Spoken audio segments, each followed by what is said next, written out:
I'm back. Oh yeah, and I'm sporting a new hat. New hat. This hat is from the Western Michigan Whitecaps minor league baseball team, and it's a variant hat that once a year they are not the Whitecaps. They play one game a year, from what I understand. They've been doing this since 2017, 2018.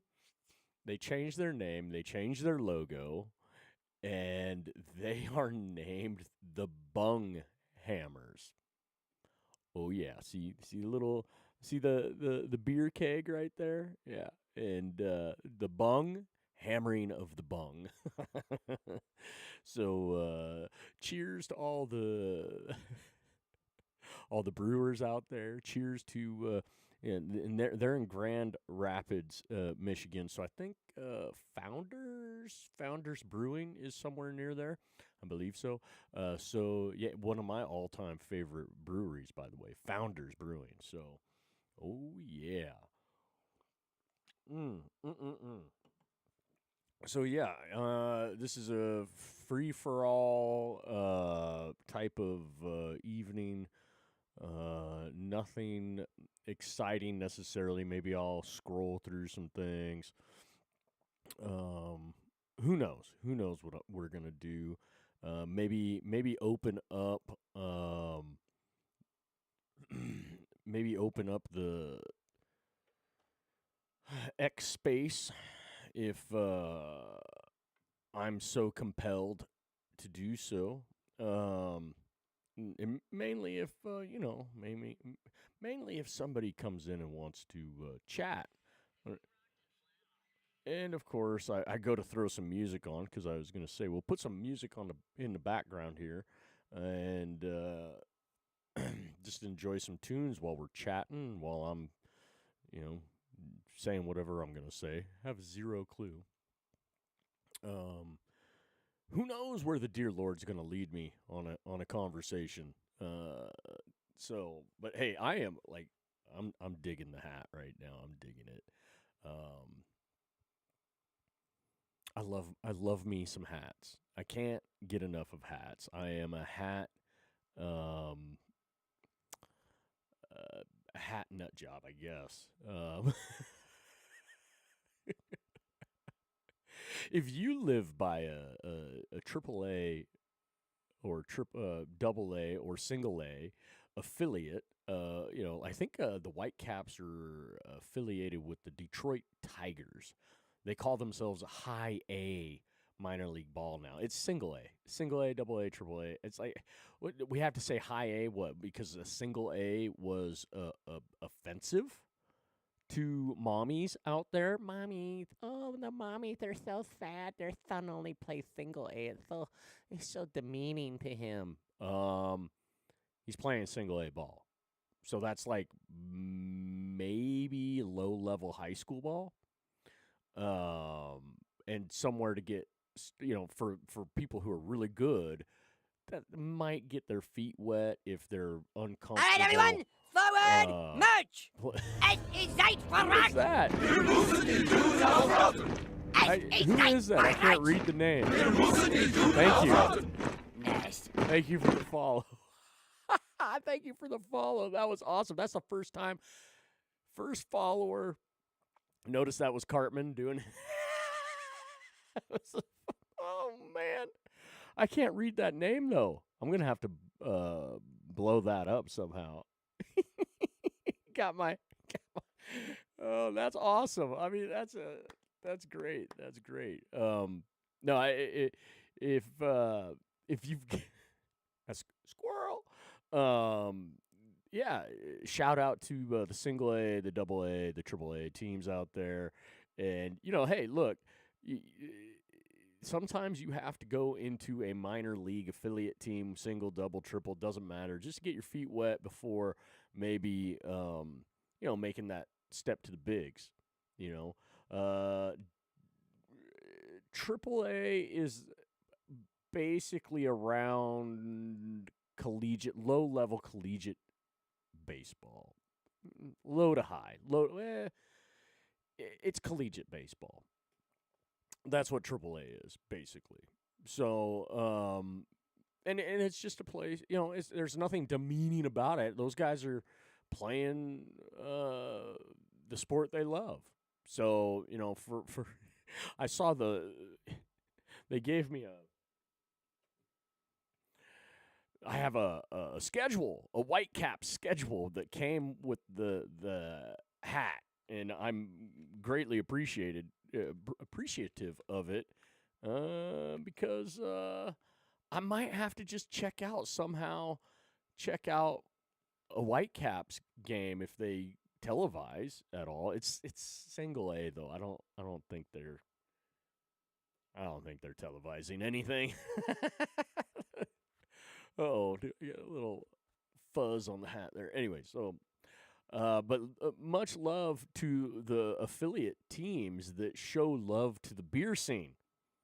Absolutely. Mm-hmm.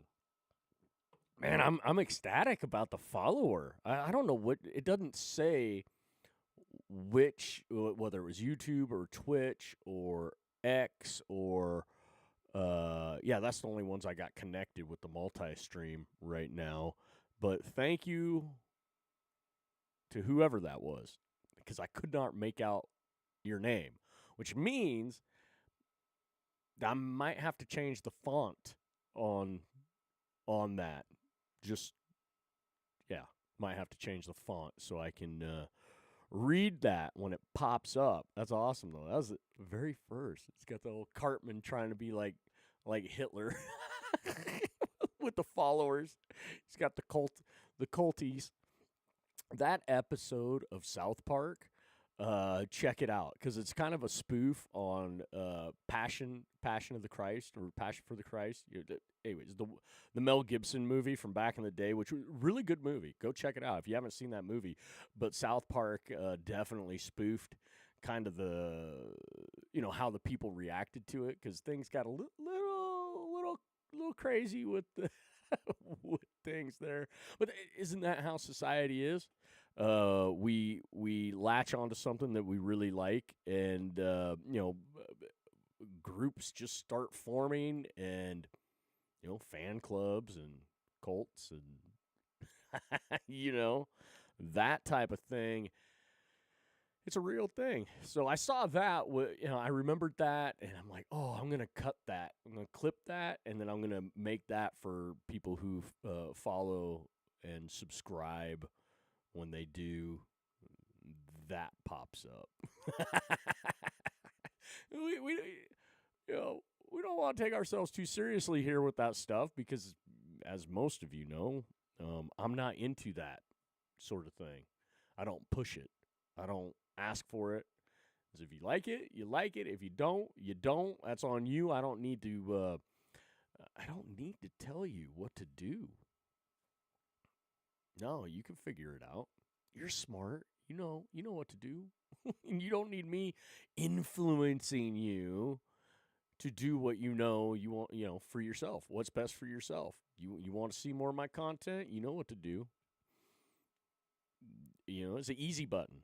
It's like you don't even have to hit the easy button, honestly. You can just search every day, just and find my stuff on whatever platform you're using. If I'm I'm not affiliated with any platform. If I'm using the platform to get out there, yeah. Full disclosure, I have had 0 platforms ever reach out in a professional manner to me about any kind of whatever. So, yeah. And that 3 years doing this, not one has reached out to me in a professional manner where it's legit. So, interesting. Interesting for sure. Let's see. Do I have this thing hooked up now? Yes, I do. Let's get some music in the background here.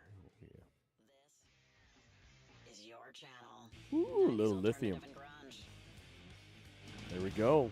It's on Lithium Top 100. Lithium Top 100. What do we got here? Little Jesus Jones, right here, right now. This is decent. decent song. So what's up, people? What's going on? You know, should I, maybe I'll pull it up. Man, the censorship is real right now. I'm getting monkeyed with hardcore. I think, yeah. I think the tech geeks, freaks, and dweebos and dorks, man, they do not like me. Especially the ones that operate these platforms, man. They cannot handle me, not one bit. Which, I mean, fine. I'm not trying to be their friend. I'm not trying to be their enemy, but they're sure making an enemy out of me. Because I'm getting like, ooh, the more they want to censor me, the more I'm going to talk. And any platform I can talk on, and that's not necessarily an internet platform, out in public, yeah, I will create massive distrust in anybody who is in the tech industry. Just because of the things that they can do. There are good people that are in the tech industry, for sure. I know that. But you can't trust. It's like with the AI stuff going on right now. Can you trust that they're going to have a handle on AI?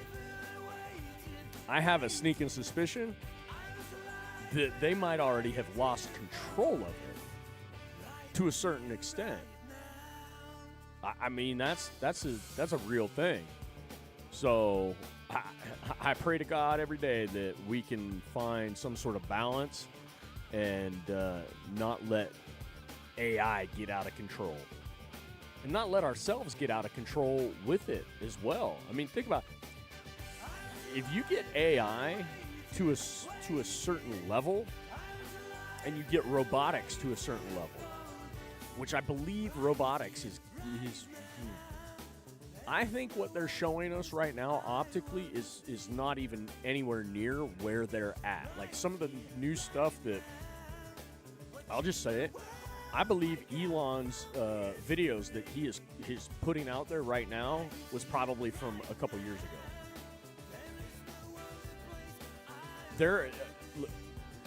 The robotics, they might have a full-fledged robo army right now. And that in itself is really scary.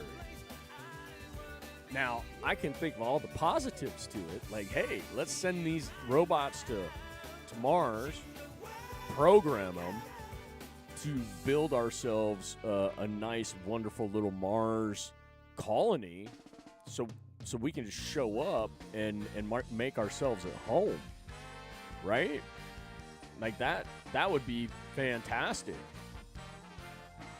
You know, but we here on planet Earth, we got to be real careful with how far we let that go. But, you know, industries that could be dangerous, you let the robots do that. Only problem is you're putting humans out of work. There's extreme benefits to this, but there are a lot of pitfalls as well, for sure. A lot of pitfalls. And sometimes people that get excited with their inventions or excited with new opportunities don't actually pay attention to the issues that could arise, because they are so singularly focused on a goal. They're not focused on what might transpire from achieving that goal.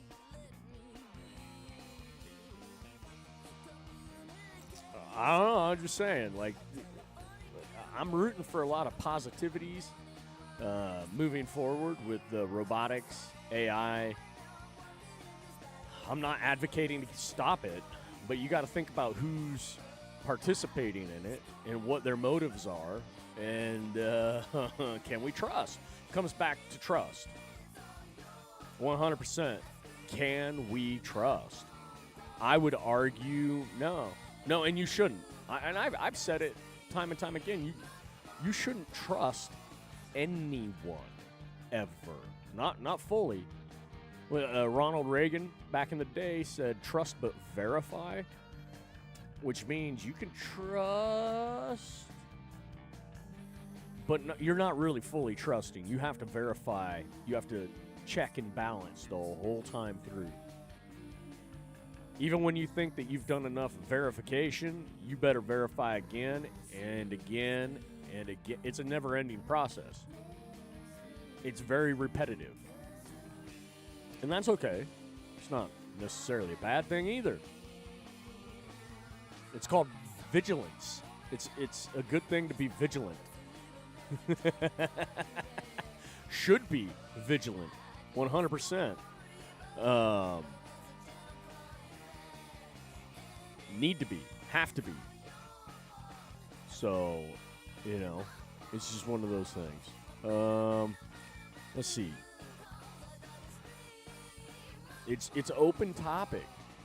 Open topic. So, if anybody wants to chime in and ask about something or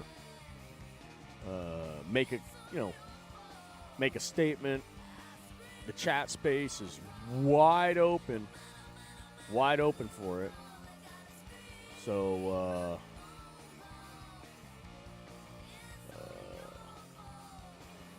not seeing any messages in any of the chat spaces right now. We've got, I think we've got, what do we got here? 5 viewers over on X. Hello, Xers.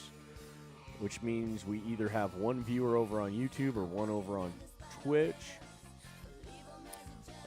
If I could have read that name, because it didn't say which platform. I don't think. My eyes are bad, obviously. I have zero clue right now. But yeah, we got, which is great. Look, I got one viewer on Rumble, which is me. So again, Rumble has me completely locked down. How embarrassing is that? How embarrassing is that? Hey, look, guys can get pissed at me all you want. Here's some truth for you. Ooh, this is a fantastic song. Little STP, little Stone Temple Pilots. Interstate Love Song. You all can be upset, but I'm going to tell the truth right now. I have paid attention to content creators, wannabe podcasters on a lot of platforms. And even the so-called big name ones, I don't even know half of them. I don't know their name. I would be like, who the hell is that? Don't care. I have checked out a lot of casters, a lot of content creators on Rumble, and some of the smaller, individual, there's some good people doing it, right? Some of the good people that are doing it don't get any recognition for it. They're kind of doing it again like a hobby or whatnot. I've got Gamer's Error and Gamer Grill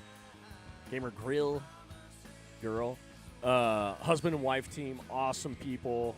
From what I've, the interactions that I've had with them, which is very few interactions, but very pleasant, fun. I'm not really into watching other people game too much, but I really enjoy them.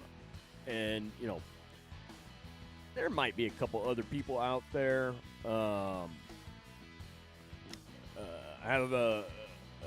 know of a gentleman who does paper crafts, and he does a few other things. He's great at that. But outside of those individuals, I'd say 95% of the people on Rumble, it's a joke. It's a joke. They shouldn't. It's like the content's crap. But I could say that for every single platform.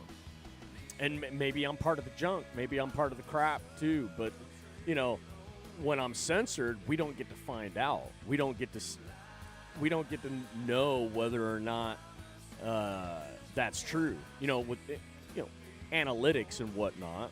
My numbers are always in the tank, always in the shitter. So, and when I say certain things, those numbers go down. Now, that's the tech guys, the tech gods, behind the scenes pulling strings to try to signal to me, hey, we don't want you saying shit like that. Don't say that. Or you're, because the reality is the majority of numbers are fake. They're not real numbers. And I'm talking about how the social media platforms operate things. They will flood numbers, fake numbers, what you would call botted numbers, but just they'll bump the number on the screen up to try to bring more people in when you're saying the stuff that they want people to hear. It's very manipulative. The internet is manipulated on levels that I don't think most people even have a capability of understanding. And that's just facts. And, I start talking like that, and gone. Nope.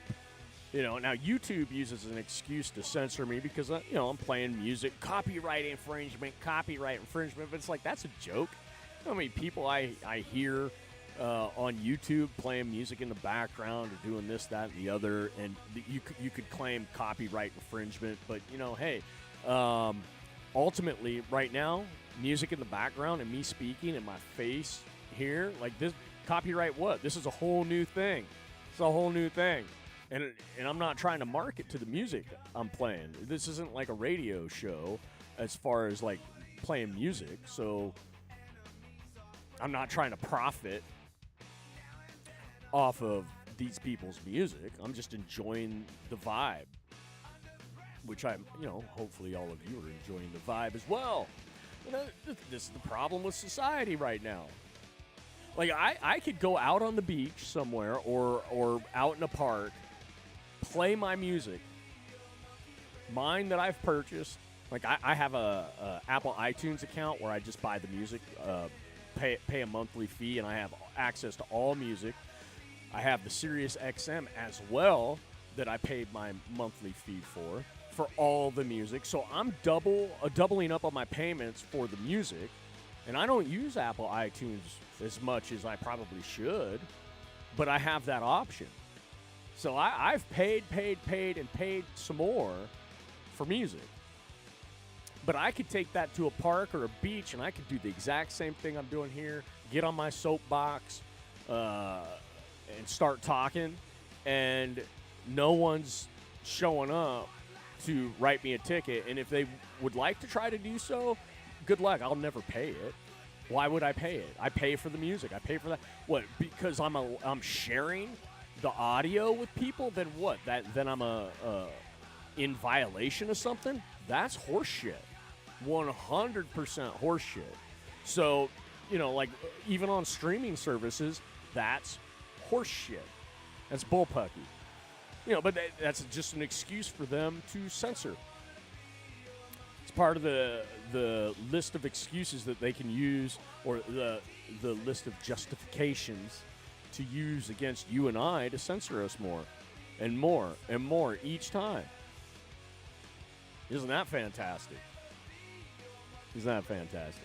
I'm sorry. I'm like, this hat. I love this hat. I love the keg.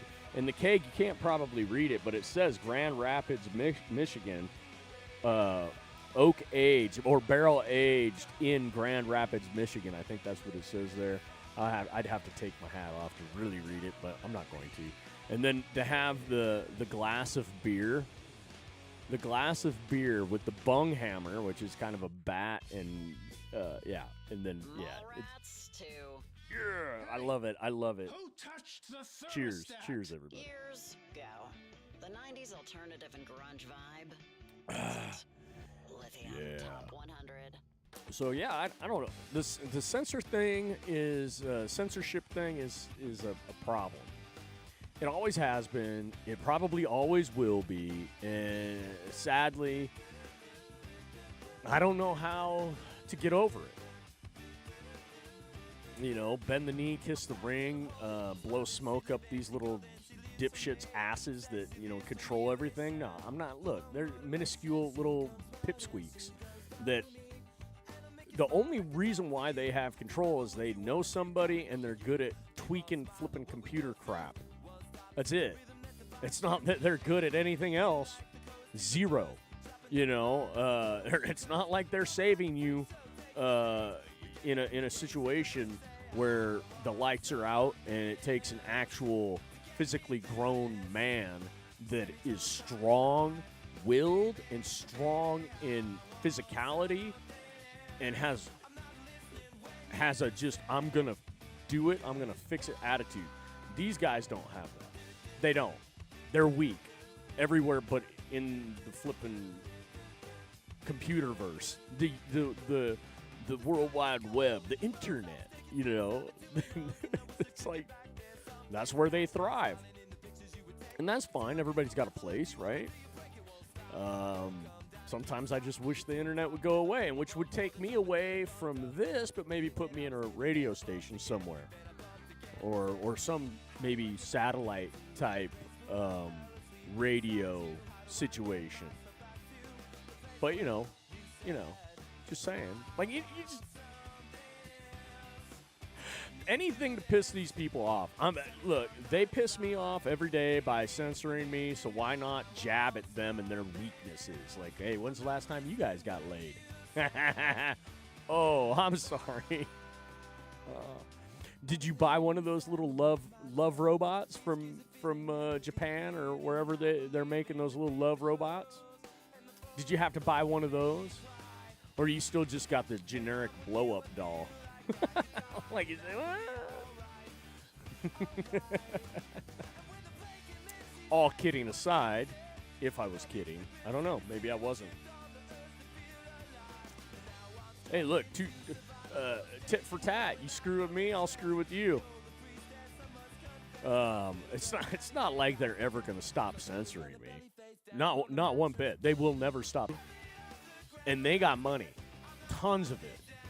But they won't even associate with me because they don't like me for some reason.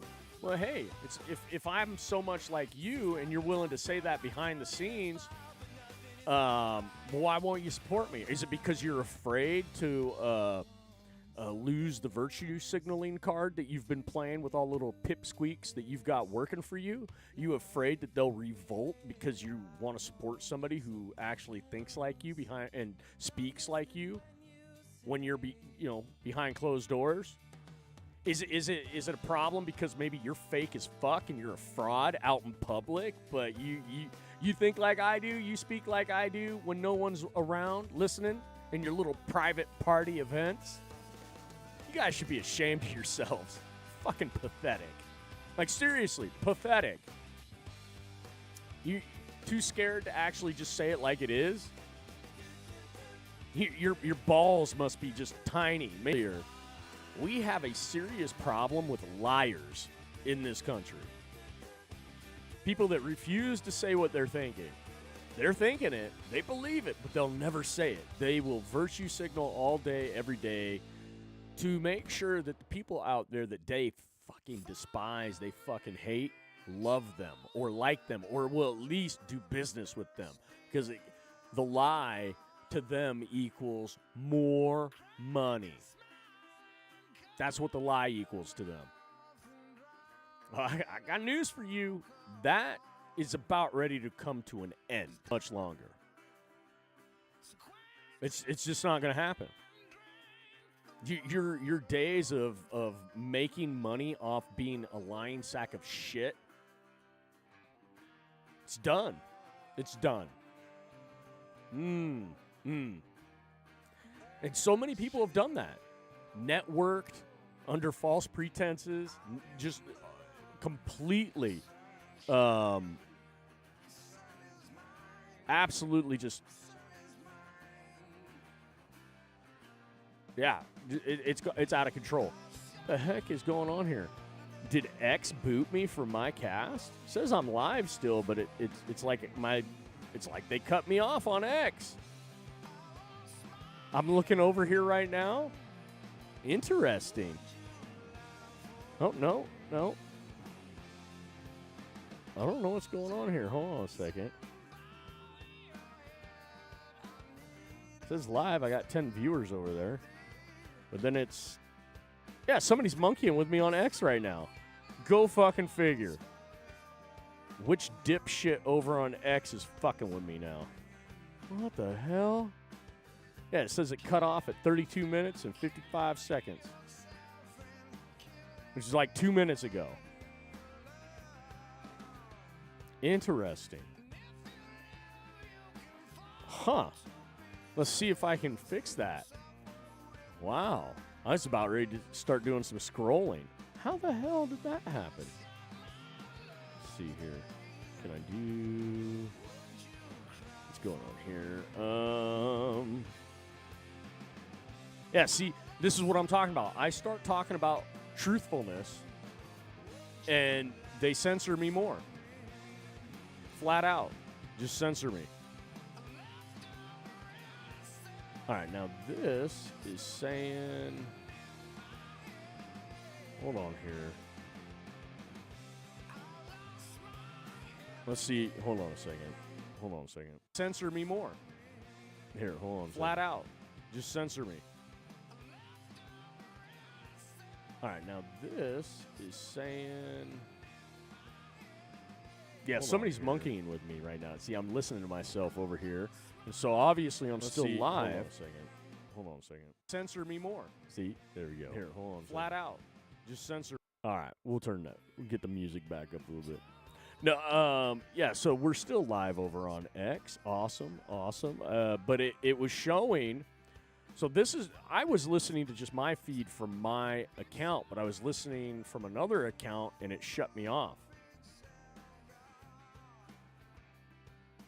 Shut me off to the public, or at least the view that I had from my other account to monitor. I've got a monitoring account that I use. Just shenanigans stuff. I've had so many shenanigans played on me while I've been doing this over the last 3 years since I've been podcasting. It's absurd. And before I started podcasting, I had shenanigans prior to that. You know, just being somebody in a chat space, or like before X became X and it was Twitter, I would have these conversations and I would get screwed with doing that too. And I'll tell you, there's a lot of people out there that say way more foul things than I do, as far as they use way worse language than I do, or at least a lot more of it. And they are way more out of control with their speech and as far as like their temperament, their tone, their tenor, yet they don't get censored, but I do. I wonder whose ass they're kissing. I wonder how much money they're getting in exchange for putting across information that's complete bullshit. I just wonder.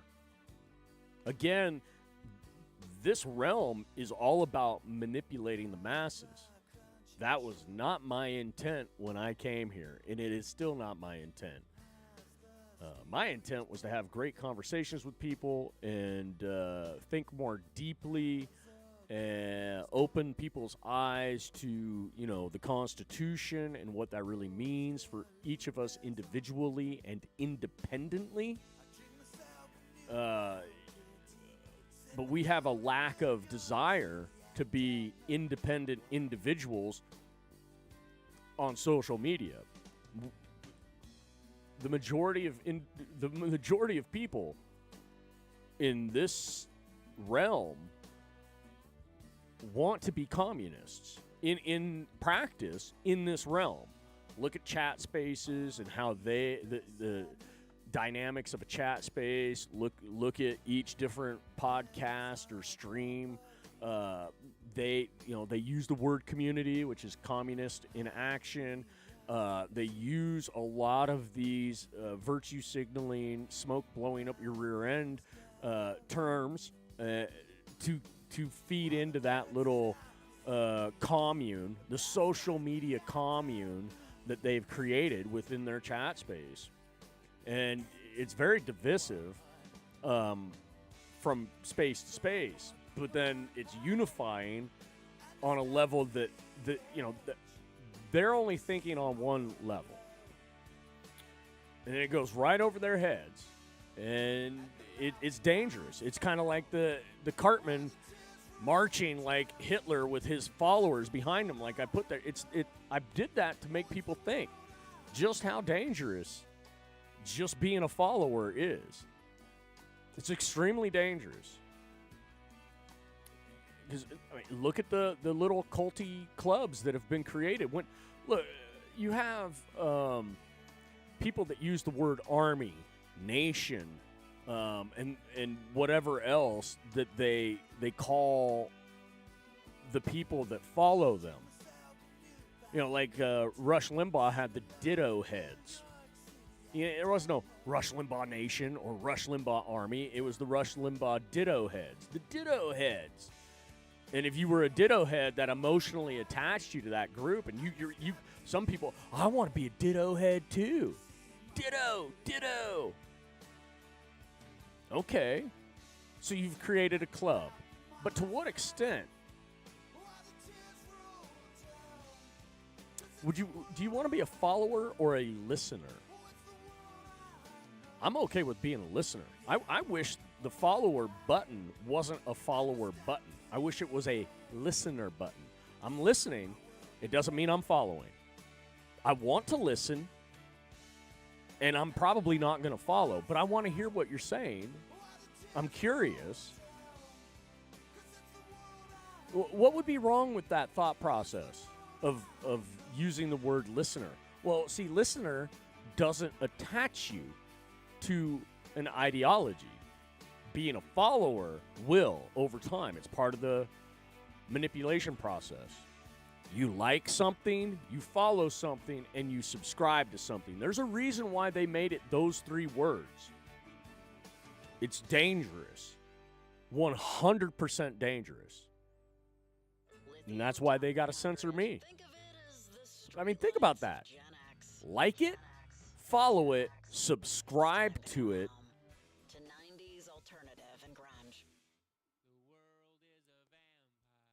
That's the going rate to become part of a what? Community. Evil stuff. All of those things, completely evil in how they're using it. And I don't have a problem tossing that evil word out, because this doesn't really actually connect to one specific person that created this notion. Even though it might have been an idea by one person to, hey, look, we should implement it this way because this is a brainwashing technique, a manipulation technique that they won't catch on to. It'll make them feel good. We are going to manipulate them through virtue. We're going to tell them that, hey, we're positive. Let's be positive. Let's give a like just to support. We're supporting by giving a like. Then we're going to support by giving a follow. Then we're going to support by subscribing. And now we're fully in support of what? The emotional attachment we're in support of. So now if you question the emotional irrationality, the group of people out there, the community members chastise you until you fall into line, and if you don't fall into line, they boot you. You know how dangerous that is? And we've been doing it for how long? Remember there was that whole thing where, what was it? Was it YouTube that got rid of the dislike button?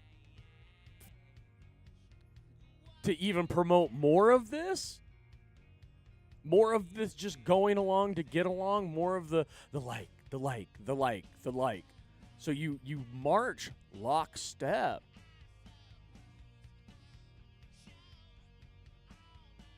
And then look at the people around the planet that use social media.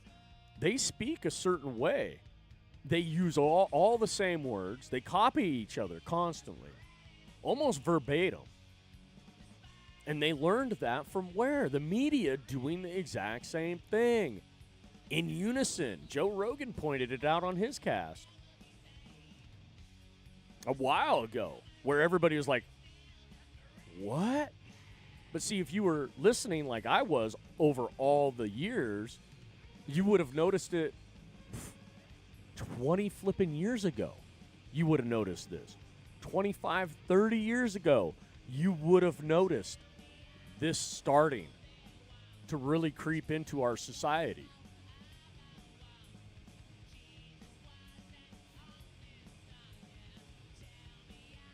What sucks is when you're a person like me, and there's other people like me out there. There's a lot of us probably, not percentage-wise, very few of us at all. But when you're someone like I am that sees it and calls it out, you get tossed out real quick. And the people who want to control the masses, they either want to bring you into the fold and then get you to keep your damn mouth shut about it, or they make you disappear. Because if they can't manipulate you and they can't get you onto their side of things, you just disappear. So they label you crazy. They put you in an asylum back in the day. They censor the crap out of you in hopes that either you just stop or they drive you insane enough for you to find the nearest bridge and throw yourself off of it. Or put a bullet in your head. Like that. This is the games that they play. And if they can't if that doesn't succeed, if they're not successful at one of those things, then they go the ultimate route. I would guess. I don't know personally, but I would guess that they would probably have a hit on you, and you are just done for. Gonzo.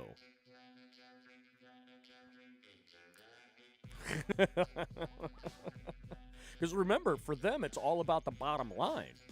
They just making money. Now, I contest that you could actually make more money being honest. Like, truthfulness will capitalize and reign supreme over lying and cheating.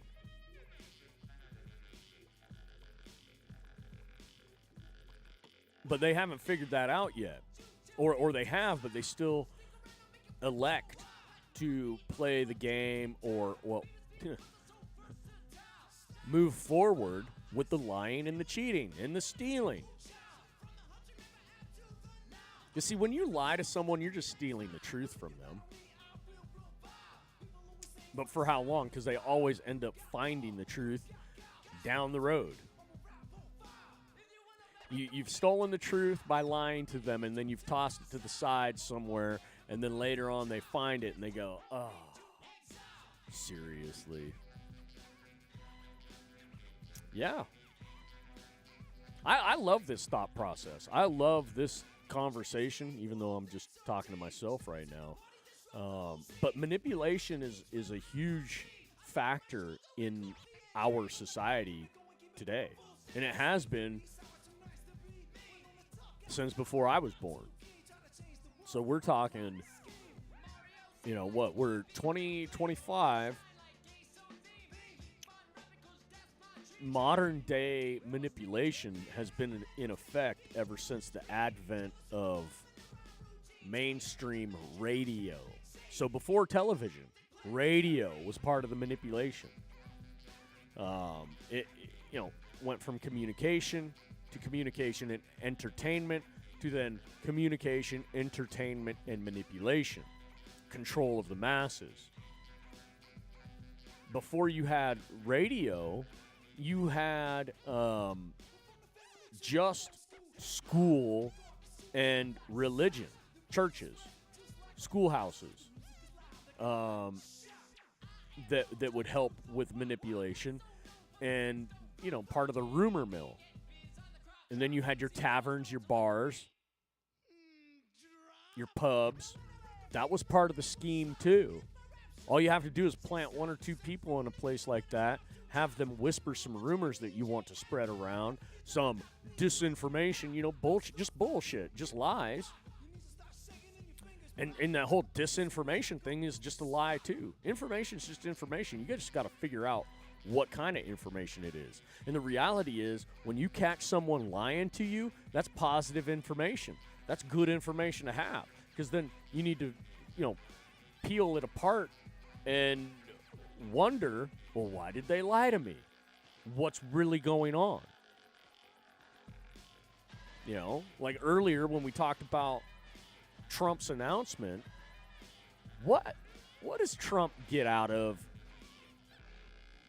putting it out there to the American public that China basically admitted that they were pumping fentanyl into the United States through Mexico and Canada? What benefits Donald Trump for telling us that? He didn't have to say that. He could have just framed it in a different light, right? To kind of protect China from maybe feeling the sting publicly on the fact that they've been trying to kill us essentially from afar for years, and that they are responsible for the fentanyl issues that we have had, that we have had here in the United States and abroad. And that's interesting, because China does not admit to anything, if at all. Like, that was a huge thing. That was a huge win for Donald Trump to be able to say that on a nationally streamed announcement like that. So, worldwide stream, right? So, you know, you got to start asking questions with that. You can, good, bad, or ugly, indifferent,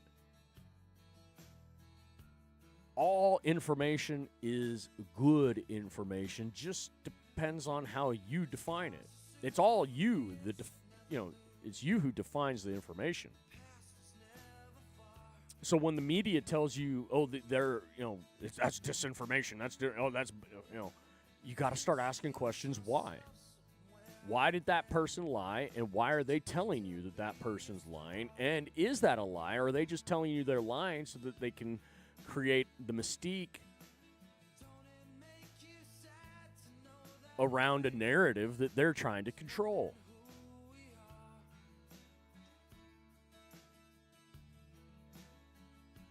You know, why is Joe Rogan such a big podcast name? Adam Carolla, funnier, smarter, and started podcasting way before Joe Rogan did. I'm going to say that again. Adam Carolla, funnier by far, way smarter, way wittier,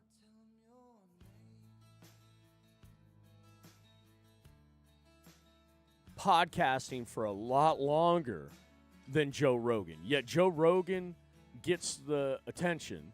Joe Rogan makes the millions upon millions. I mean, Adam's not doing too bad for himself either.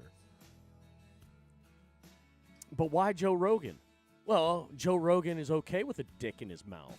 Dick in his ass, probably, too.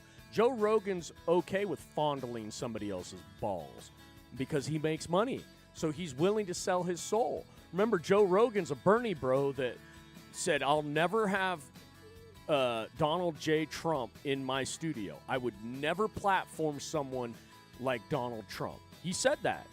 People forget. He said it, and he was very adamant about it. Money talks. Joe is easily manipulated through money. I don't believe Adam Carolla is. Maybe he plays the game to a certain extent. Obviously, he's fairly wealthy because of it. But, Rogan has his own comedy club. Rogan has his own podcast that has 10 million downloads every time. Adam Carolla, who's by far funnier, by far smarter, doesn't have his own comedy club that I'm aware of, and doesn't have 10 million people downloading his podcast. I wonder why. These are all just questions. You're grinding it out. Questions that can lead to answers. Lithium Top 100. But I don't actually think the majority of people take the time to ask these questions or even think on this level.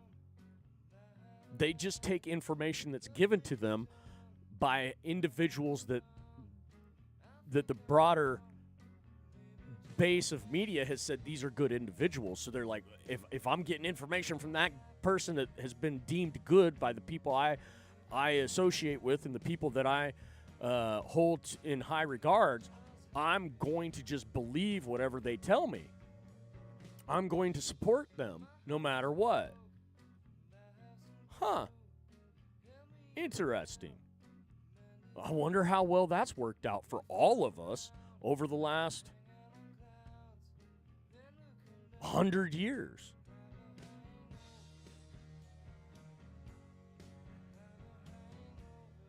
And it's just progressively gotten worse throughout time. Because the people that we tend to listen to now are just dumber and dumber and dumber and dumber by design.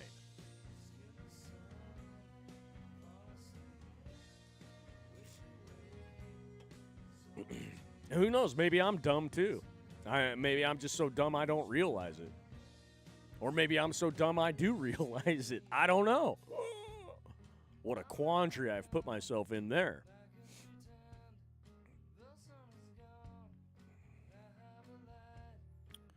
I don't know. I really don't know. I know I like this song.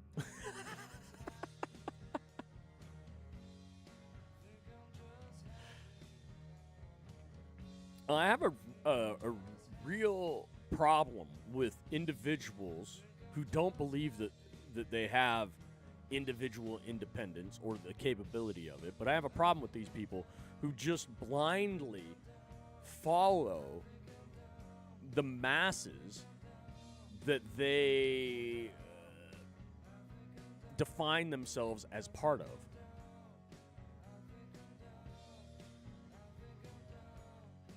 Why let being a listener of someone define you? It's like people who are Joe Rogan listeners. I used to listen to him because I enjoy his conversations with other people. Whether I agree with him or not, it's nice to hear a conversation between individuals who don't share the exact same thought process, who don't even share the same field of view. And so hearing Joe ask questions from a perspective of someone who is a Bernie Sanders fan, a Bernie bro, that's Joe Rogan, hearing a conversation between a Bernie bro and somebody of any other ideology is pretty interesting because, Bernie bros are communists. Let's just call it what it is. Bernie Sanders is a communist. Joe Rogan is a communist. And a hypocrite. And a liar. I have no problem saying it because he lied. He said he'd never have Donald J. Trump on his show, and he lied. And then he wants to say, well, I changed my mind. Well, okay, I'm okay with people changing their mind, but I remember when he said he was never going to put him. I will never platform somebody like Donald J. Trump. I mean, he was kind of nutty about it. I was kind of like, well, shit. For such an open mind guy like yourself, Joe, why would you say, no, not platforming Donald J. Trump? Not going to give him my audience. Well, bro, half your audience already supported Donald J. Trump regardless of who you supported. Because half your audience doesn't agree with you on much of anything, if anything at all.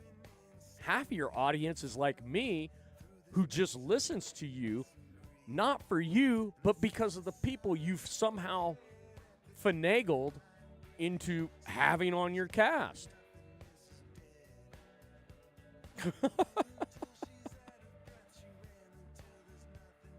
Crazy.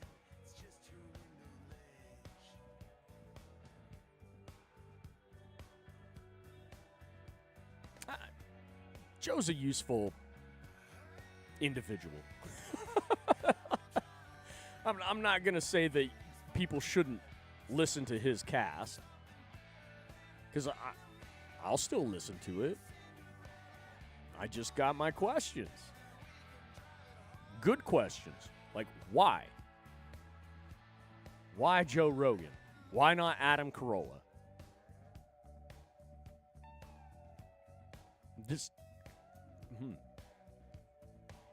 It's always been something that I've wondered. Why do the lessers tend to be elevated above the superiors? And when I say lessers versus superiors, I mean lesser in talent, lesser in a level of intelligence. Why do those people tend to be elevated above the person with the superior talent, the people with the superior mind?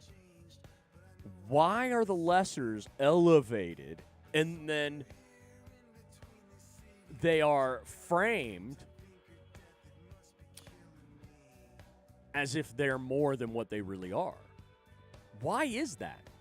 Does it just boil down to they're easier to control? Is that what it is?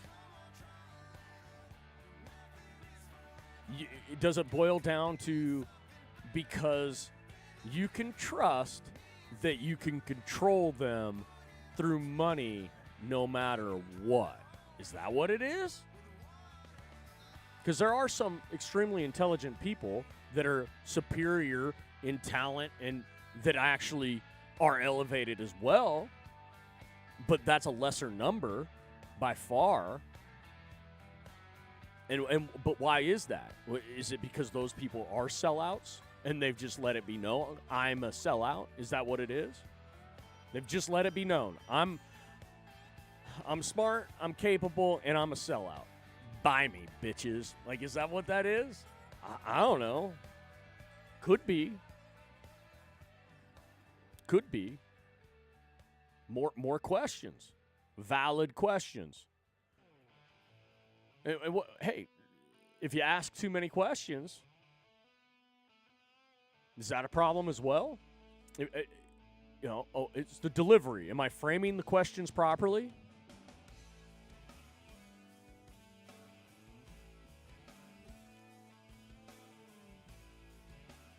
Because I can play the why game all day, every day, and the speculate game all day, every day.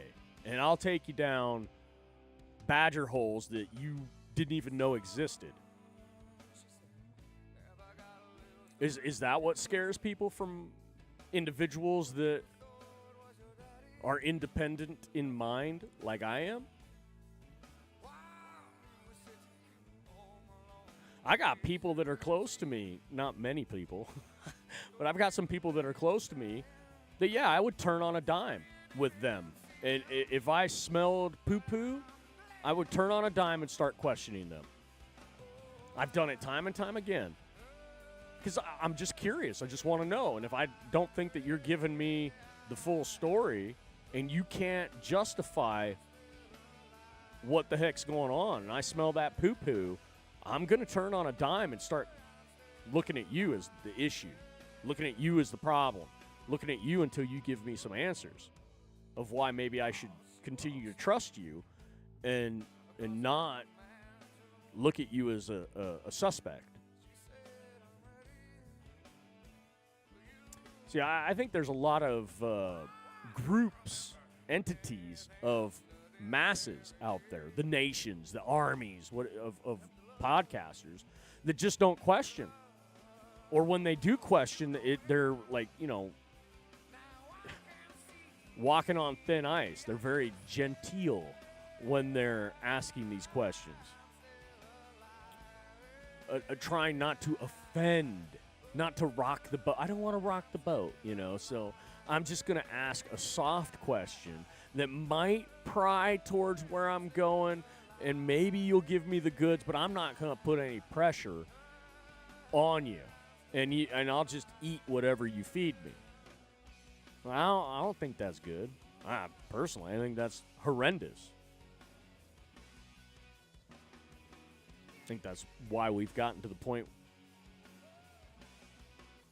where we're at right now today in society.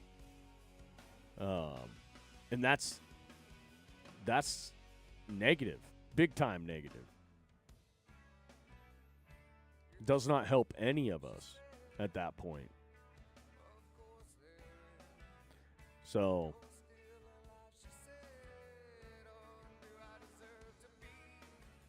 yeah, fun time.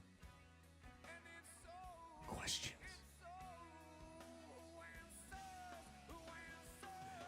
Oh, it's fun, lots of fun.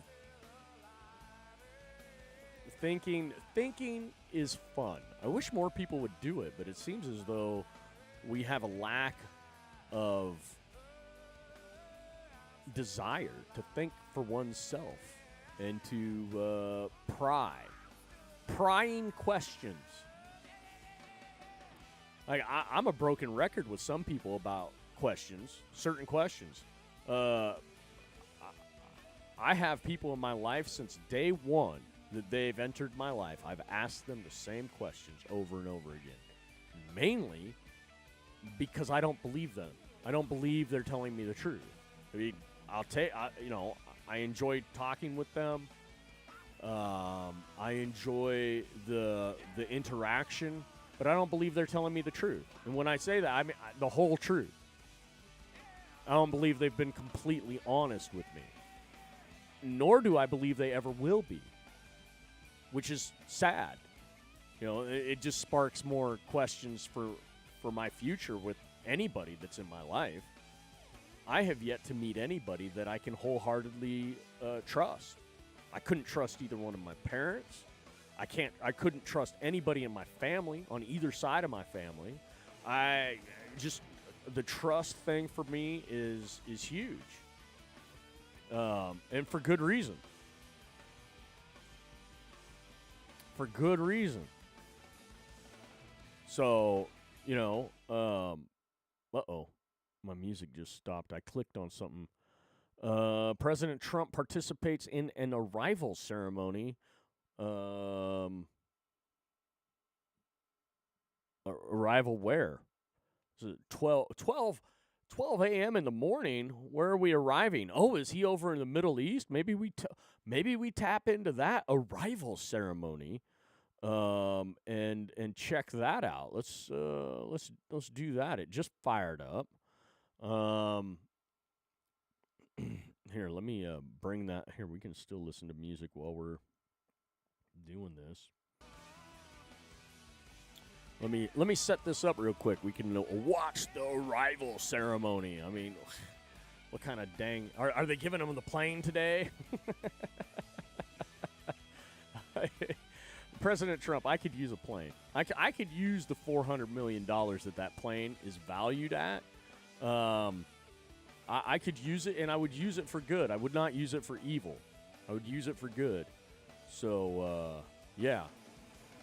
Maybe the United States government should just contract with me as a consultant, and then I can just hang up my podcast equipment and just be a consultant, and then you don't have to worry about me saying shit to anybody. Just saying.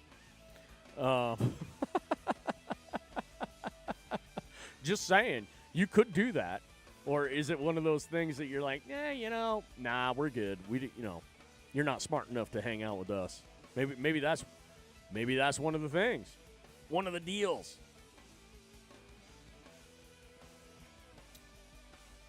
Sometimes I think I have a handle on things, and then there's other times where I'm just like, I have zero clue, and I've been lied to pretty much my whole life, and I don't think that's going to change. I believe that people will continue to lie to me on another level, a different level, throughout the rest of my life, fully, 100%.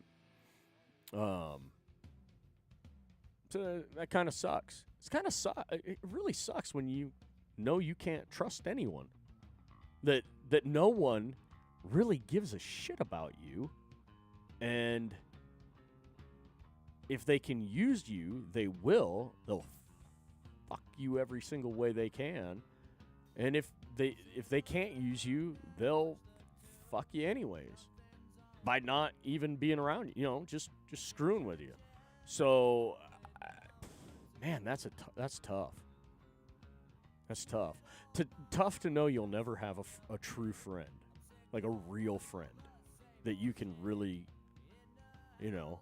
And that's kind of why, you know, I've had people tell me, "Hey, TMI, you know, too much information. You're sharing way too much." Well, I am an oversharer because I don't care. Like I have zero friends really. I mean, I have a few, but you know what I mean. Like in the grand scheme of things, I'm not like everybody else. I have a small number of friends, and so I just say whatever. I say whatever is on my mind in the moment, whether they like it or not. And not to try to be abrasive or with conflict. It's just what I've become over time. Just somebody who's very in the moment of candor. I'm always with candor as much as possible.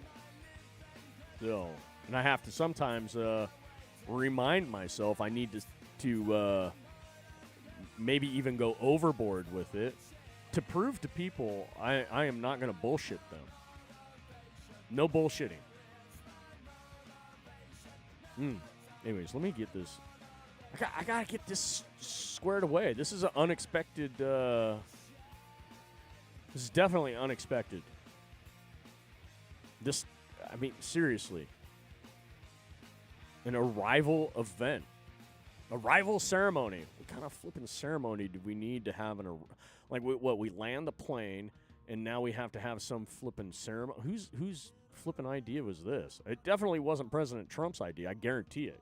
Because he's got to be thinking like I'm thinking, where it's like, can I just get to where I'm going? Why the hell do we got to do this? But you know, over there in the Middle East, we gotta have we gotta do some sort of a ceremony or a event for the other people so they can feel flipping special. You know, that's the thing. You know. Events, ceremonies are never for the people that are really participating in it. It's almost always for the peasants, the commoners.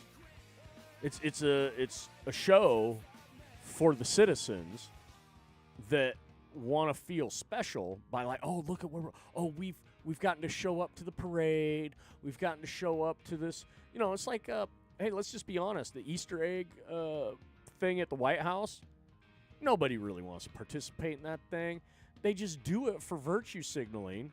They do it for the lowlies that need something to, you know. It's like when the Queen was still alive. All those events around her queendom, the kingdom, they weren't for her. It was for the people, to make the people feel special. It's really cringy to me. Super cringy. It's like, really? How about just hook the people up? Stop throwing the dang parties. Stop doing these weird events. Just stop.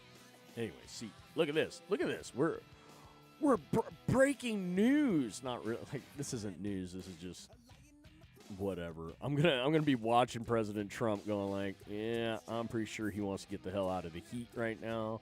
Pretty sure he wants to go to wherever he's staying, wherever his lodging is at. He wants to go there and be done, or he slept on the way. And now, due to the time, he's got to go straight to meetings, which is probably like, all right, I would feel like, can we just cut the crap? Can we cut the Can we just go do the meeting? Like, seriously, like that. I know, there's people, well, you just don't understand. You don't understand. No, I fully understand, and I still think it's bullshit, but, you know, whatever. But I have a tendency, as I've stated over the years to quite a few different people, I tend to devalue certain things, downplay a lot of stuff. I just downplay things that other people, think are super important. Mainly because I don't think they're important. Go figure. But at least I'm honest about it. So how's that for some truth? How's that for some truth, dang it?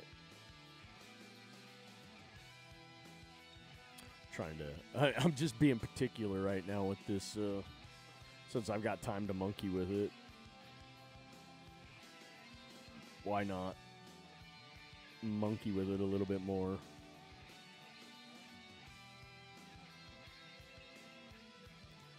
Clean it up. Riyadh, Saudi Arabia. Saudi Arabia. Riyadh? Or Riyadh? Riyadh, Saudi Arabia. I don't know if I need to roll my tongue with that, but rolling the tongue with the R's is good. It's not a bad thing. Showing off my talents. A little the tongue roll. So, yeah, this will be great. This will be fantastic.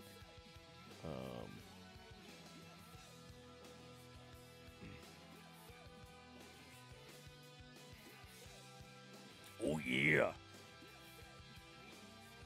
Interesting. Just more things that play into my speculation of the censorship that I experience. And that, nobody messages, nobody nothing. Back in the day, I would have people messaging all the time in one chat space or another. And and I was censored at that point too, but now it's even that much more, which is curious. It's curious. So, let's click the. Oh, hey, there we go. Whoa! Did we miss it? I was that far behind. Yeah, no audio? Why do we not have audio?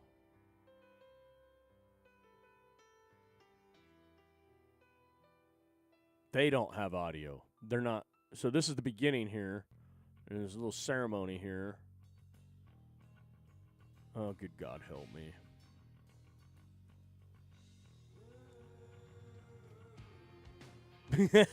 See, there's that look. I love it. President Trump is like, what the heck? I love it. Everybody's got Purell on their flipping little side tables there. Hey, see, no one's in there. Look at all those seats. No one's in there right now. This is just some sort of opening. That is an absolutely magnificently beautiful event center. I guess we're glad we got the music playing. That's for sure.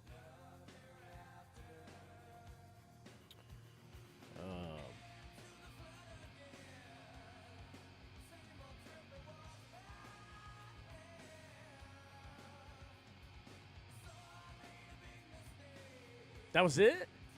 Wait, what? Hold the phone. Hold the flippin' phone. What? That was it. Wait a minute.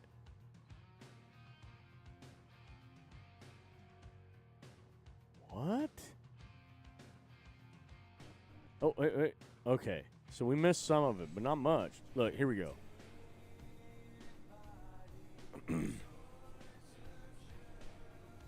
They must have heard what I was saying.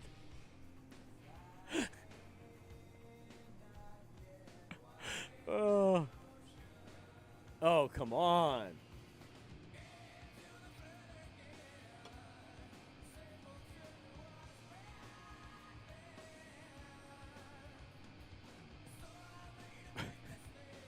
I like those sandals. Is that the Prince? Is that the Prince? I like his sandals. I want a pair of those sandals. Hey, yo, Prince, if you're listening, hook me up. Send me some sandals. Oh, those are some legit. Those are legit princely business sandals he's got on. I like that. I love sandals.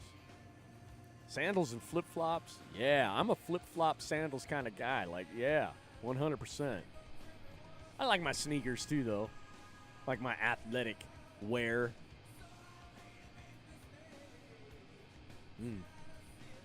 He's the only one with sandals. Everybody else has the business shoes on. The dress shoes. They're dressed down. What?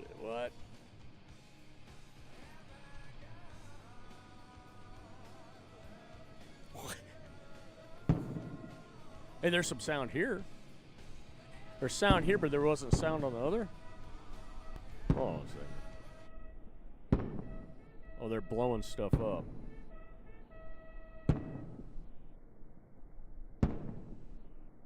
Firing shots.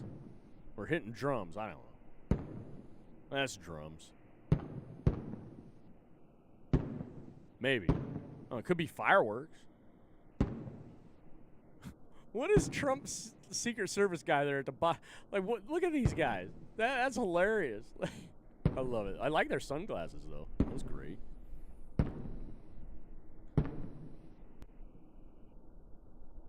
That might be one of the best staircases, though, to get President Trump off the plane. I like that. The purple plush stairs there. That's fantastic.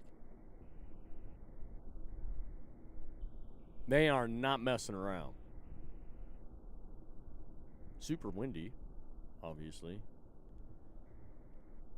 It's the only thing that makes it somewhat bearable out there. These guys are wearing black robes. The heck are they thinking? I mean, what? I mean, they're super light, but still black. I was like, all right, fair enough. I love those sandals. I can't get enough of the Prince's sandals. I think that's, again, I don't know. I don't know these people. I think it's the Prince. Interesting.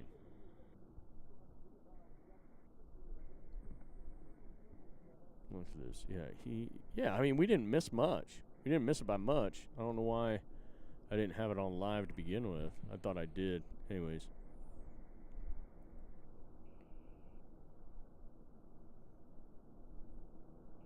I mean, this was short, though.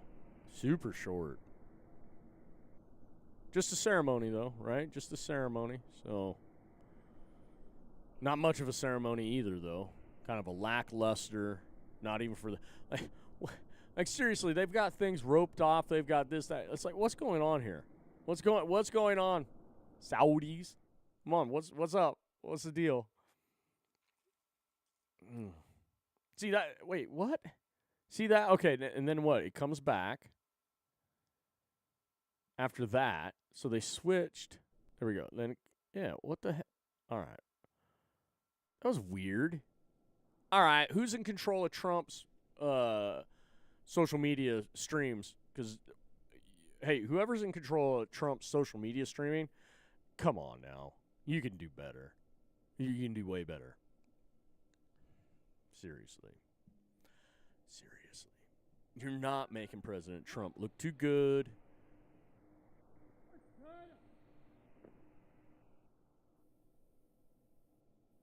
All right, so they do this.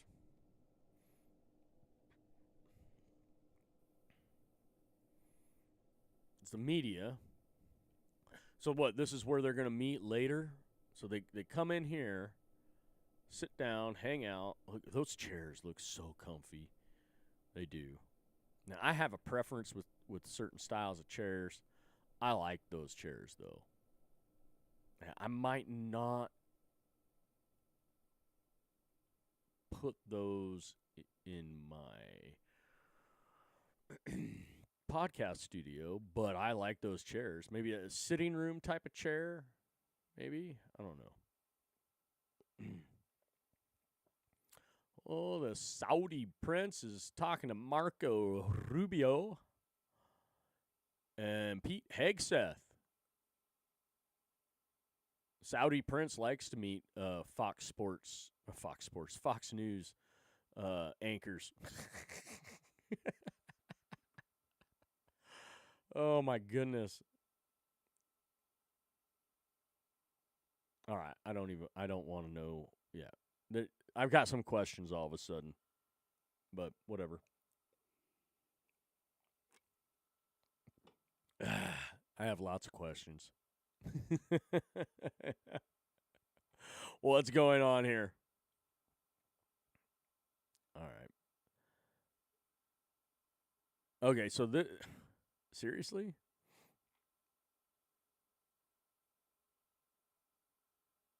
All right, come on.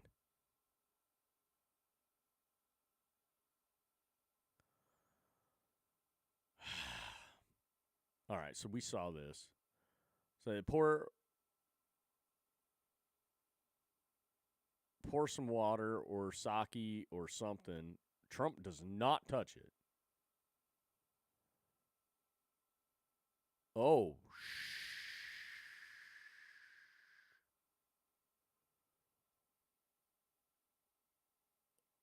oh, oh yeah.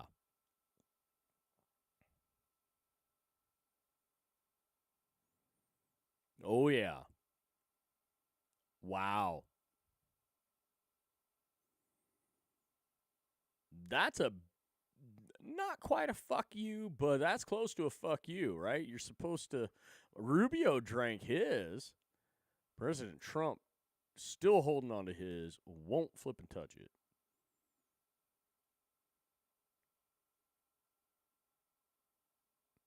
Hmm. Very, very, very interesting. Yes, very interesting. And then they do the thing. Really? That's it. All right. Well, there you go. That was a lackluster event for sure. Lackluster. But hey, it's all good. Whatever. Checking something out behind the scenes here. God, what a joke. I just clicked on somebody I saw in the chat that I recognize the name, and there's somebody who hasn't been doing a podcasting thing nearly as long as I have been. They're not even good at it. Like, that's not an opinion. It's not an opinion. It's true. It's factual. And they've got twice as many people that hit the easy button, and then they got 48 subscribers. Holy crapatoli. What a joke. I mean, good for him. Good for that person. But what a joke. Like, seriously? You have 48 doofuses that give you $5 a month? I don't even got one. I had four at once, at one point. Four was the most. And they all left basically all at once, gone. And it was because, I trashed on the Q people, trashed on the non people because they're fucking morons, and trashed on the salty cracker dipshits, trashed on the Nicholas J. Fuentes dipshits, and these people were all basically those morons from that group, which I didn't really know, but I kind of thought.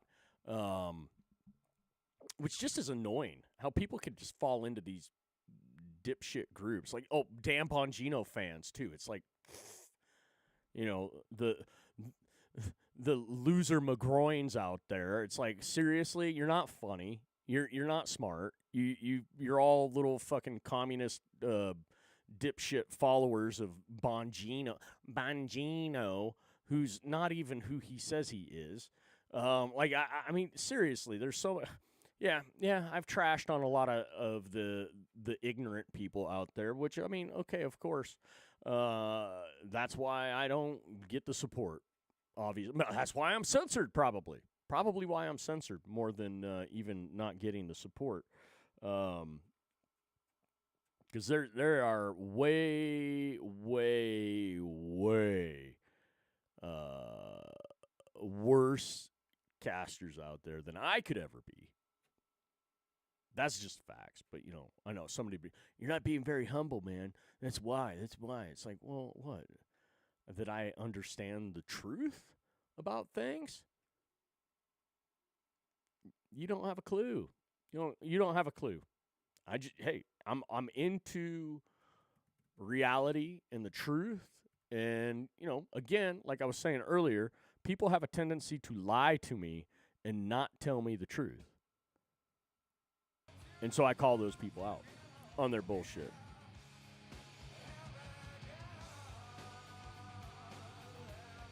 Like the people that tell me it's my delivery. It's like, oh, because I say things that are factual, like truthful, honest. I'm being honest. I'm being genuine.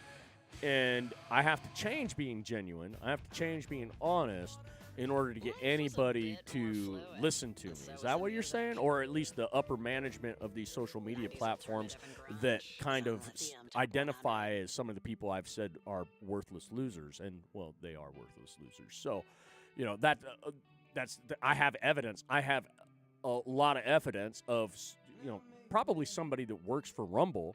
And if not works for Rumble, somebody using Rumble for sure spoofed me with basically a very similar logo to mine, but called it Worthless, and did a whole Worthless account that they had up and running. Now, they said it was an experiment, this, that, and the other.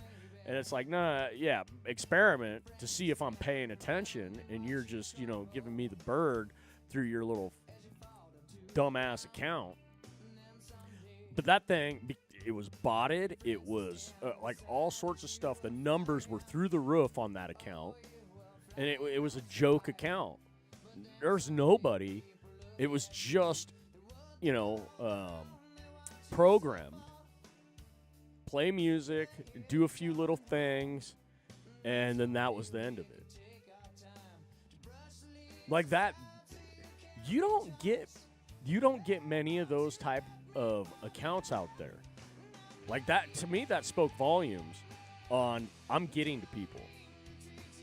I'm pissing people off enough where they'll make enough effort to do something as dumb as that was. And it was dumb, too. It's like, I kind of thought it was neat at first. I was like, okay, this is kind of funny. They're gonna find out just how dumb people are that'll fall for this shit, and come to find out, it doesn't look like many people fell for it, but they botted that account. They heavily, optically made it look like something it wasn't, which was, hey, fantastic, good for you. Way to screw with me. That's high-class trolling. I think I said that once, too, on one of the casts that I had done while calling it out. It was high-class trolling. Little dumb that you wasted that much time on it, but, hey.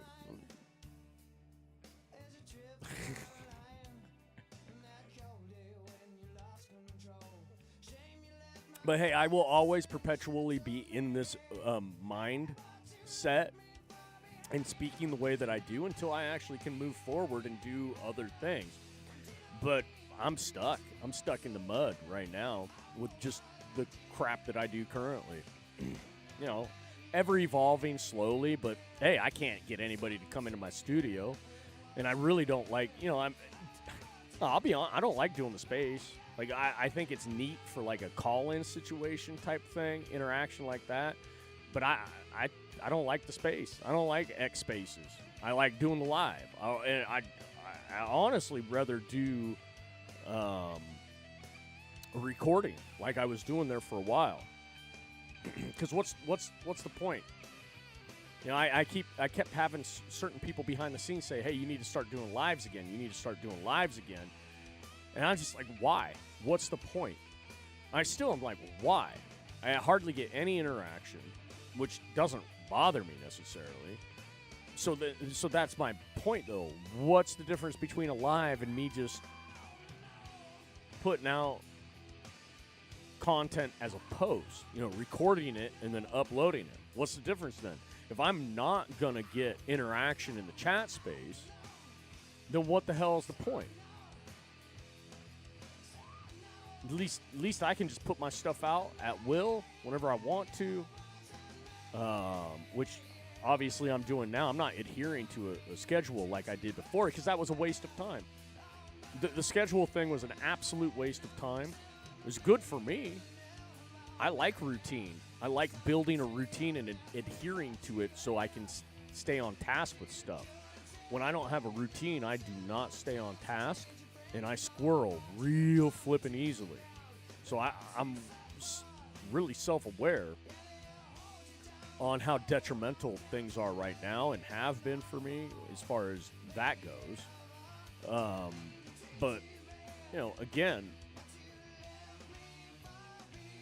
see, when I talk to people about this, no one can actually give me an answer. So I just feel like this is an elaborate ruse to fuck with me.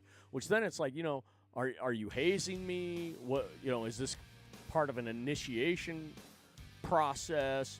What is this? Because quite frankly, who wastes their time screwing with somebody like I've been screwed with just to screw with them? Who does that? I mean, and then that goes right into what I was saying before with the whole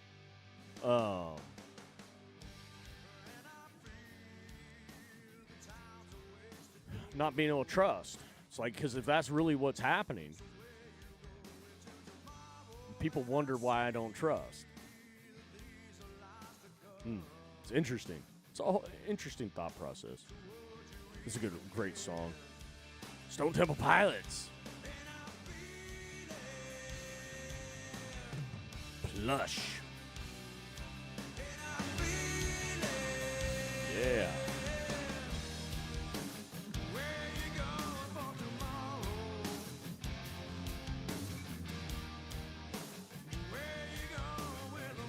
Life's good, though. I have really no complaints. It's just, after a certain amount of time of being screwed with in your life, you just kind of like, what's the point in dealing with people?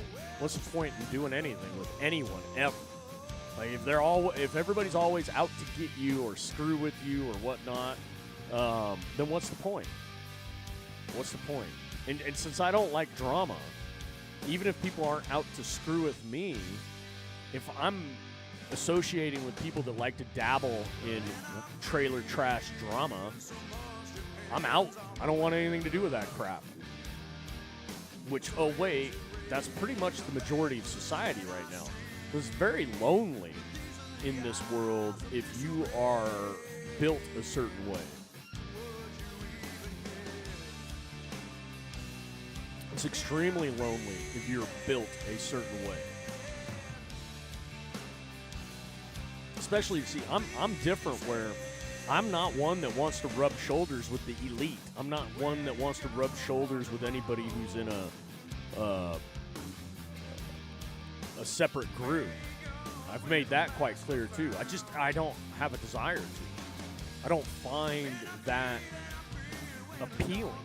Like, yeah, I want to go play tennis. I want to go do racket sports, and I never get to anymore because I have nobody to go do that with.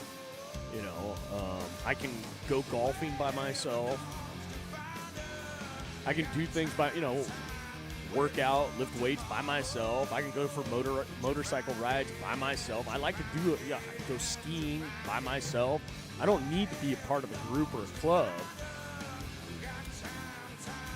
But the problem is being in a situation like I am, built the way I am built. If you don't network and you don't want to be a part of a club and join in and have camaraderie with other people, you get left out in the dust all by yourself, all alone, and end up being a curmudgeon like I am and have been since I was a kid. I've been like this since I was in grade school. Didn't have a group. I never will have a group. Just won't. I was an athlete. I was into music. I play multiple instruments. I was into choir. I was into weight training. I was into a lot of things. Participated in a lot of things that were group activities, but I would never stick around to be a part of the group outside of the activity. Like, I'd show up, do the practice, do the activity, and then I'd leave. I didn't want to hang out with those people. Still don't really have a desire to hang out with those people unless I met some people that I really, really enjoyed, which, you know, throughout my life, I've met some of those people. But even then, it's like, they're so far away and they've got their own lives. It's like, hey, oh well.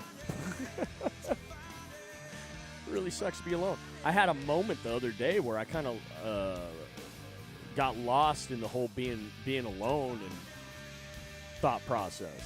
Because it is. Like, all the people that I got along with, all the people that I really kind of looked up to and appreciated, they're all dead or dying.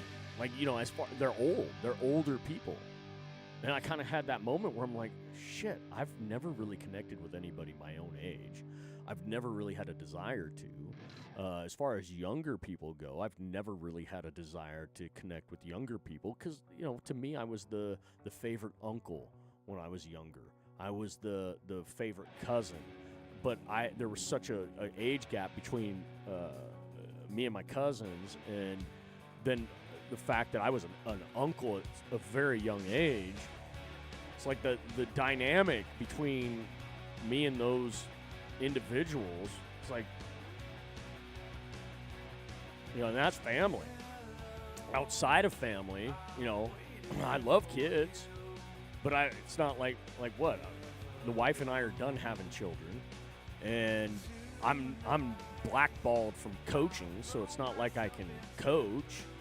So to have interaction and just enjoy, like, teaching children how to play sports is like, that's out the damn window. And I never liked the kids as parents anyways. Most parents, I'm just like, you guys are idiots. Most parents, and I know almost everybody on this planet is a parent at least once. But the sports parents, some of the sports parents are just like, yeah, no, I don't want to. Like, we're not gonna be friends. I don't want to be friends. I tried, but they're just so out to lunch with shit. You know, it's like, I know they love their kid and they want the best for their kid, but sometimes they're the worst thing for their kid, at least when it comes to the sport that their kid wants to play. And they just don't get it. Like, parents are embarrassing. 100%. Parents are 100% embarrassing. Not all parents, but a lot of parents are in the sports aspect, or even, like, for me, like music and choir, embarrassing. So, Evie's my first chatter of the night. Evie's up early or up late. I don't know what she is right now. Up early or up late. Evie's in the chat. She says, "Oh, really? Well, what are you saying? Oh, really? To?" Like, I said a mouthful there.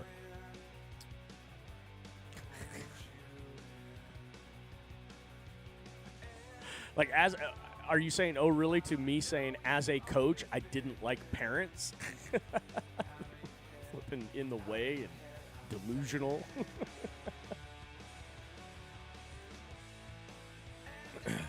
As an athlete, I didn't like parents. I just don't, like, I'm not an authority. I don't like authority figures no matter how old I am. I do not like authority figures. If you're trying to push your authority on me, well, I'm sorry. You don't have any authority over me. No one has authority over me other than God himself. That's it. Zero. So that's kind of where the buck stops for me. And probably that's where the buck stops for a lot of people with me, not wanting to deal with me because they want to control me or this, that, and the other. It's like, I am probably the least controllable person on this planet. So, yeah, that doesn't work for a lot of people.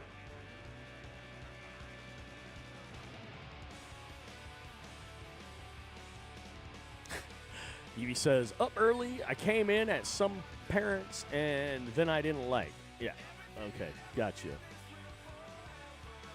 Hey, Evie, can you, I want to try something. Can you be my guinea pig? Evie, are you willing to be my guinea pig? I know you have a YouTube account. So I set up I set up yesterday. Was it yes? No, I set it up today. Well, I guess it feels like yesterday now. Today I set up the highlight comments, but because of how things are, it doesn't work for X comments. But it will work for YouTube and it'll work for Twitch. Sorry, Rumble people. I can't highlight your comments because Rumble's too ignorant to be able to sign up with Streamlabs so that I can do it through my Streamlabs. Because yes, I'm not going to ever, unless I'm incentivized like 7 figures at minimum, unless I'm incentivized, I'm never using the Rumble Studios. What a fucking joke. So I haven't. I'll be honest too. I say what a joke, and I've never opened it up. I've never looked at Rumble Studios, not once, and I won't. Incentivize me.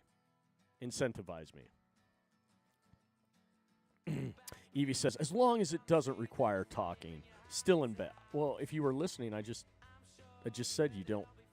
I need you to send me a message through your YouTube account, so I can see if I can highlight it, see if what I did correctly, because there is no way to test it on my end. I mean, I guess I could send a message through my own YouTube account, but I never have my YouTube account fired up. I almost never go onto YouTube for my account, my channel. I don't. So I don't care about it. Because I went so long with being booted off of YouTube. They told me they completely deleted that account and everything, and all of a sudden they finally, they gave it back to me. Which is like, wait a minute, what? Interesting. It's like Twitch. I don't go on to Twitch. Fuck that. Twitch has censored me so much over there, and I get hardly any interaction. Ooh, Evie did testing. All right, I gotta click. Wait, how do I do this? Click on this. It's not actually. Wait a minute. So, oh, for crying out loud! All right, can I? Wait. Okay, apparently I didn't do it correctly. I thought it would,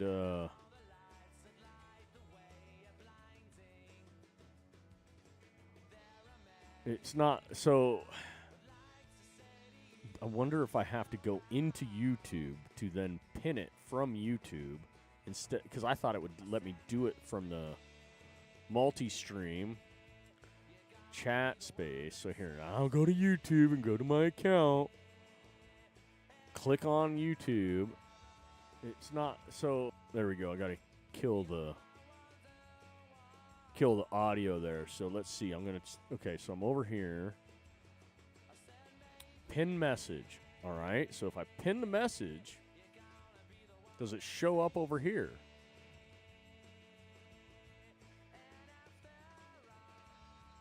Well, it doesn't show up over here.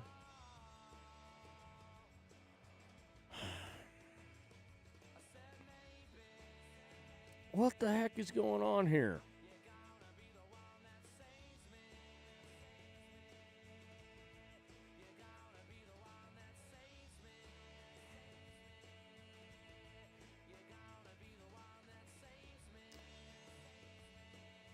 Thank you, Evie. Yeah, apparently I screwed it up, but it really doesn't.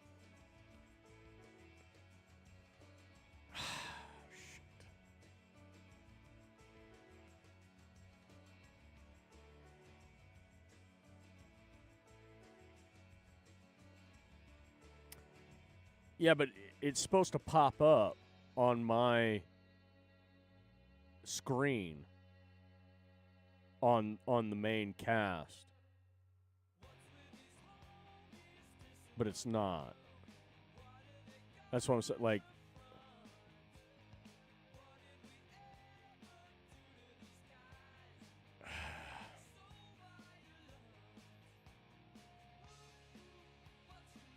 I wonder, do I go...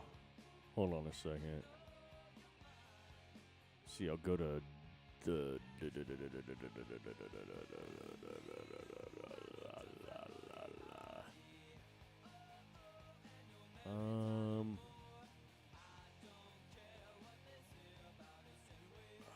Shit. Let's see here.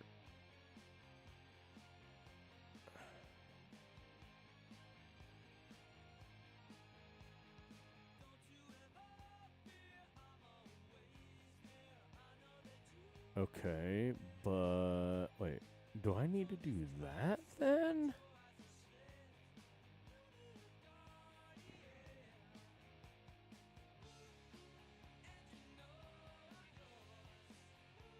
I was just hoping it would pop up.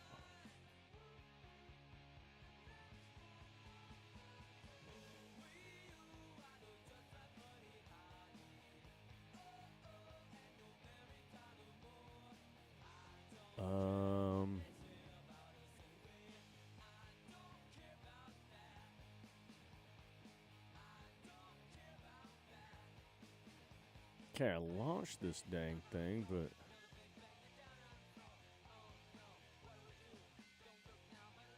the heck?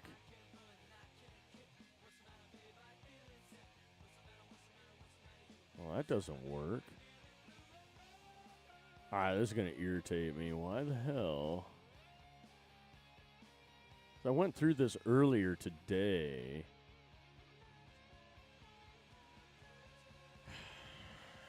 And it seemed pretty cut and dry. It seemed pretty easy. Apparently, it's not. So...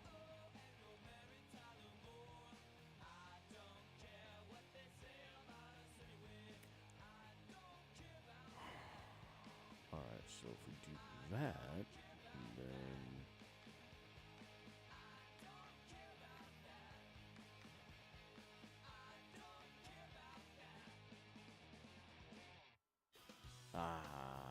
Did I get to it secretly? Did I figure it out? Uh-huh.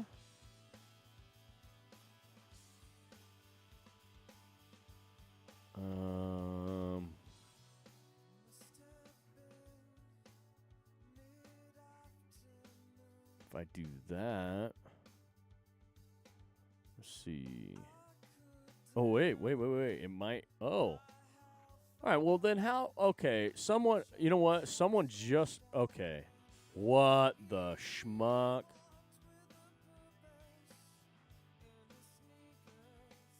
Thank you, Evie, because you're really helping me out right now, because I might actually get this figured.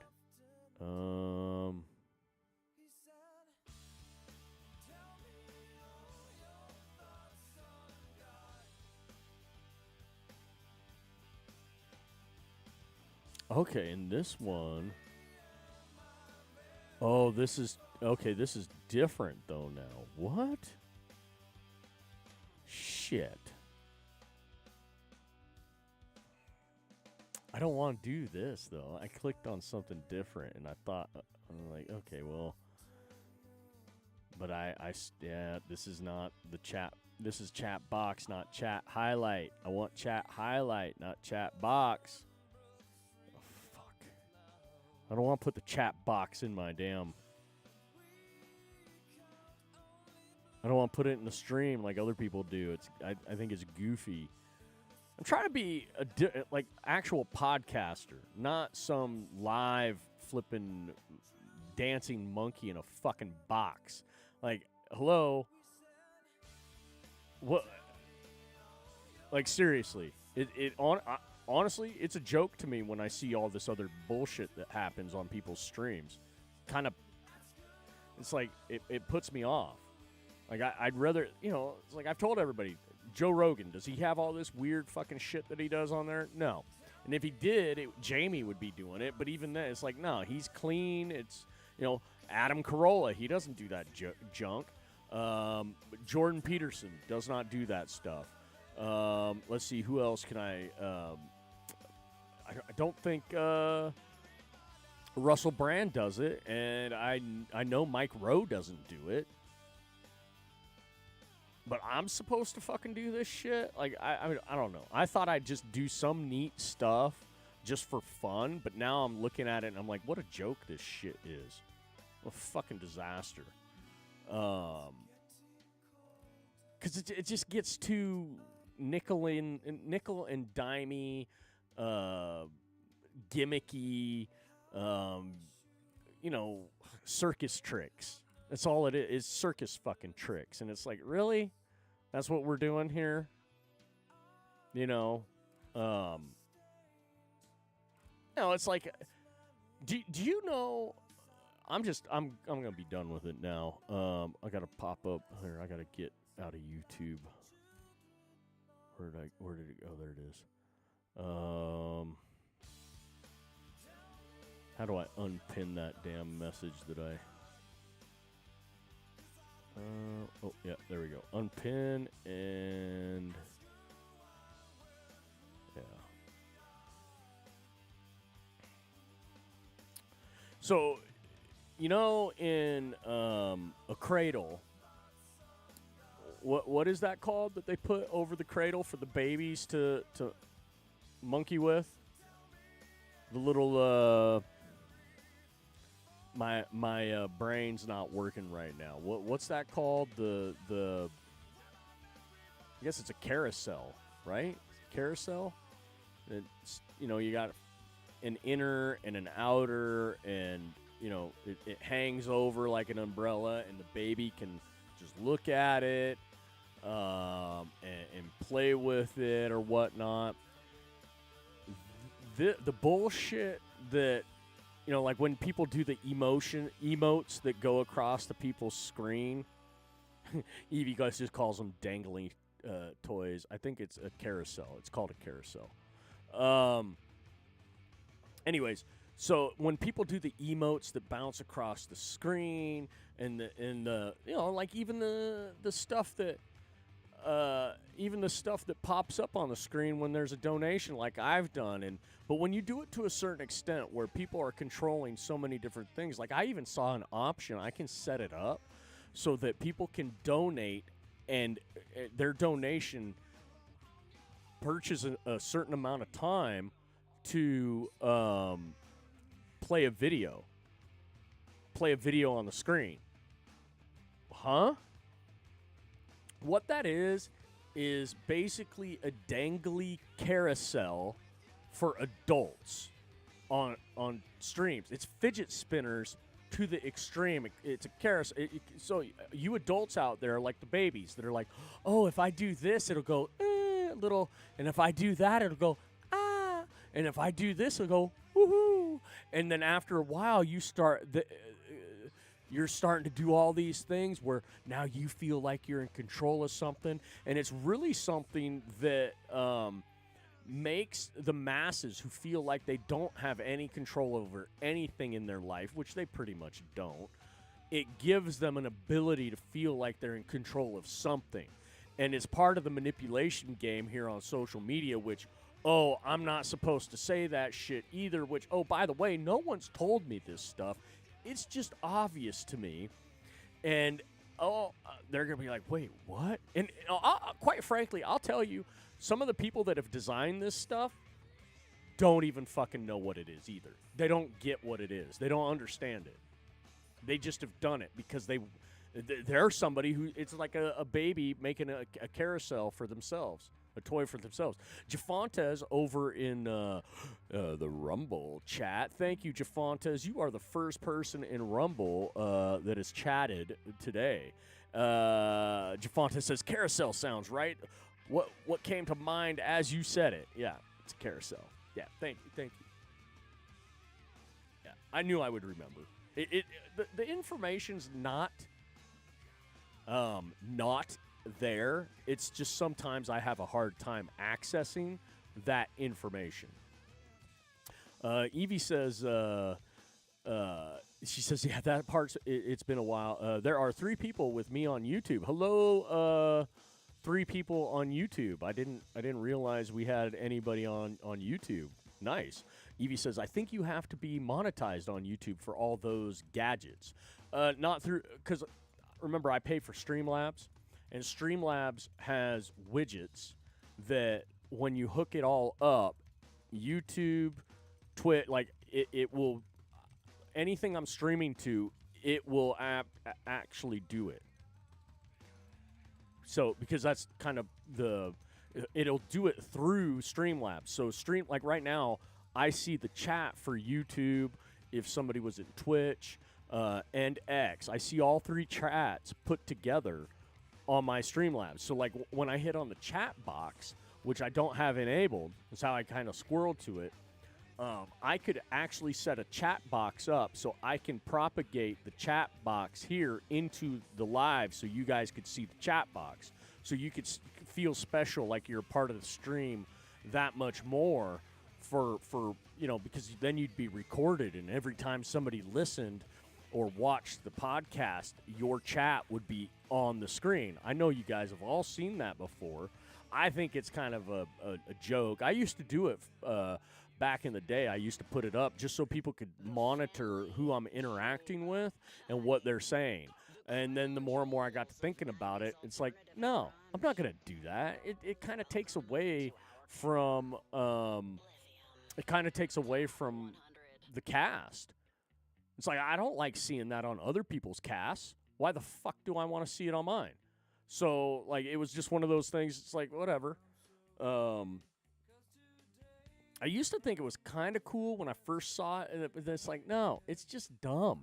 Because what you do is if you're watching it live, if you're watching someone's cast live, you see the chat box that's, tied to the platform, and then you see the chat box again inside the screen, and it's like, why are we doubling up?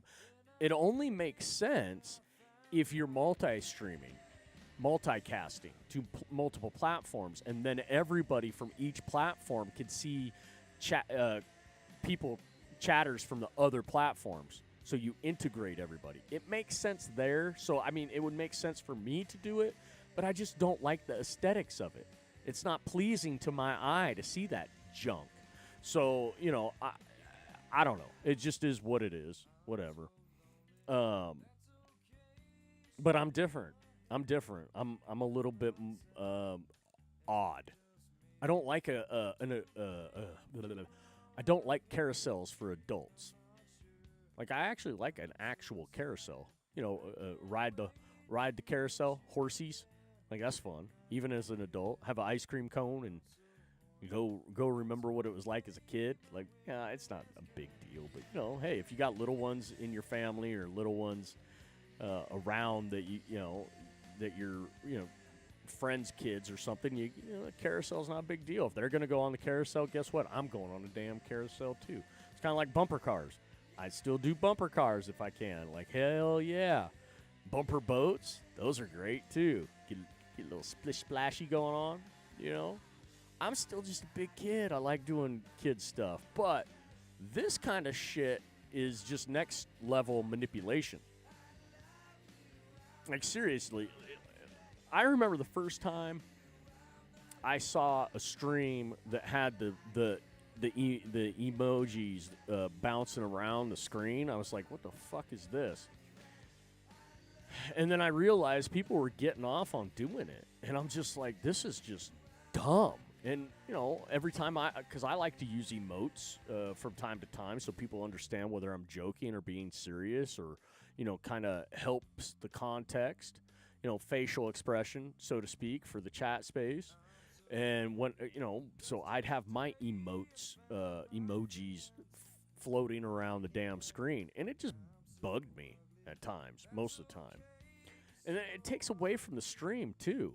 It's like if I'm trying to watch the person or whatever they're doing and you got, emojis flying around the screen, that's just trashy. It's just trashy. Clean it up. Get it out of there. That's just dumb. It's not fun. It's not haha. How old are you? Are you a third grader?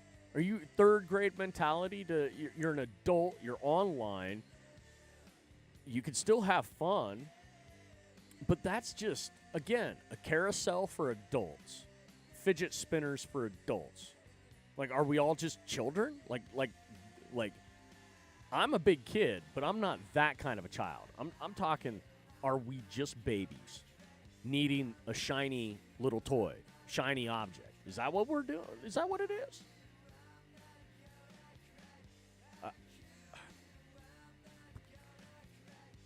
When you start thinking about that deeply, you start looking around at some of the other live spaces that you've interacted with, and you go, oh, shit, they are children. Oh, shit, look at the drama they create. Oh, shit, we're still in grade school. They have grade school mentality. Serious. Have fun. Have fun with that thought process. Right on either of any of the platforms that I'm on currently: Rumble, YouTube, Twitch, X. Think of people on those platforms. Think about how they present their stuff. Think about that for a second. Fred is in the house, says, what's up? What's up, Freddas? Who's he, Fred, in the house? What's up, brother?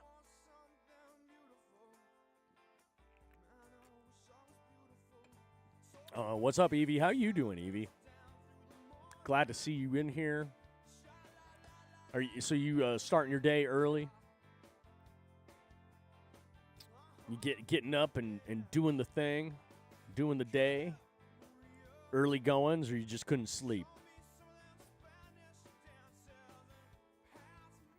You like my beer hat that I got here? I got the beer glass and then a bung hammer and hammering the bung in the keg. The keg. This is a one game a season logo for the West Michigan Whitecaps. But when they have this hat on, when they use this logo, one game a season, their nickname is the Bung Hammers. The West Michigan Bung Hammers. Actually, and they're in Grand Rapids, Michigan. The Grand Rapids Bung Hammers. I love it. I love it. The Bung Hammers. They have another hat that's orange, and it actually says Bung Hammers on it. I'm gonna have to get it probably. If I can get enough, incentivizing to be able to afford another one. These hats aren't cheap. This is a minor league baseball team, and these hats are not cheap. These ones. This is actually, I think, brand new this season. And when I saw it, I was like, I have to have that. I have to have that hat. Evie says, tired. Time difference sucks. I've never struggled with time differences. I don't struggle with the time differences, but it's probably because I'm a night owl. So I can switch up my time anytime. Anytime I can switch up time.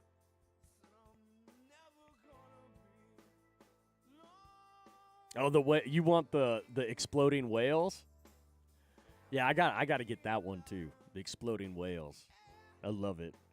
I gotta have I'm a 47 brand hat guy, but I'm gonna have to get the new era version of the exploding whales hat. So I like it because 47 brand does not have the soft version of the exploding whales,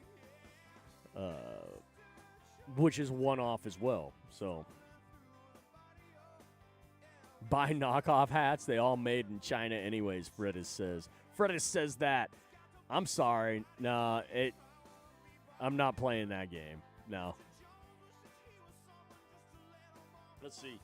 47 brand hat. This one is made in...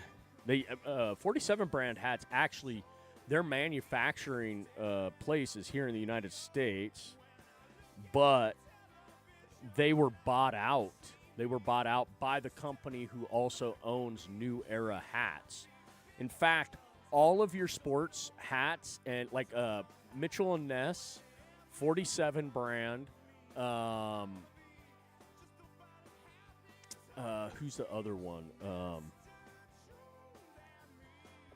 Mitchell and Ness, 47 brand, New Era. There's a couple other companies that do like nostalgic memorabilia, sports memorabilia, clothing, and whatnot. Um, they all are bought by the same company. The sports industry basically has been monopolized when it comes to like these certain brands.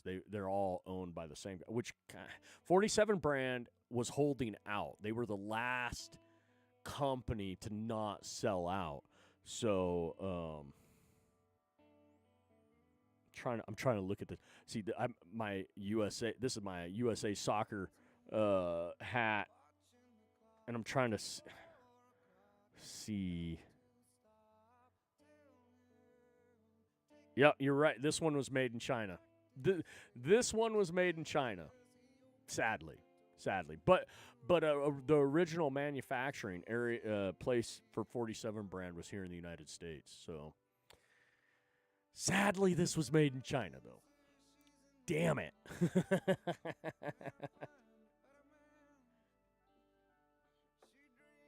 See, I have a Churchill Downs Kentucky Derby. If you didn't know what Churchill Downs was, I got a Churchill Downs 47 brand hat too. Love my 47 brand hats. This one's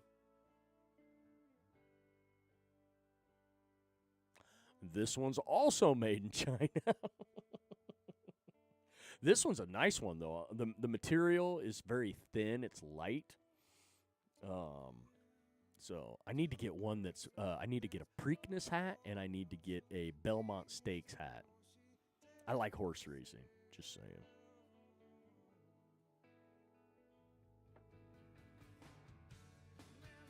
Anyways, Evie says Trump has landed in Saudi Arabia. Yeah, I know. We watched it. We watched it here. It popped up that he was doing a welcoming event or something, whatever they called it. And, yeah, you could scroll back in this live, and you'll see that I covered it already. You are late to the party, Evie. Sorry about your luck. So, yeah. Oh, and I got my first follower from, I don't know, I couldn't read their name, and it didn't say from what platform, but I had set up the little dinger for any time I get a follower, a member, or subscriber or whatever, it'll do a little thing. So, and that's only for Twitch, YouTube, and X. It won't work for Rumble because Rumble's still got their heads firmly wedged up their rear ends and won't tie in with Streamlabs. Just figure it the hell out, Rumble. Figure it out. You got Kick, you got Trovo, you got Twitch, you've got Instagram, you got Facebook, you've got X, YouTube. I mean, the list goes on that's tied in with Streamlabs, so you can use Streamlabs as this great way to, multi-stream. And yes, I know Rumble's made it so you can but YouTube does the same thing, but YouTube still ties in.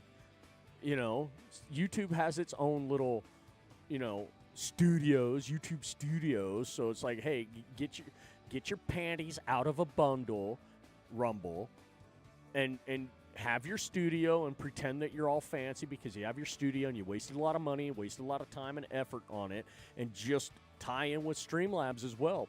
You'll have more people starting to utilize your platform because there are people that just do not want to deal with your studio. And since you're not tied in with Streamlabs, there's just people that would easily flip and push the button to stream out to stream to Rumble that won't because Rumble's not on the list. There's millions of people who use Streamlabs for streaming. Rumble's missing an opportunity, and I've said it over and over again, but you have people at the top of Rumble, not the board members, the CEO, that dipshit, but the rest of the board members, they don't give a shit. They just want, and whatever. But underneath the CEO. All of those people, for the most part, I don't know them all. And I used to only hammer the CEO and hammer one other person at Rumble. But Rumble's been such a fucking debacle over the last year. I have no problem just saying, look, predominantly the staff, the majority of the staff is a bunch of fucking morons. I have no problem saying that. Because you all of them are missing the boat on so many things. Well, we can do it better. Yeah, you can, huh? So you're that stupid that you think that you're going to make it better, you're going to do it better, blah, blah, blah. You've already bent the knee and kissed the ring in so many different instances at Rumble. So why not just join in with Streamlabs at least? Why not do some of these things that will help your platform succeed? But you refuse to do that, and your platform is kind of junk. It really is. It'll never compete with X. It'll never compete with YouTube. It just won't. And then when you look at the current stuff that's on YouTube, or current stuff that's on Rumble, me included, it's just low-level hack. It's just low-level hack shit all over the place. There's only a handful of good streamers or podcasters on Rumble. That's it. Flat out. Only a handful of them. The rest of them are all mainstream media or wannabe independent media that's just regurgitated mainstream media made to look independent. And those guys, I don't even count them. They're all just whatever. And then everybody else outside of that realm, it's like, well, I mean, who do you got? Who do you got? Russell Brand? Dave Rubin? And I'm struggling to think of anybody else worth a damn on Rumble outside of the previously mentioned individuals, the Gamers Error family streamers, and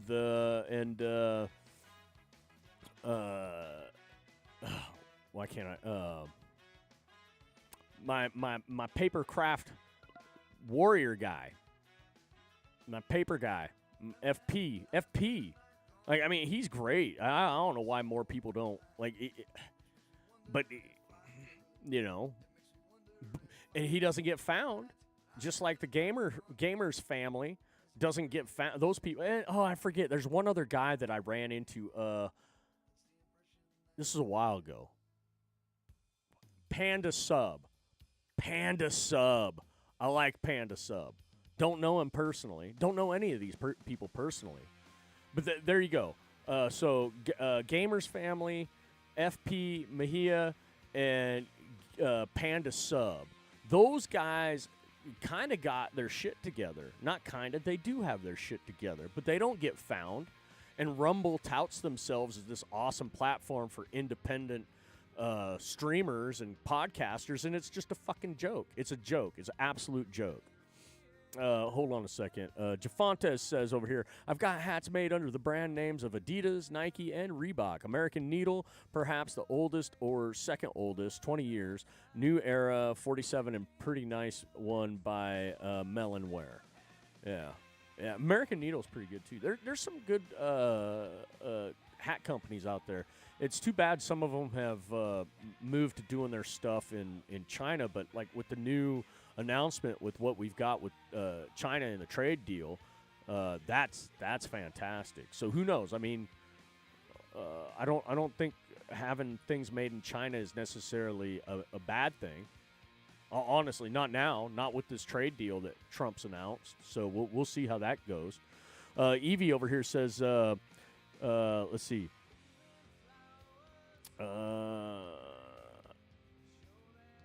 Evie says, apparently by the time he comes back, things are supposed to be grand for us here in America. Evie says, congratulations. I noticed something on X and want to ask if you agree. Do you agree the little bars that look like a volume emoji is number of views while live on X? No, that's those little bars are for interactions. So they're the analytics. Okay, so that tells you the reality of things. Oh, and they I've talked about this already. They don't match up at all. So like here, hold on a second. So right now it says I have 18 viewers, but then I have 19 impressions, 7 engagements. The engagements is when somebody's clicked on it. So I've got 1 like and 1 repost, and that was me that did the 1 like and the 1 repost. And it wasn't with this. Yeah, anyways. Which, hey, why I'm not understanding why the majority of people won't just do the like and the repost on their own. Like, I only like and repost if I like something. But if you're sitting here watching my podcast on X, why aren't you reposting it? Why aren't you liking it? You know what I mean? Like, why aren't you doing that? If I'm watching someone's live on X, which that never fucking happens other than one other person, but I do for her, I like and repost her stuff. I look, people are just fucking dumb. People are just fucking dumb. I swear. I mean, I have no problem saying that either. Oh, wait, my delivery. I forgot my delivery. People just don't pay attention, and, they just have so many other bells and whistles going on around them that they just, they just don't have the time, and they don't think about it. So you have to remind them with the, hey, like, follow, subscribe, so they'll remember to do that thing. And it's just bullshit. And you know what proves that that's bullshit is when I fired up this live, someone almost right away followed me, and it initiated my little follow thing for the first time. That was awesome. Jafonta says, shit, almost forgot garbage pickup is in a few hours. Finishing something here and was going to have a smoke in a minute. Anyways. All right, finish it up. Have a smoke and get the garbage out. Evie says, okay, so you see it too. The other night you had 35 people and 11 impressions. Yeah. 11 impressions. And then if you clicked on that, and then you would see the engagements. Yeah, so like right now I have 19 impressions, 7 engagements. So you probably saw 11 impressions and less engagements. But then it said viewers. So the question is, are people viewing without clicking in?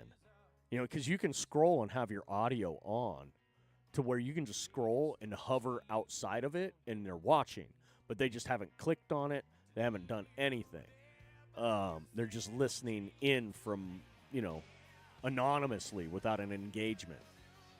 So, which just, oh well, I don't give a, look, I am, again, Evie, I am more censored than anybody else on this damn planet. And the fact that, people want to just ignore the reality of that, ask yourself, why am I so censored? I went through this thought process earlier before you joined in with us, so I'm not really going to run through it again too much. But ask yourself. I asked you the other day when you joined in the conversation why I was so censored, and you said it's because I'm aggressive in my speech. Huh.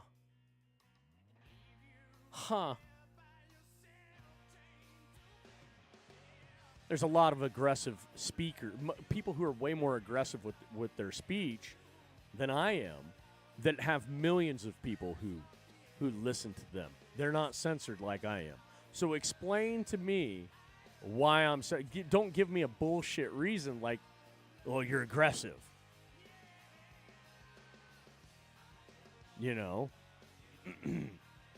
Actually, you could scroll while watching me. All you have to do is pop the screen out. You can pop it out, picture in picture.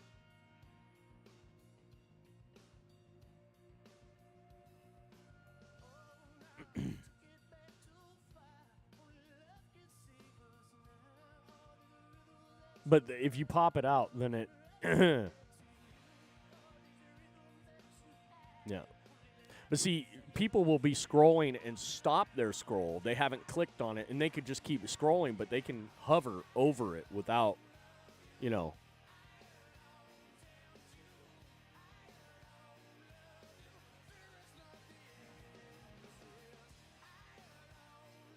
Just saying. Fred is just laughing his ass off. Yeah, Fred is laughing. I'm laughing too. Just facts. Just facts.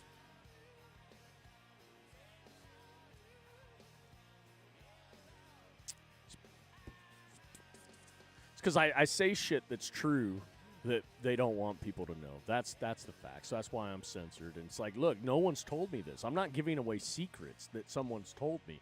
I'm giving away what I figured out on my own. And no one's incentivizing me not to say things that I figure out on my own. Not one person has offered to incentivize me to not say things that I figure out on my own. So, until someone comes to me with a...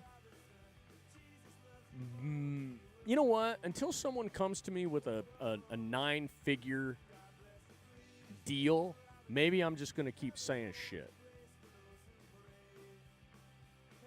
8, maybe 9-figure deal. I'm just going to keep saying shit. Evie says, yes, but other live chats, I don't have to. It jumps to the bottom on its own. Oh, well, I'm being censored on X. What's new? What's new? This is not fantasy. And I know, Evie, when you first met me, I know you thought that I was telling you a bunch of bullshit. You didn't believe me because so many people say that they're the most censored. I am telling you without a shadow of a doubt, I am more censored than any other person on the fucking planet. Period. And it's purposely done not by an algorithm like some people want to just say, oh, well, it's you're matching some algorithm thing. No, fuck you. I have been targeted specifically by human entities. That's what that is. That's what that is. That's what that is.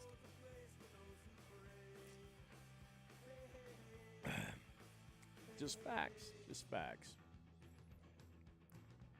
Wow, I've got 9 people on Rumble listening right now. I don't know how the hell that happened. It must be the whole Rumble staff watching so they can make fun of me, laugh at me, and whatever else. The crumblers.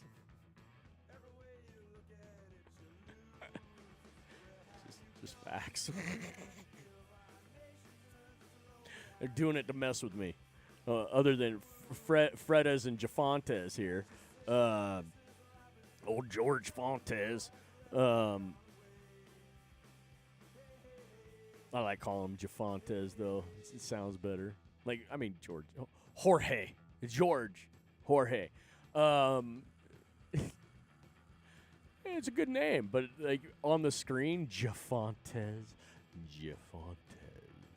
There's a little mystery to Jafontes. Like Fredas or Uzi Fred.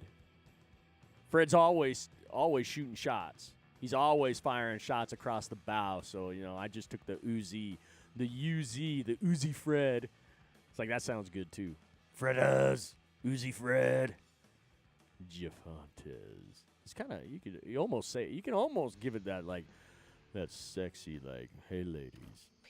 The Jafontes over here is waiting for you to give him a call. He's waiting for you. Jafontes.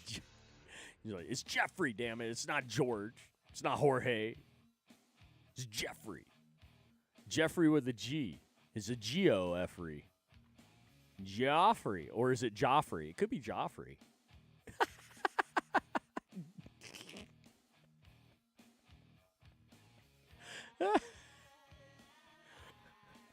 Geoffrey.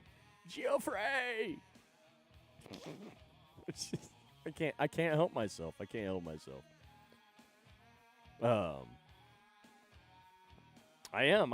This is my one and only beer that I've had. I actually would like to grab another one. Just having a good night. This is why I got the beer hat on. I was like, hey, I just got this today, and I was like, hey, I'm gonna put this on, put the beer hat on, and Evie over here on X says, Hefe. It's Hefe. Blippin' a Blap says, Freddas. Why y'all saying shit and stuff, bro? Blippin' and Blap was like, hey, what the fuck? I thought we had a deal. Guys, we're not supposed to say anything in his chat while we're watching him. Fuck him.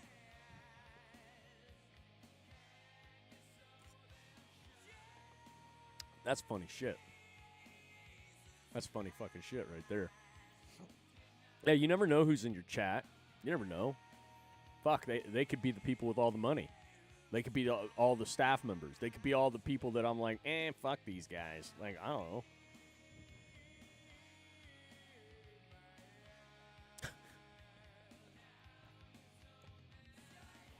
You just don't know who the hell you're talking to half the time. So, like, hey, example. I just met Evie like a month ago. She could be one of these people that works for one of these damn platforms, and I have no idea. She could give me some bullshit story that she does this or does that, and I don't know. You know how many times I've interacted with people that I know flat out lied to me who they are, and they were there to diagnose me, analyze me, watch me, make sure, just check in on me because, one thing or another.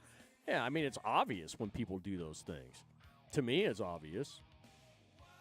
But I just play along for the most part and figure, hey, the truth will come out at some point, or they'll just disappear and maybe reappear again another time, or maybe somebody else will replace them and somebody else will do the same bullshit. It's just one of those things.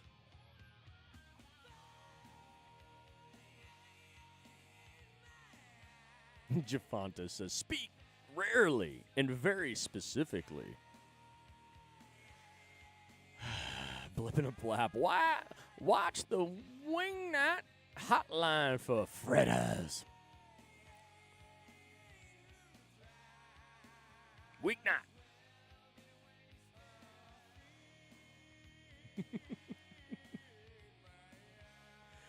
Hey, you just look. That's the beautiful thing about social media. You can create an account, you can create a screen name, you can throw up a profile pic, and you can become anybody you want at any time.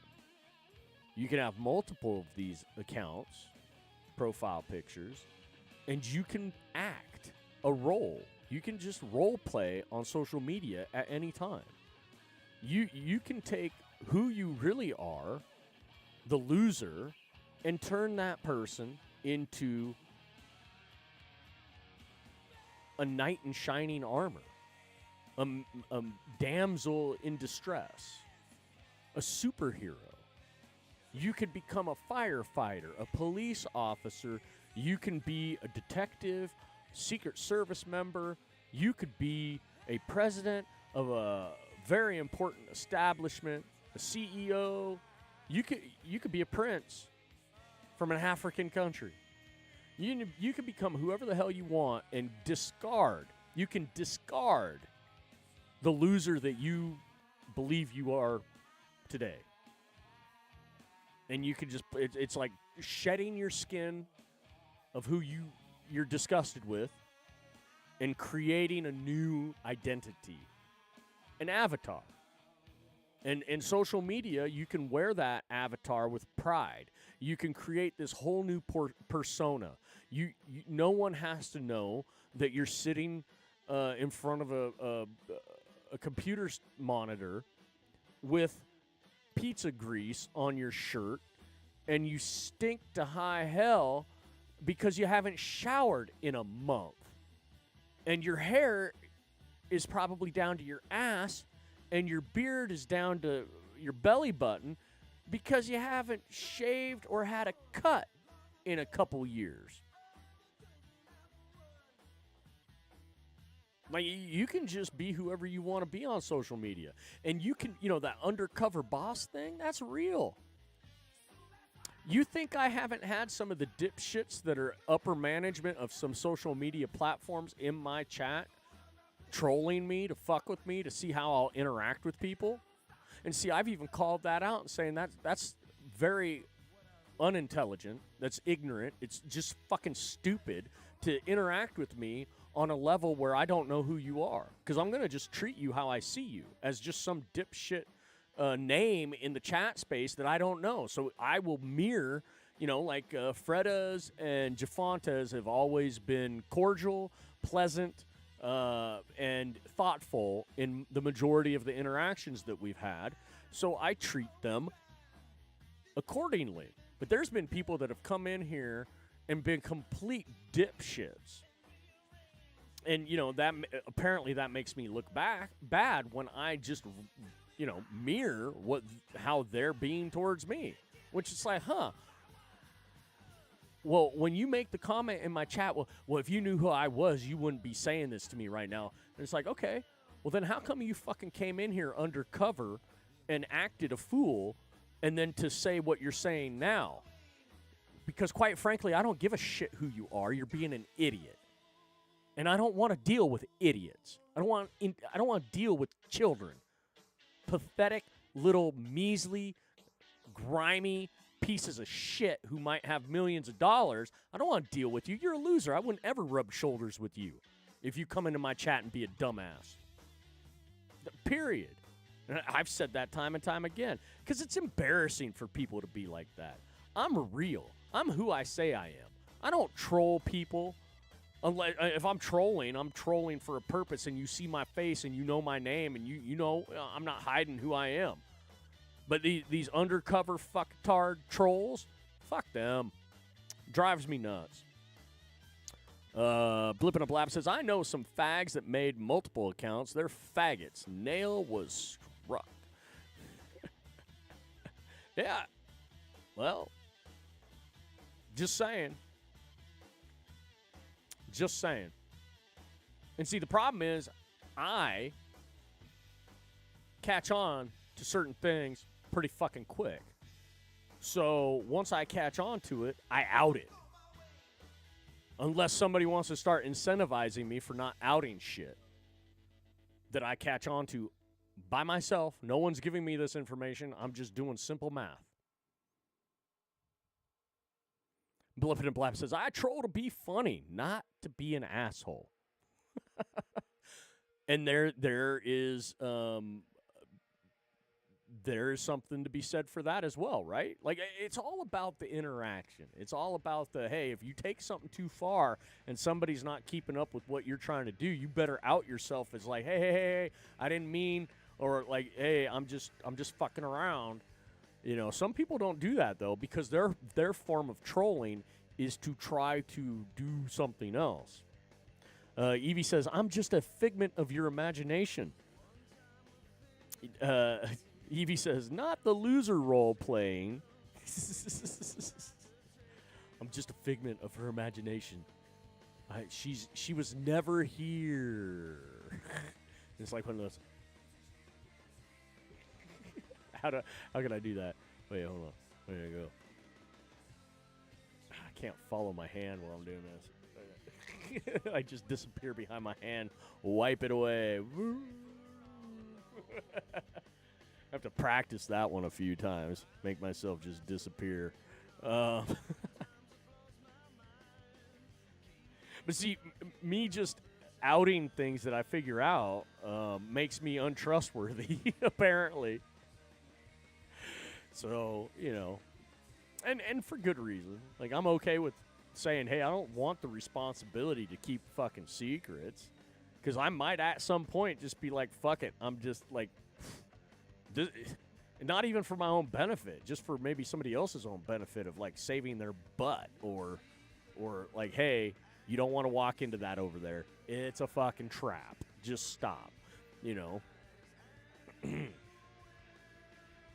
So, but see, I will say this, for those out there that want to bring me into the fold with certain things, but that can't really trust me to not divulge certain things. First of all, incentivize my ass so I won't just go on brainiac thoughts and just go down badger holes that lead me anywhere at any time. Incentivize me. Let's have a conversation and let's figure something out. Because I'm going to tell you right now, I already lead down badger holes that outs your shit anyways, and you didn't tell me.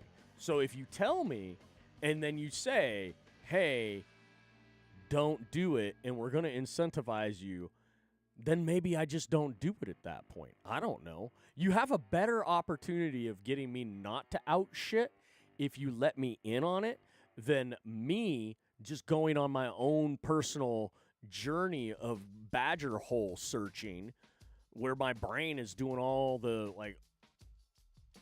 2+2s, where I might out your shit anyways and not even know that I outed your fucking shit until it's too late. So which one would you rather have happen? Maybe where you have a fighting chance, or where I'm just saying shit because it's in my head. Evie says, I don't troll, but I'll give you my opinion and curse anyone out. Oh, Evie's saying she's going to curse people. Blippin' to Blap says, just don't take anything on the internet seriously. Laughing his ass off. Y'all want my OnlyFans link? Oh, my God. That's a... That's a blipping up.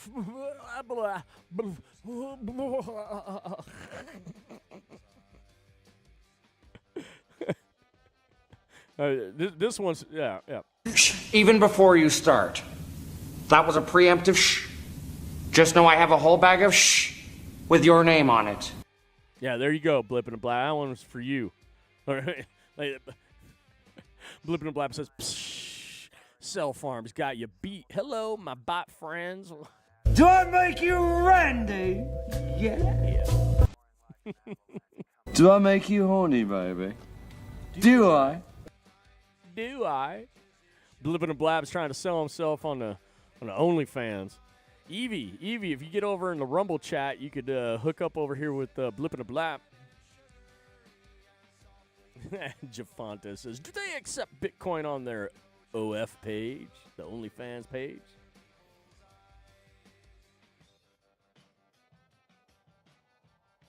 Evie says, not that you need to, but have you considered going into other spaces for more exposure? Maybe haters or enemies too.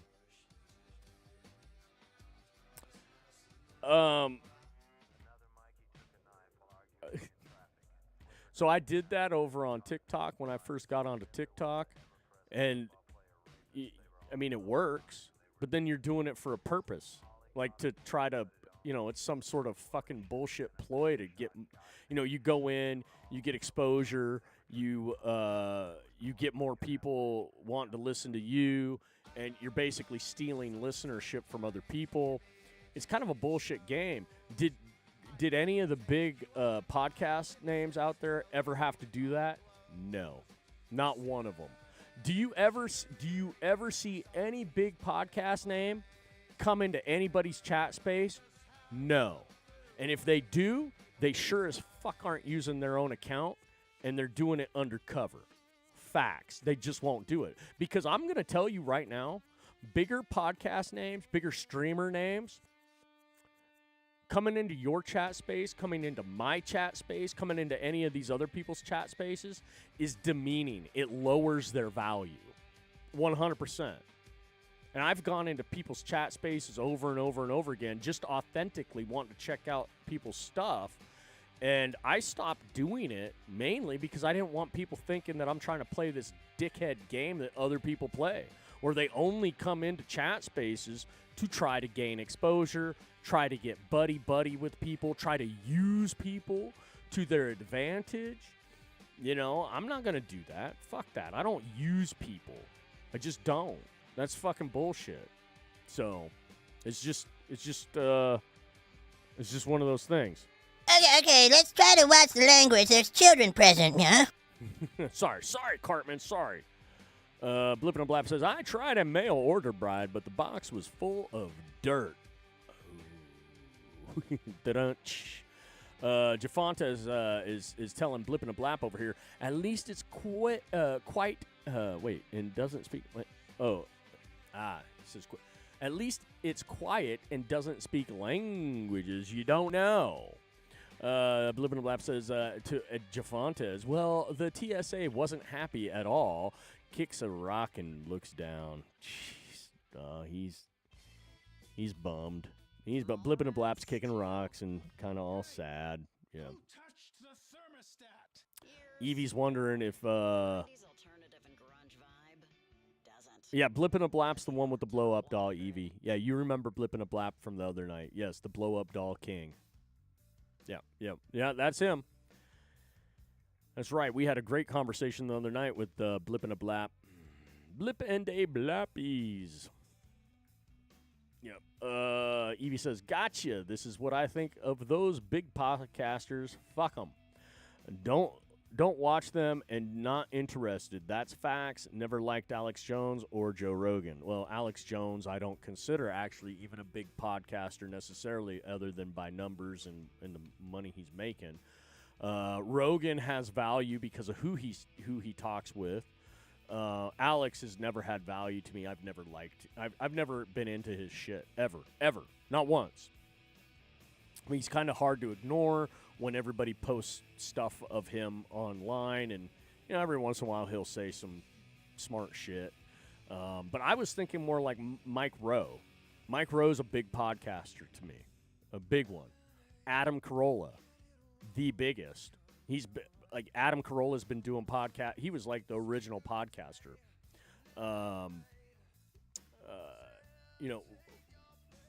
Russell Brand. I mean, Jordan Peterson kind of does a podcast. No, he does. Those are the type of bigger names that, Yeah. Dr. Drew, even. Dr. Drew and Adam Carolla used to do a show called Love Lines, late night, back in the early 90s. Straight out of Seattle. I think they were in every major city doing Love Lines. I think they were actually out of. So it was 107.7 The End in Seattle that I would pick them up on. And that I was in Southwest Washington, right on the mouth of the Columbia, able to pick up that radio station. They'd come on at like 11 p.m. at night and go for like 2 hours. Love Lines. That was awesome. Check it out. I mean, they don't have it now, but that's Adam Carolla and Dr. Drew. And Adam talked about getting into the podcast thing towards the end of Love Lines. And that was Joe Rogan was just a nobody at that point in the early 90s. I mean, he did news radio. He was just like a nobody character in there that was just minimal appearances, not a lot of lines. And then after that, later, he had the Fear Factor bullshit, and then obviously his podcast stuff, which is just how he got into it. And how he got to where he's at now is a complete joke. Like, seriously. Like, what the hell? And then he's got his wannabe comedic career, too, where he's like, what? But, yeah, when I talk about big podcasters or radio show hosts, these people, they're just not coming into people's chat spaces. They're just not going to do it because it belittles them. It's beneath them to do that. There's nothing to gain from going into other people's chat spaces. There's zero to gain from it. Like Rush Limbaugh used to call people like that the backbenchers. They'd watch his stuff, listen to his stuff on the radio, and then they'd go do their own show and basically talk about the exact same shit that he was talking about, saying some of the exact same shit he was saying. Just you know, Blippin' and Blab says, at least I'm not smoking them. Yeah, smoking those blow-up dolls. Yeah. Evie says, Michael Berry is huge here. Have you heard of him? No.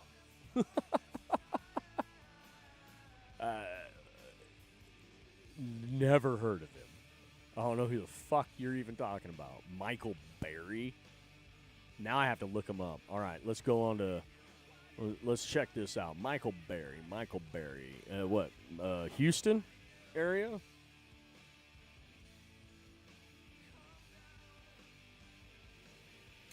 Michael Berry podcast?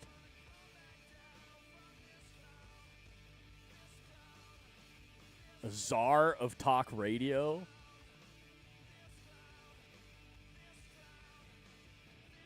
Okay, so he's Apple Podcasts, iHeartRadio, TuneIn, Listen Notes, News Radio 740.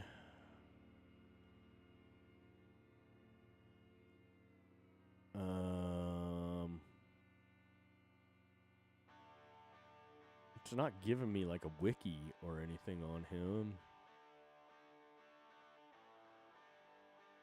Oh, this is a good song right here. What's up, Kenneth? Wherever you're at, this song goes out to you.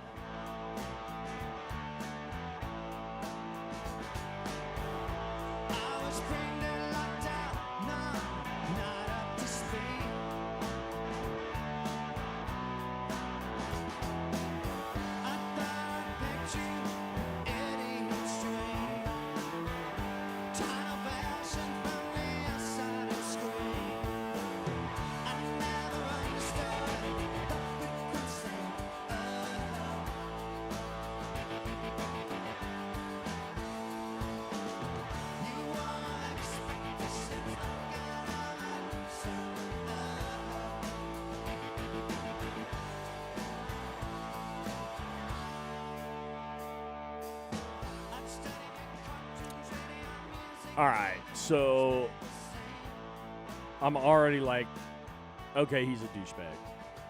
So, because I'm finding a ton. He's like, whoever his publicist is, his agent, they've got him plastered all over. Like his team, because he's not doing this alone. He's plastered everywhere. So, I mean, good for them with marketing, right? But check this out. This has to be a local thing that he's done here. But this is why I call him a douchebag right here. Right here. This is why it's like, seriously, dude? So he's got a coffee cup that says overwhelmed. And let's see if I can. Oh, shoot.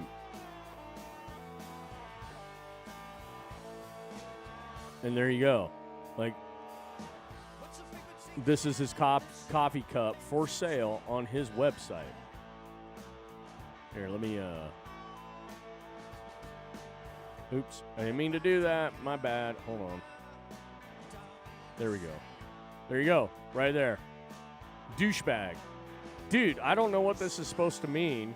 Maybe it's a politician somewhere in the Houston area. But, like, this is just, like, this is dumb.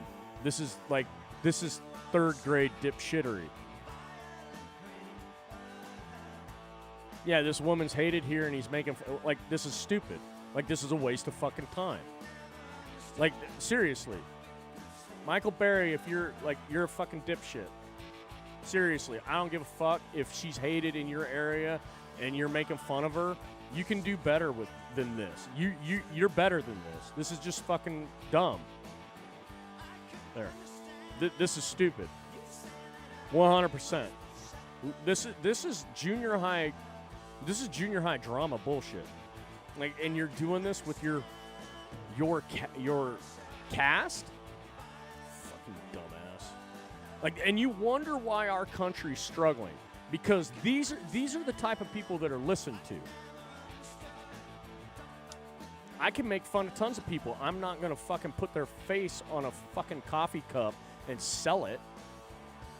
I'm just not going to do, because that's just dumb. I've got better things to do. I've got fucking better things to do than that. I like my rainbow mug that I have. That, you know, my take back the rainbow coffee mug that I made. It's a smiley face. It's a smiley face made out of rainbows. You know.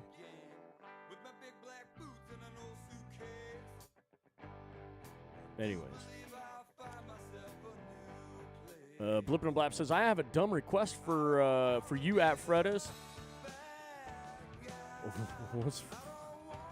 I gotta see what this is. I'm clicking on it. What the fuck is this? What the fuck is this? Gangster party line? Adults. Oh my gosh. That's hilarious. All right, I gotta share this now. I gotta share it because this is funny. This is funny. All right, this is funny shit right here. All right, leave it to Blip and a Blap. See, and that's like Blip and a Blap. If I had it, I'm just gonna. So you're always sharing videos. If I made it to where if you donated, that you could put up a video based on how much, length of video based on however much you donated, would you do it? You know what I mean? Like, I just was made aware that Streamlabs has that feature where you can set it up where people can donate and it will play their video. Only a certain length based on how much they donate. So the more that you donate, the longer the video. Yeah, no, I didn't think you would. Because that's dumb, right? That's exploitation. And honestly, that's teetering on. Somebody could donate and put in pornography or whatever kind, a snuff film or you know what I mean, like some weird shit that you don't want on your cast, but they could do it because you've made it so they can just donate and put whatever the fuck they want up at any time to interrupt your cast or whatnot. It's funnier when you watch it, just saying. Oh,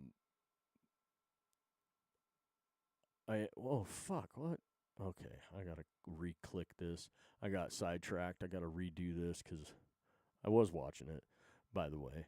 It's funnier when I listen to it. But hold on a second. Hold on here. It just looks funny on its own. I don't even have to. Just saying. All right, hold on. Let's see here.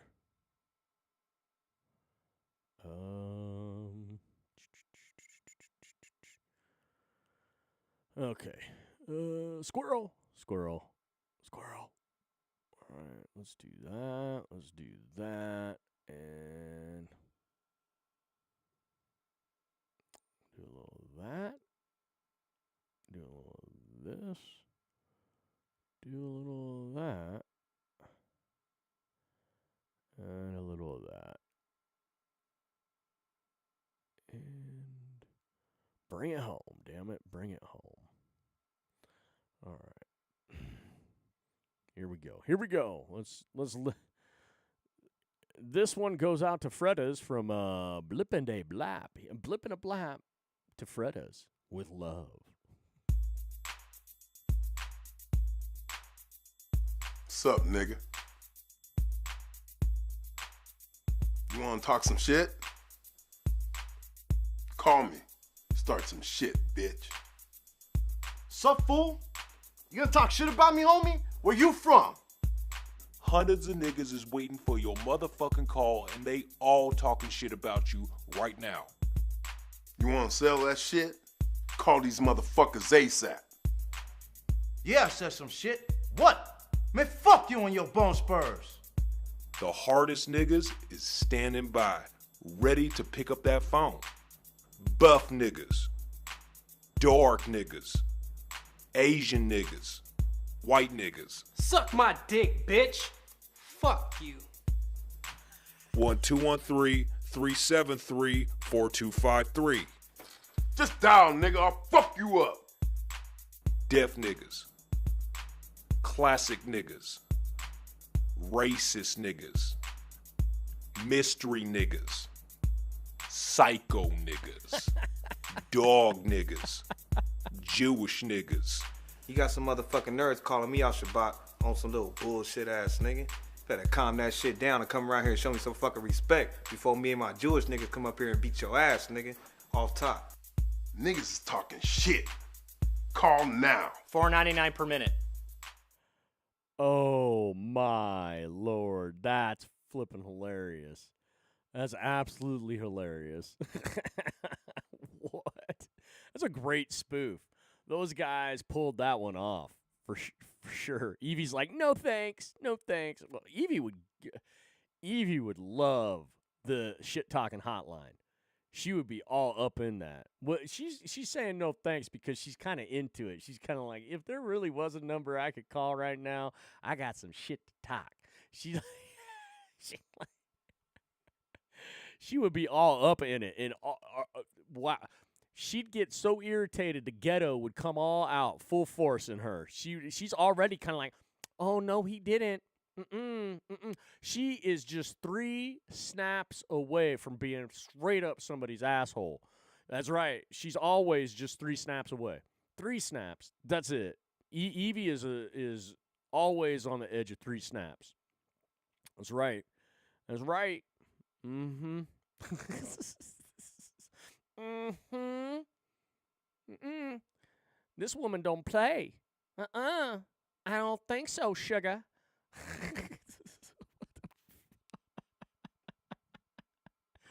Evie's dying right now. She's like, what the fuck? What's going on? Oh, fuck him. No, he didn't. No. She's kind of like, she's rocking back right now. She's like, or laying back a little bit like, she's like, how the fuck does he know this shit right now? She's like, don't scare them. Scare them with what? The truth? Them's just the facts. Them's just the facts. That's facts. That's good stuff. I love it. I love it. I love it when people can be funny like that. All right. All right, we'll just skip. We'll skip that too. Oh yeah, Red Hot Chili Peppers. Soul to Squeeze. I love this song. It's a good song right here. I like the Red Hot Chili Peppers. I like a lot of their stuff. They're like a classic band that damn near every song is gold.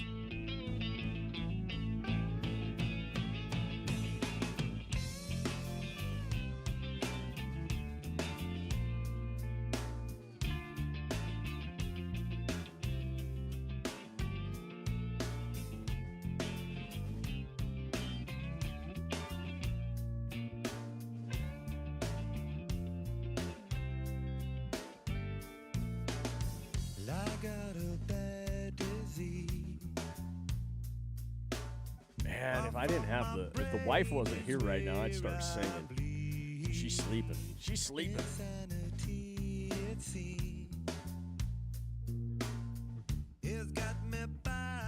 Flipping a blap's getting crazy here.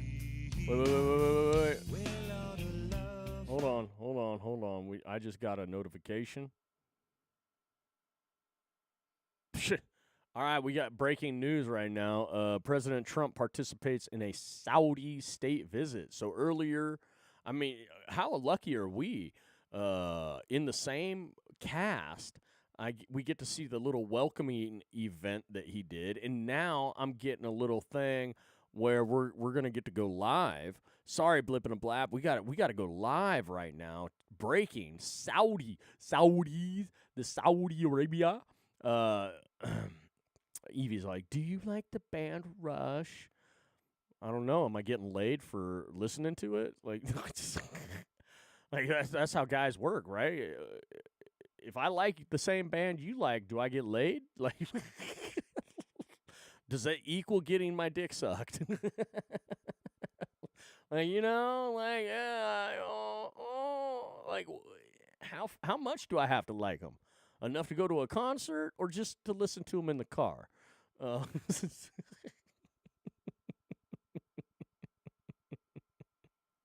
Like, which one is it? How far do I have to go with this? Let's see here. Okay, we got that one. Uh-oh, that's not what I wanted to do. Damn it, I screwed up already. Hold on a second here.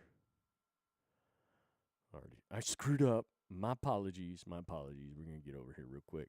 Real quick. All right, hold on. Let's get back to what I was doing. Evie got me all sidetracked with the questions about bands. And then I went squirreling.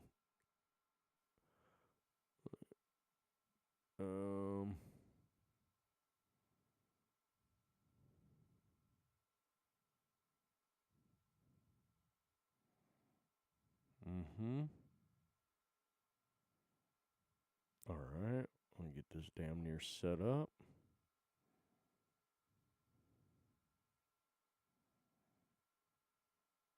Oh yeah, look at that. That's gonna be nice. Look at that.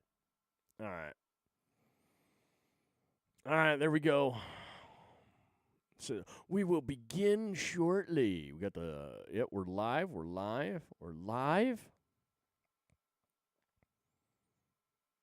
There we go. Evie's late to the party, apparently. She's not following what I'm doing. He's all, White House is on. Yeah, well, duh. If you were listening to what I was doing.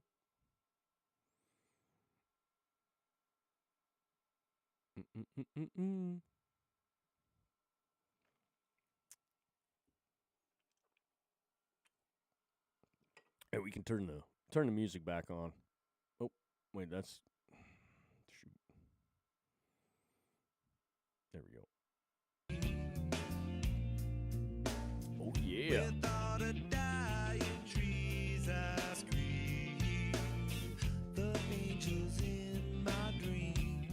Oh shoot, I screwed up. It turned to demons of greed, that's me. Where I go, I just don't know.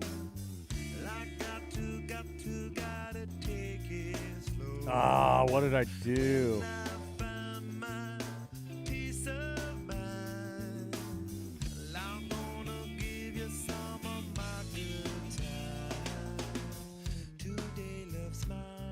Shit, I screwed some shit up over here. Hold on a second.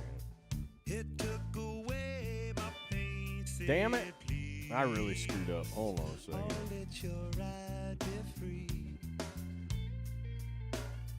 You gotta let it be, oh yeah. Where I go, I just don't know. I gotta take it slow. When I find my peace of mind, I'm gonna give you some of my good time.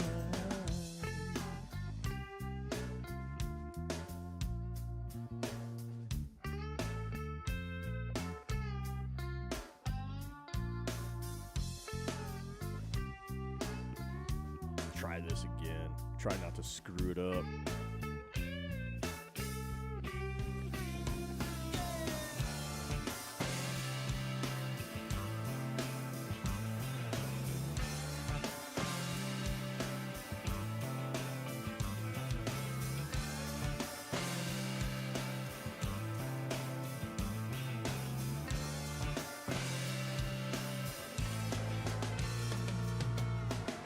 So polite indeed. Well, I got everything I need. I'll make my days a breeze. Javonta says, shit, I'm getting to bed late, if at all, this morning. Right? It's bitter, baby, and it's very sweet. Evie says, they are a Canadian band. You have one job. I already know who Rush is. Like, the fact that you didn't know that I knew who I was talking about. I didn't, like, did you not, you had no clue I was being funny, did you? Zero clue. I know Rush really well. Super well.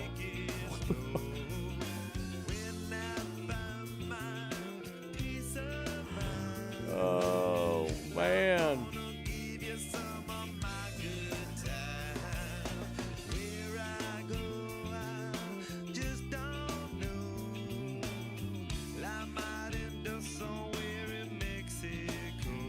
You know, Geddy Lee has probably one of the best baseball memorabilia collections. Did you know that, Evie? See, I know Geddy Lee. Not him personally, but I know Geddy Lee, who Geddy Lee is. He is the lead singer of Rush. And I know he's a huge baseball fan with a massive baseball memorabilia collection. Evie's like, I've seen them in concert years ago. I would never go to one of their concerts unless somebody paid for me to go. I'm not a big fan of going to concerts. I never have been. There's only a handful of concerts I've been to in my life, and 3 of them have been one band. Dave Matthews Band. Been to 3 Dave Matthews Band concerts.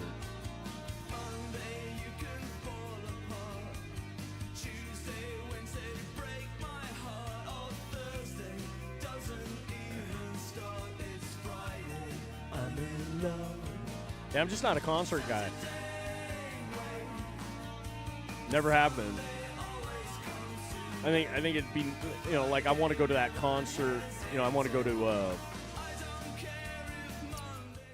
to see Santana in person in Vegas at the House of Blues, but it's like that's not even a bucket list thing. I just kind of think it would be fun to go to a Santana concert at the House of Blues in Vegas.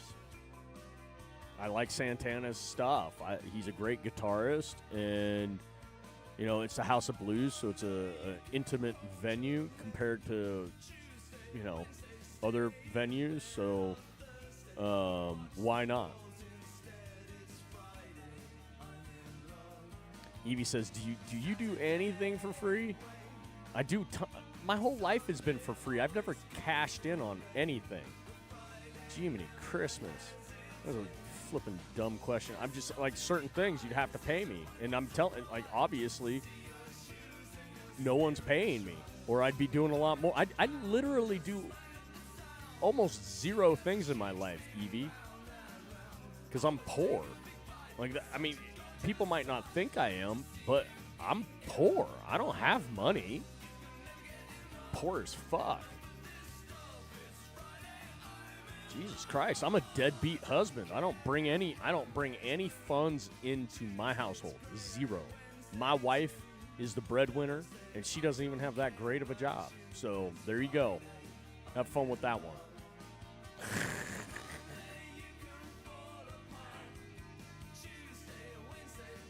Evie says, intimate? Does that mean if I go? Just kidding. You're funny. Funny. But yes, intimate. With or without you there. I just haven't figured out when we're going to go down and if we can even afford to go. Because, again, it's not my money that's paying for us to go at that point. So, it's my wifey poo. My wifey poo taking me. So, Evie says, now you're being sarcastic. What? I'm not being sarcastic. I'm being honest. There's no sarcasm there. I'm a deadbeat husband. I don't pay for shit. I don't make money. I make 0 money. I do not get a paycheck each month. I'm not living off the government, so I don't get to collect money for free. I don't have a job. I don't make any money doing this outside of what little donations I get. Let's see what else. Yeah, my job is to eat, sleep, and do it all over again every day. That's it. Evie says, okay, then I want to know why. Because no one will hire me, dumbass. Like, how many times have I had to tell you? I can't get a job. My mouth. I mean, are people retarded at this point? Do you not understand it? This is why I'm censored. My mouth. I can't get a job. My mouth. I had my own business, and then COVID ruined that. Why am I a deadbeat husband and have no job? Because I'm a loser, Evie. Fuck. I mean, don't be fucking retarded. I mean, seriously. Like, I'm being honest. I'm being, probably, the too much information bullshit. But, like, there's nothing more to it. Why? It's just, that's just what I've become. Spent the majority of my life working my ass off, doing manual labor, having my own business for a while. COVID happened, politics happened, and I basically ruined my business. Well, COVID ruined my business. I also helped ruin my business.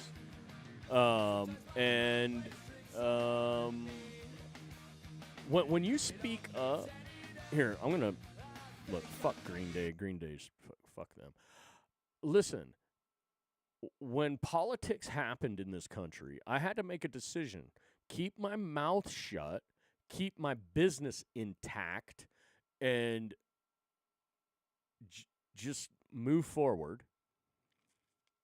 Or speak up, speak out, and speak freely about the atrocities that were happening to everyone around this country and point the finger at who was doing it. That means the everyday dipshit running around out there that voted for Democrats. The everyday fucking worthless piece of shit running around demanding everybody get a jab that they knew nothing about.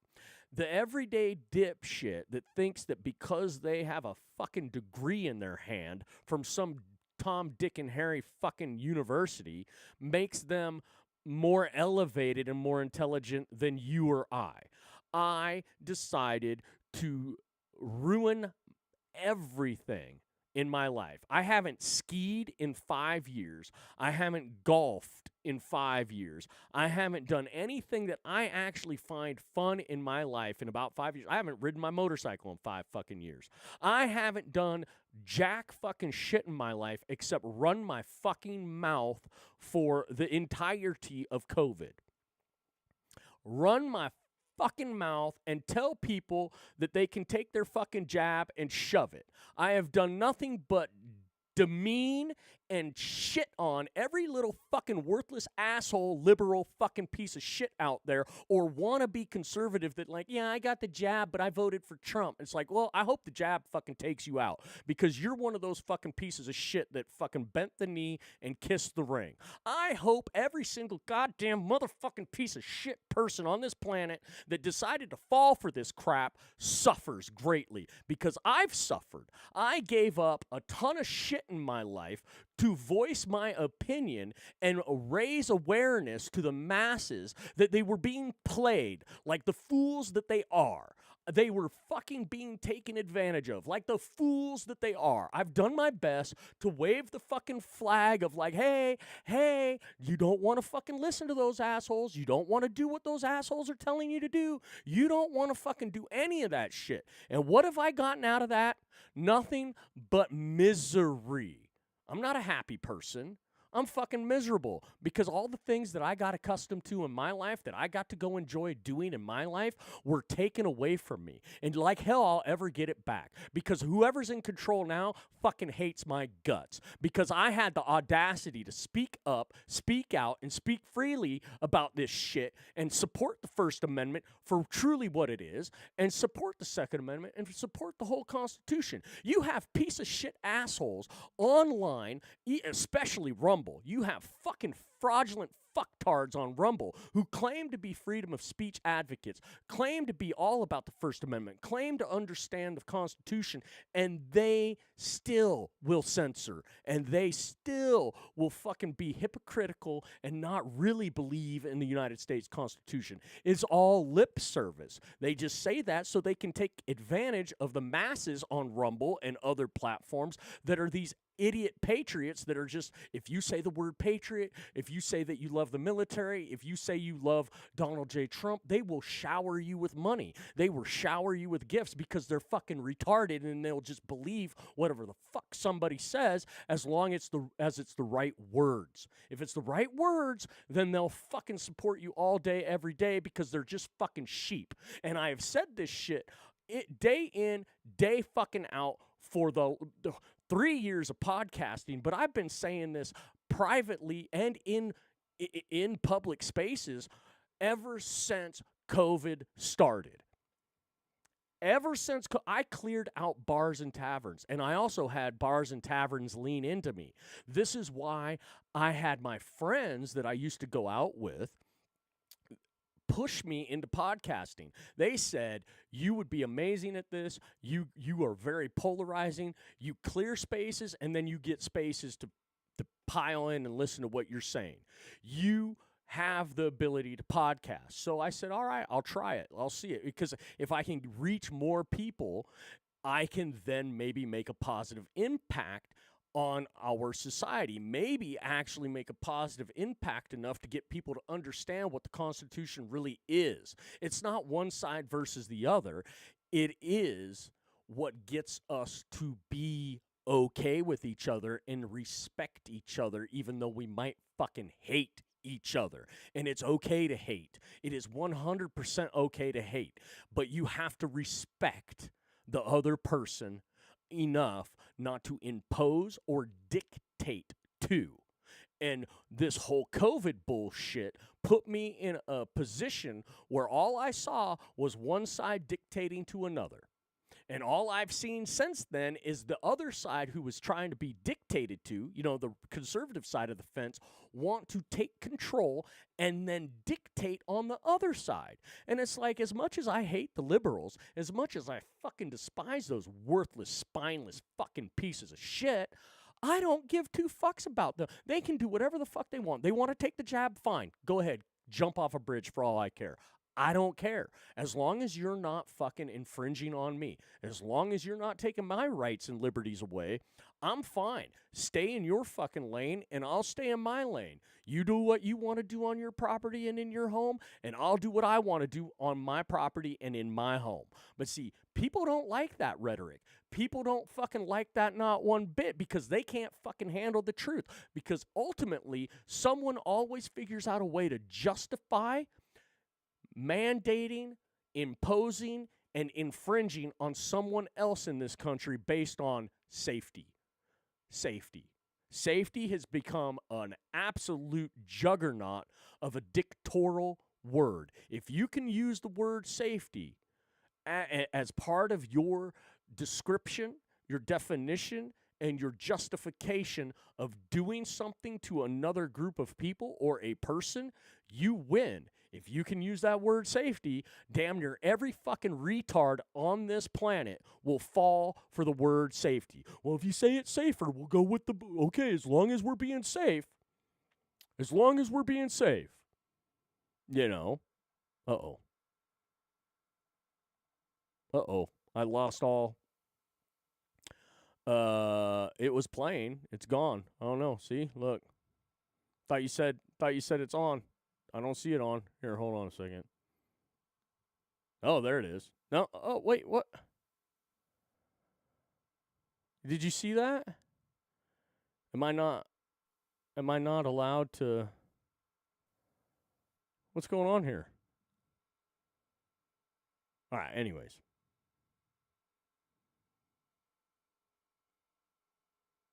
I could rant about what I was ranting on for hours because I'm just it pisses me the fuck off. And then you ask a question like that when I've already articulated this to you multiple times, and I've articulated it to the people that have listened to me multiple times. They're not.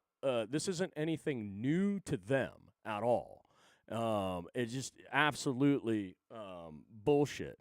Jafanta says. Statistics, graphs, numbers was a long as fuck 7 minutes because he can and can't. I looked for a job for a decade after the 80 crash, got laid off the Friday after Obama was inaugurated, got unemployment after about 10 weeks waiting for the first check, then got a job installing AC for rip-off scam company about 2 weeks after getting my unemployment check. Always had at least one job and school, college for most, from 14 to 30. Then I picked up some books and started working towards my financial literacy education. Should have done that when I was 14. Could own half this town now had I done that then. Absolutely, Jafontes. Absolutely. Absolutely. So, anyways. Why the heck is this not... Why is my... It won't play. Why is this not wanting to play? It go...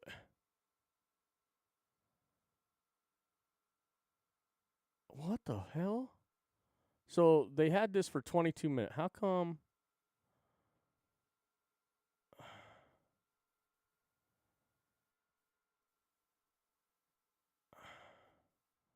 I had this queued up, I had it playing, and it just stopped. The fuck is going on here? Wait, what? All right. Are we going to get sound?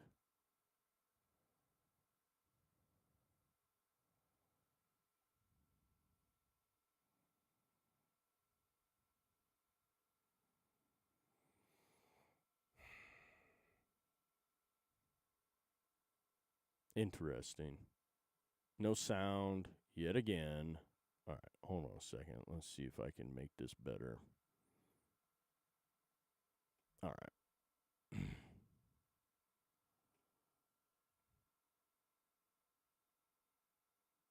All right.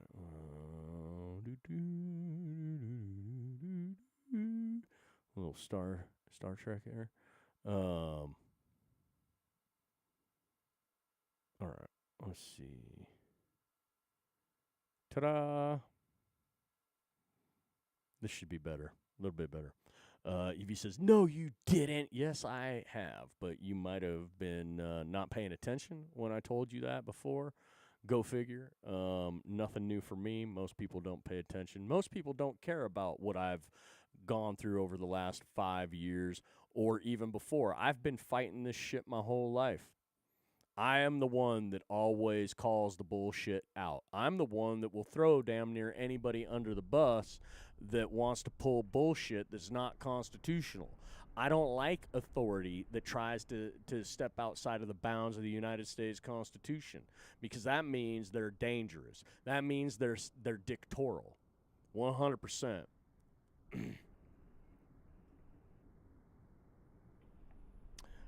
Evie says, "This is my perspective, so don't get mad. I'd be damned if I allow my mouth to take my livelihood. It's called control myself when to speak and when not to. Maybe you take this as bowing down to a system." Evie, you speak horribly. You do. Like, you're not good at speaking. You know that. We've talked about this. And yet you're the one with the fancy job. You're the one that gets a lot of money because you're good at faking. You're good at being fraudulent. That's just facts. You're good at making yourself something that you are not because the person that you are behind the scenes at home, it's not the person that you show people in reality. That's just facts. I am who I am behind the scenes and out in the public eye. I don't differ. I don't play this fucking bullshit game that you play and other people play. And if you want to say that you'll be damned if it'll take away your livelihood, I'll be damned if I'll let someone like you walk into my fucking life and tell me that you know what you're doing is better than what I'm fucking doing. Because ultimately, you're part of the problem in this country. And I'll be damned if you're going to hide and say that you're not part of the problem in this country. Because you are. You are 100%. Because that's deceitful. You change your voice. You change how you speak. You change what you think and what you say based on who's around you. And that's horseshit. 100% horseshit. Everybody that does it is horseshit. 100%.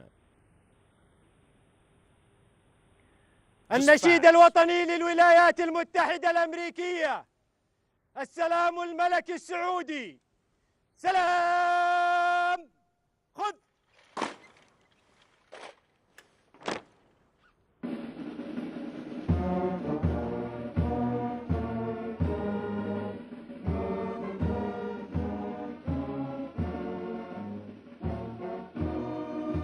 A little surprised they're playing the national anthem there. That's nice of them.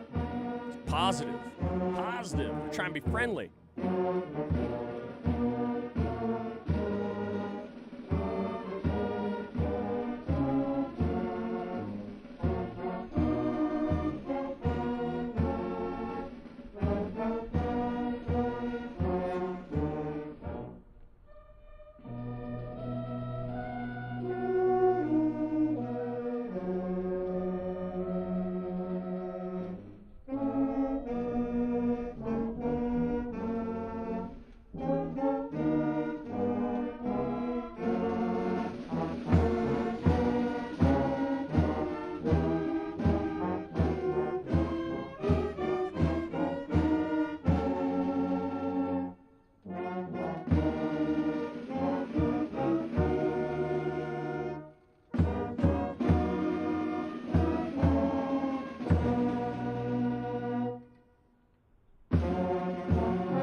I gotta speed it up. It's bothering me. جنبك. سلاح.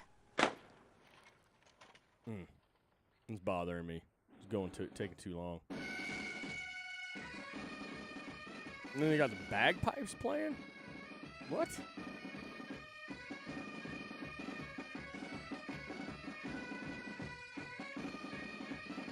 I'm not quite sure why the hell they put this up. And I'm not quite sure why the hell I couldn't watch it in real time, like I had it set up for. It obviously kicked itself off for some reason. That's weird.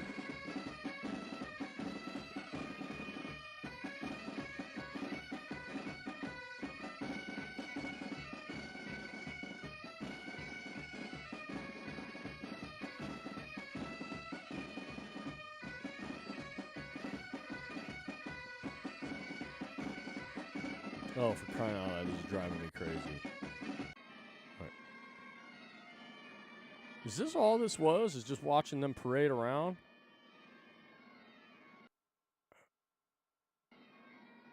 This is it. So we didn't even miss anything.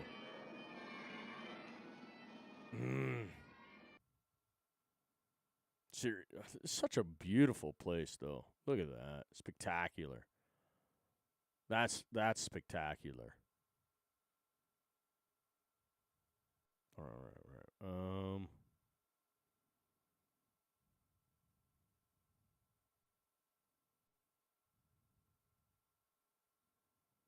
And we're not gonna get to listen to him talk. Look at that. Look at the timestamp here. It's like, really?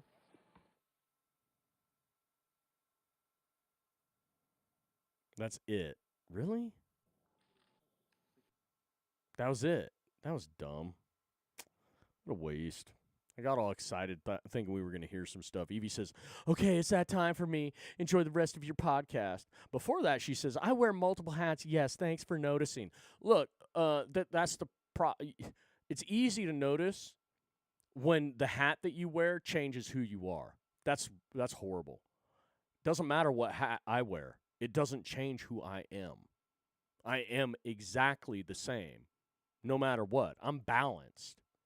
I'm not changing based on who the fuck's in front of me, unless it's children. Like, that's it. Adults versus children.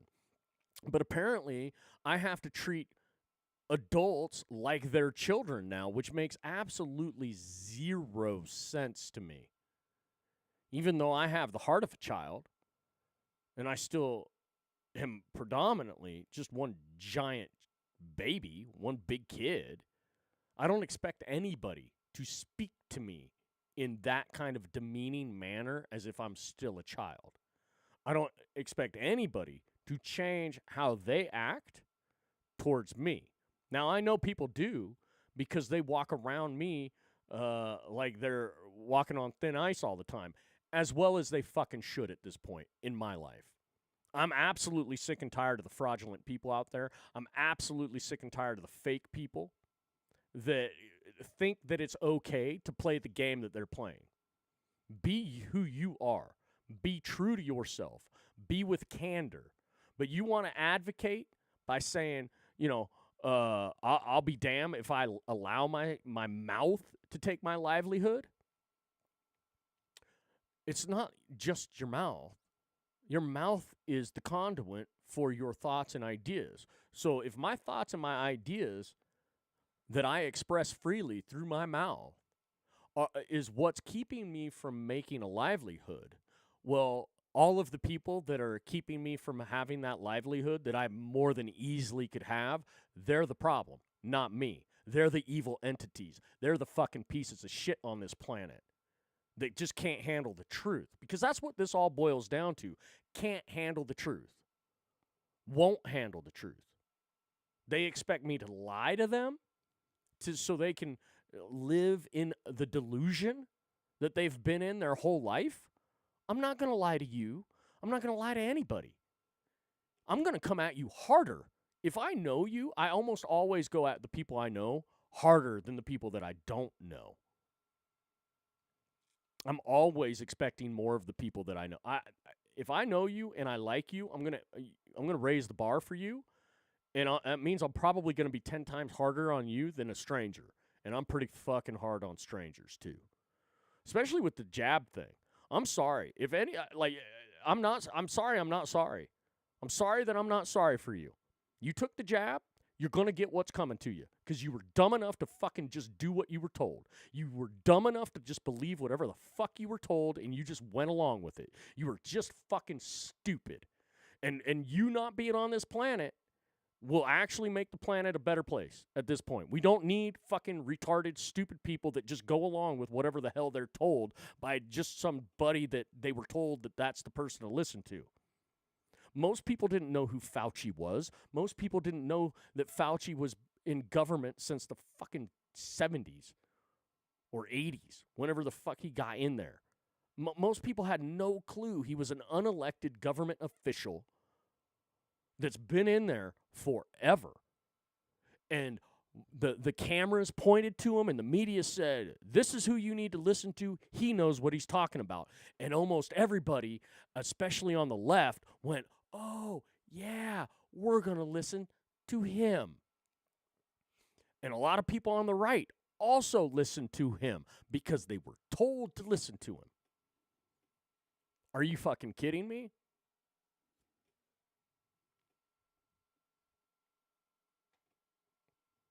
Evie says, it's your opinion, and I'm sure others have their own opinions too. Come on. It's not a fucking opinion. I'm speaking truthfully, and it's not a fucking damn opinion at this point. I am not sorry for the people that are too ignorant to understand reality. I'm not sorry about that. Not one bit. That's why you're being taken advantage of. That's why you have no fucking clue. The majority of people on this planet have zero clue that they're being taken advantage of. 100%. The people who are elevated, people with all the money, are just doing circles around everybody else like they're sheep. And then they look at somebody like me saying, boy, he's trouble. We got to fucking make sure he doesn't get out. We have to censor him. We have to do whatever we can to fuck with him because he'll fucking ruin us. And yes, I fucking will. Because you've crossed the line. All of you have crossed the fucking line. Every single last fucking one of you. You justify lying. Everything you do is justifying this weird ass fucking game that revolves around lying. And not one of you will fucking accept that that's reality. You just said it yourself. You, by damn, I'll let my mouth. That's your thoughts and your ideas. And your ability to freely express those thoughts and ideas. That's the First Amendment, bitch. So start using the First Amendment. But oh, wait, that's right. The First Amendment isn't allowed in the game, is it? Why isn't it? Because the game is actually destroying your liberties. The game is destroying your freedoms. The game is taking every single right that was given to you by God away from you. But yet, you justify playing the game. It's fucking pathetic. It's fucking pathetic on a whole nother level. You don't like what I have to say? Tough shit. It's reality. You can think that it's just an opinion. It's not just an opinion. You can wish everything that I said away with labeling it as an opinion. It's not a fucking opinion. I'm not even judging you. I am telling you what I'm witnessing. I am witnessing people who justify lying. For what again? Your livelihood? Do you realize that your livelihood, you only need food and water and shelter? That's it. But you want to define livelihood as what? Making money? You think what? Money gets you food, water, shelter? Well, yeah, it can get you those things. But you can also hunt for your own food, grow your own food, gather your own water, and you can definitely build your own shelter. And if you can't do those things, then your livelihood definitely depends on making money to pay someone to provide those things for you.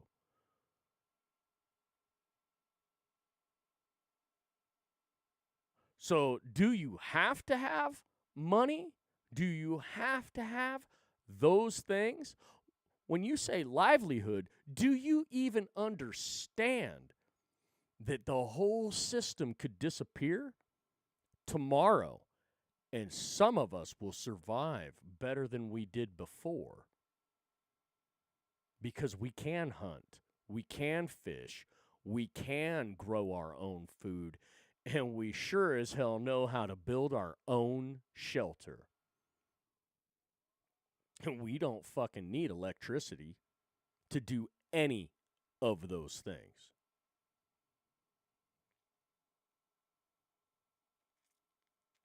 So just because you play in the I will lie and keep my mouth shut and bite my fucking tongue game does not mean that you're elevated. It does not mean that you have any fucking business doing what you're doing right now. You're just willing to play the game. Which, what did I say the game involves?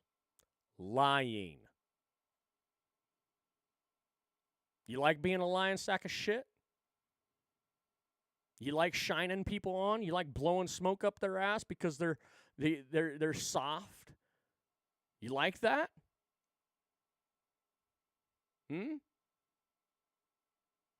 Does that feel good? Do you feel accomplished with your life because you've made it so far because you're good at shining people on? You're good at hiding who you really are?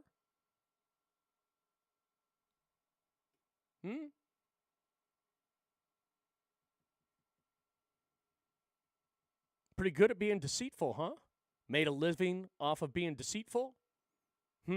Interesting.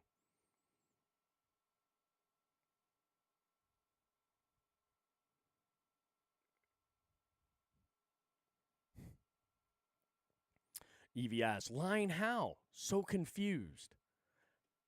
Again, you can't follow, can you? The game that's played, you said it yourself. I can go right back here. I'd be damned if I allow my mouth to take my livelihood. It's called control myself when to speak and when not to. It's also how to speak. And you do not speak honestly with people all the time, which makes you a liar. You hide who you are, which makes you a liar. Controlling yourself to not say the truth when you want to, that makes you a liar. Everybody does it, right?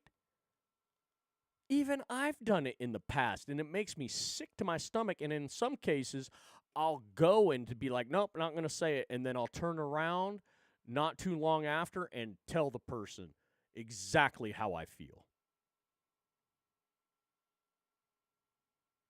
Because I'm not going to steal the truth from somebody, even if it's an uncomfortable truth. We have too many people who have gotten nice and cozy in this world where they will not accept the truth unless it revolves around their good feelings. They will only accept truth if it makes them feel good. If it is a truth that makes them feel uncomfortable and makes them not feel good about themselves, they will not accept it, and they will blame you for offending them.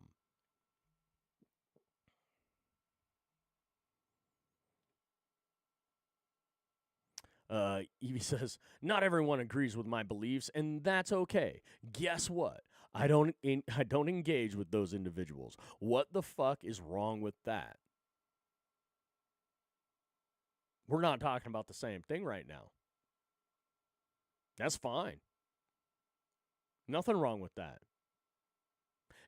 But that mentality fucks me every single time. Because no one agrees with me. No one has my same beliefs. And no one engages with me because of it.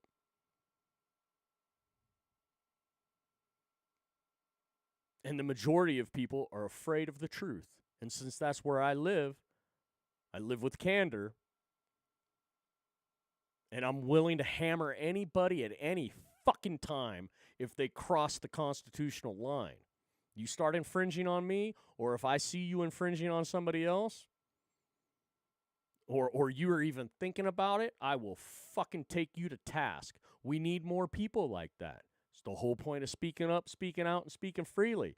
But people can't handle speaking up, speaking out, and speaking freely. They're scared as shit because they're just little fucking minuscule minds that don't understand that when you do not speak up and you do not speak out, if you do not speak freely, your First Amendment disappears. Your Second Amendment disappears.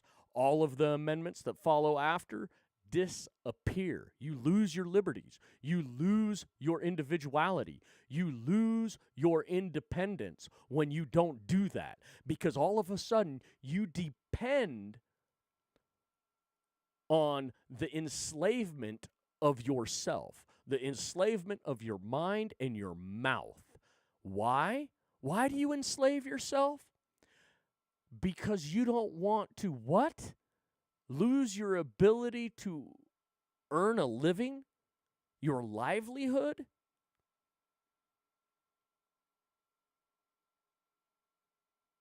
Interesting. Interesting.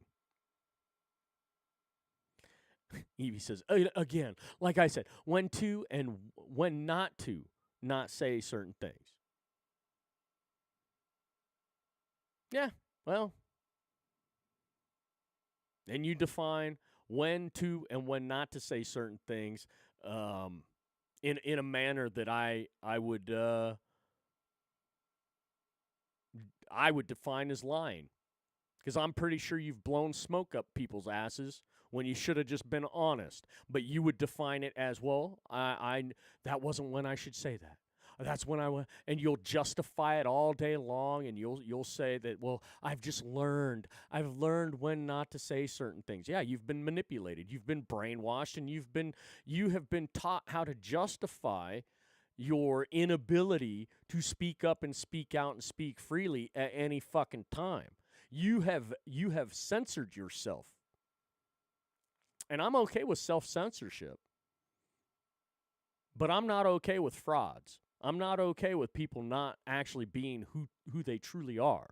And I'm not okay with people saying, well, if I put this hat on, it makes me this person. And if I put that hat on, it makes me that person. I'm not okay with that. You need to stay true to yourself. And if you being a different person every time you put a different hat on is being yourself, then guess what? Then we do not have anything in common. Zero in common. Kenneth Morales in the house. What's up, Electric Porpoise over here on X? He says, hey, howdy. Kenneth goes on to say, I'd rather die on my feet than live on my knees. Ooh. Oh, shit. Kenneth, bringing the heat. Bringing the heat. Look, we have a lack of understanding in this country about the truth and honesty. This is why I don't like Truth Social. Truth Social is filled with a lot of people who are kind of culty and kind of same mind type bullshit where they just follow whatever President Trump says no matter what, as if he's a fucking god. But then there's people in there as well that are willing to use that to manipulate the masses that are in there, and they take advantage of it and they lie. And so you do have liars within the platform of Truth Social. And so, and it's done almost purposely how they did this to take away from the value of truth.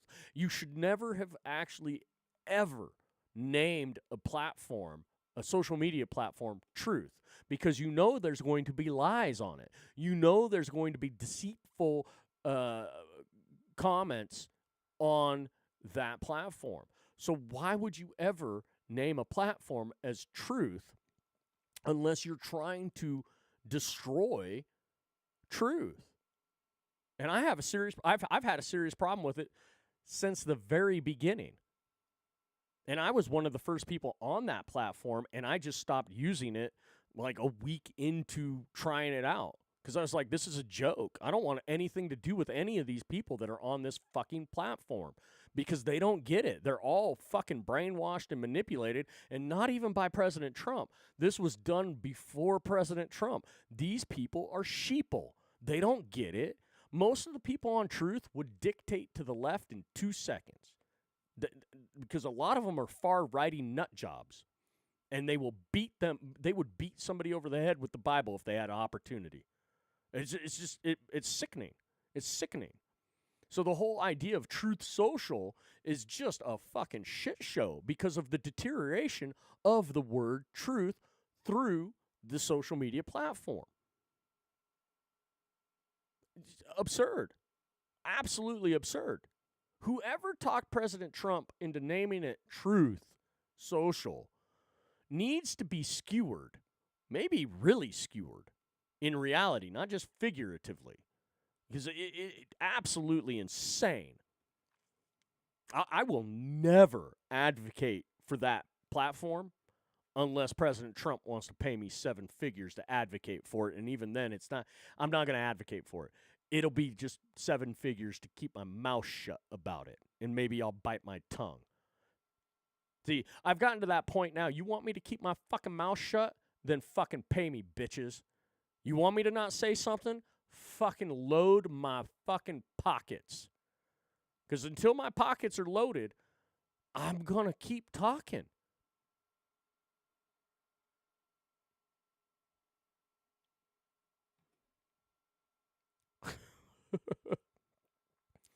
Evie says, I'm on record saying some people take the freedom of speech too far, like extreme freedom of speech. Yeah, well, and you and I won't ever get along. I do not believe in any taking freedom of speech too far. That's bullshit. You're someone, again, like I said, you are harmful to this nation. You are you've shown me several times that you are someone who would dictate and mandate to other people unconstitutionally because you do not have an understanding for the Constitution. You do not fully understand it, and you have some weird fucking tweaky thing in your fucking head that tells you that you have some ability or have some right to tell people what they can or cannot do given circumstance. Unless they're on your property and in your home, you ain't got fucking shit you can do to anybody else. And in extreme speech, oh well, get the fuck over it. Like, it's not my fucking goddamn opinion, Evie. It's the fucking facts. It's in the Constitution. There is no fucking goddamn thing as extreme speech. There's extreme stupidity, and that's not protected by the Constitution. The Second Amendment can take care of a fucking idiot real fucking quick. Because idiots will come onto your property and come into your home and try to tell you what you can and cannot do. Like how you can speak. This is why I'm okay with bringing back wanted dead or alive posters. This is why I'm okay with executions. Old-fashioned way, hanging, guillotine, drawn and quartered. This is why I'm okay with real justice done by the people in real time. If you're a horse wrestler, a cattle rustler, we'll hang you. If you're caught doing it red-handed, we don't need a judge. We don't need a fucking jury. You've been caught red-handed. We're going to just fucking hang your ass. You come onto my property, and I don't want you on the property, maybe I give you a warning if I'm polite, but if I want to put one in your fucking dome, I'm going to damn well put one in your dome. You just trespassed on my property. Fuck you. You don't like how I speak in public? Then let's meet at high noon right on Main Street, and let's do a good old fucking shootout right there. Quick draw style. And then it's just whoever has the faster fucking hands. Game over. Not a fucking opinion. This is just how it should be done.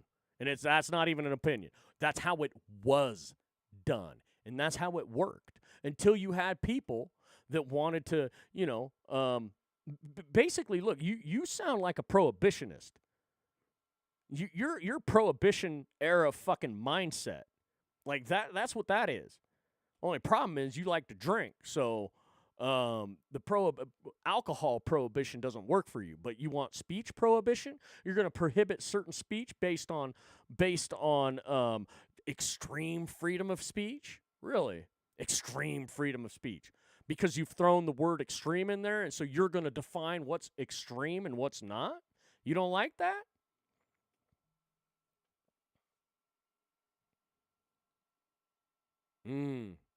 Got problems in this country. See, this is what I've been saying all along for the last 3 fucking years on my podcast. There are some people who support Donald J. Trump that just don't support the United States Constitution, that don't understand it. They're delusional at best when it comes to the practice of interacting with the public and how this country needs to be handled, where every man, woman, and child, independent individuals for themselves, with a level of respect of, I won't tread on you, you don't fucking tread on me. Plain and simple. But we don't have that. We have a whole bunch of people that want smoke tickling their butthole. That's what we have right now. We have a whole bunch of people that will forgive the fucking creepiest, crummiest fucking people in society because they go on some fucking retarded bullshit apology tour, and everybody's like, okay, yeah, we'll accept them back. We'll forgive them. But then you have somebody like me that just tells you the whole truth and nothing but the truth. So help me fucking God. And I'm evil. I'm censored. Because you're all too fucking weak to be able to handle what I'm saying. You're all fearful of reality. I tell you what, you're lucky I am not God.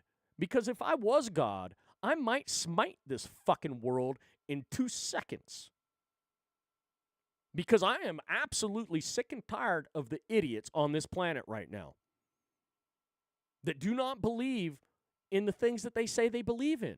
They do not practice those things. It's not constitutional, and it sure as hell isn't anywhere near the 10 Commandments. You have hypocrites, you have liars, cheaters, thieves, you have people that play this fucking bullshit game that is nothing but rooted in lies constantly.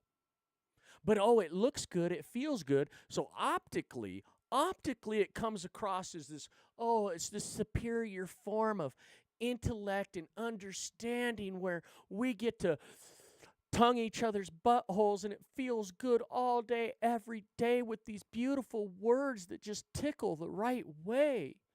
But nobody means them. They only practice saying those words for their own self-gain, their own personal gain.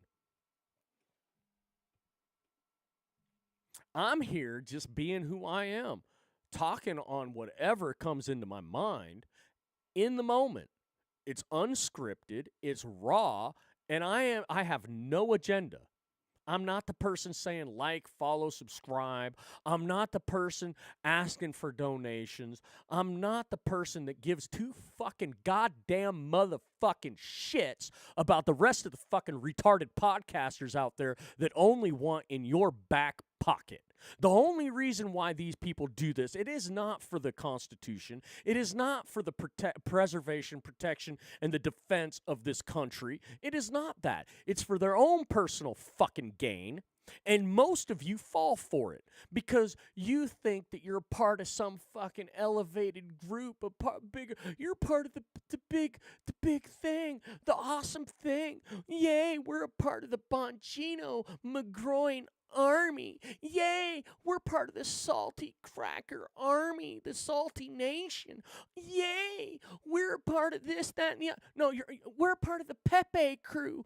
We're anoners. We're Qers. Yay. No, you're all fucking dipshits. You're all next level fucking retarded dipshits that are just followers. You're not leaders. You're weak, minuscule mind followers. Every single last goddamn one of you that falls for this shit. Every single one of you. You get one person out here actually telling the truth, and he gets censored more than anybody else. You get one person that actually gives a fuck about your liberties and doesn't want to impose on you, doesn't want to mandate to you. One person that does not give a shit what you do on your property and in your home because that is your right to do whatever the fuck you want to do. There.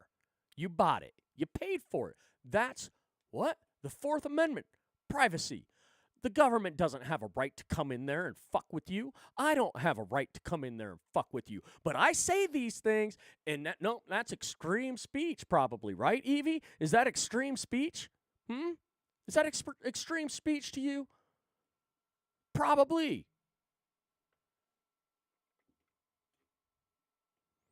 Kenneth Morales says, there are 3 sides to every story, your truth and my truth and reality. And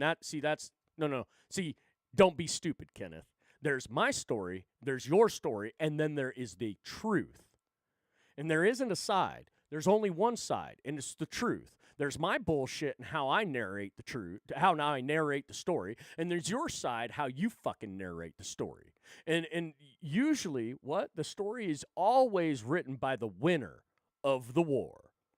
The truth never is actually heard. So when I'm telling the truth, I mean I'm fucking telling the truth.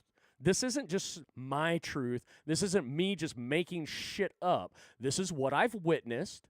This is reality. And your bullshit that you just typed in the chat of 3 sides to every story. No. There's your side of the story. There's my side. So 2 sides. And then there's the truth. There's the reality, which it has no side. Because the reality is just what it is. It's like if the pendulum stopped swinging and it's just in the middle. So Get your fucking bullshit straight, Kenneth. Seriously.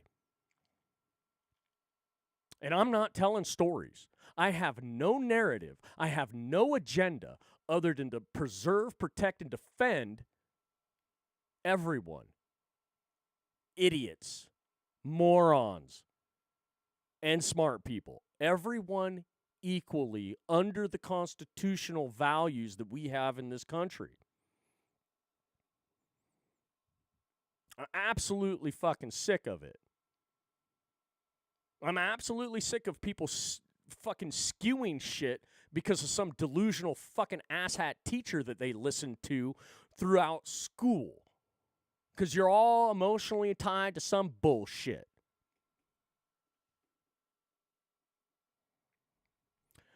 Evie, you can disagree. Doesn't mean you're right. Doesn't mean you're anywhere near right, because you're not. Most of the time, you're wrong on all of it. Most of the time, because you are emotionally skewed. Your emotions play into it. I mean, for Christ's sake, when we first started talking, Evie, you're always like, well, you're younger, so you don't understand. You're only 6 years older than I am. I was in 6th grade when you were a senior in high school. And you think that makes some goddamn fucking difference? 6 years? You think you and I are in the same generation. And I was raised by 2 teachers. Both my parents were teachers, along with business owners, and we ran a 300-acre farm. Both my parents, God rest their soul, my dad was 90, almost 91 this last year when he passed. My mom was 79 when she passed 3 years ago. I was raised old school by extremely well educated individuals. I didn't even need to go to school. And you think you've thought that 6 years makes a difference between your fucking knowledge and mine, and it doesn't. It never has. If anything, and you're going to tell me that you know. You don't. You don't fucking know. I do. I've witnessed. I've seen. And you might travel around and you hold this, well, what you're saying, I can't disagree. No, you can disagree. It doesn't make you right. See, people live in this delusional world of because they disagree makes them right. No. Just because you disagree doesn't make you right. Ever. You're only right if you're right. That's all it is. It's simple, very simplistic. Jafontes over in Rumble says, I think human resources would be a perfect fit. Yeah, Jafontes loves my human resource interaction with people. No, I just don't put up with fucking stupidity. Do not bring stupidity to me. I will call you out on it every single fucking time. I'm absolutely sick of this insanity that we have in this country when it comes to the Constitution. I am all about speaking freely. And if somebody wants to tell me that there's something called extreme speech, fuck you. Fuck you. You're taking away from my liberties. You're taking away from your own liberties. You want to censor yourself? Fine. You think that there's extreme speech that you can't cross? Fine. That's you. Do not try to define that for other people. You can define that for yourself all day, every day. And that might be right for you, but that does not make it right. There's a lot of things that I might think are right for me, but it doesn't make it right for you or anybody else. See, that's where, I know between what's right and wrong for a baseline based on the constitutional values and 10 Commandment values. I know my values. I know what we need to define, how we define these things, baseline for everybody. I can't define those things for you individually, and you can disagree with me all day, every day, and tell me it's an opinion. It's not an opinion, though. Not the way I do it. For me personally and how I enact things, yes, it's my opinion for myself. But when I'm talking about for we the people, it's not an opinion. It is exactly on the money for how our founders Our forefathers set this up. And when you come running up close to what they've set up for liberties, freedom, justice for all, when you start running into that and trying to take away from that, that's even taken away from yourself, I will put a stop to it, at least verbally, because I don't have any other control outside of telling you exactly what it is. And we have too many people that think that their opinion should affect the Constitution. We have too many people that want to mandate and actually impose on other people based on their fucking bullshit opinion. If you really want to know how I feel personally about how I go about things, it's slightly different than the Constitution, but I'm only doing that on my property and in my home. I will not do that in a public space. I will not impose on somebody else. I will not infringe unless it's to protect my own life or the life of a loved one or even the life of a stranger. If I see you infringing in the act, I'm going to stop it. Yeah, 100%. But we cannot be imposing on other people because an imposition is an infringement. And when you infringe on someone, you lose all your rights in that moment. Period. Like censorship isn't truly an infringement unless someone comes and censors me this way on my property and in my home, or this way in public. That's an infringement, right? That's an extreme form of censorship.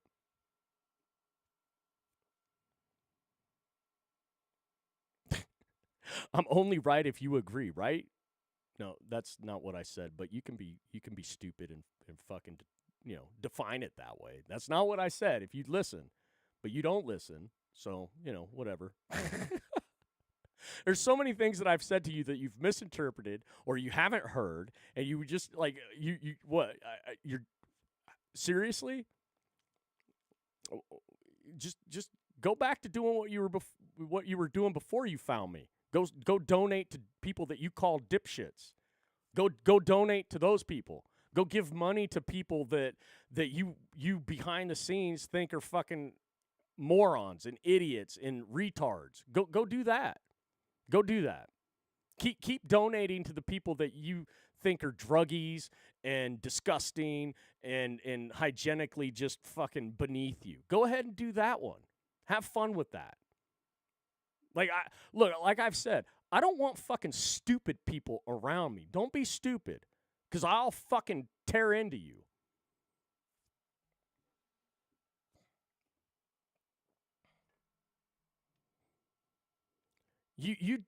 Okay, see, this is where chat space stuff is insane. This started, Evie, with you making comments about how you keep your mouth shut and know when to say things and know when not to say things about livelihood. And I called you a liar because that's what you do. You lie to keep your livelihood. That's a fact, whether you want to admit it or not. You lie daily. You lie to people, you blow smoke up their ass, that you make them feel good when you really don't give two shits about them. You play the nice, polite, kind bullshit game. Then you come home and you're different. Or you're even different before you even get home. But you play a game. You play a very dishonest game. Everybody does it. Like I said, I'm not just pointing the finger at you. I'm saying everyone plays that game. And I even said I've played it in the past, and it made me sick to my stomach.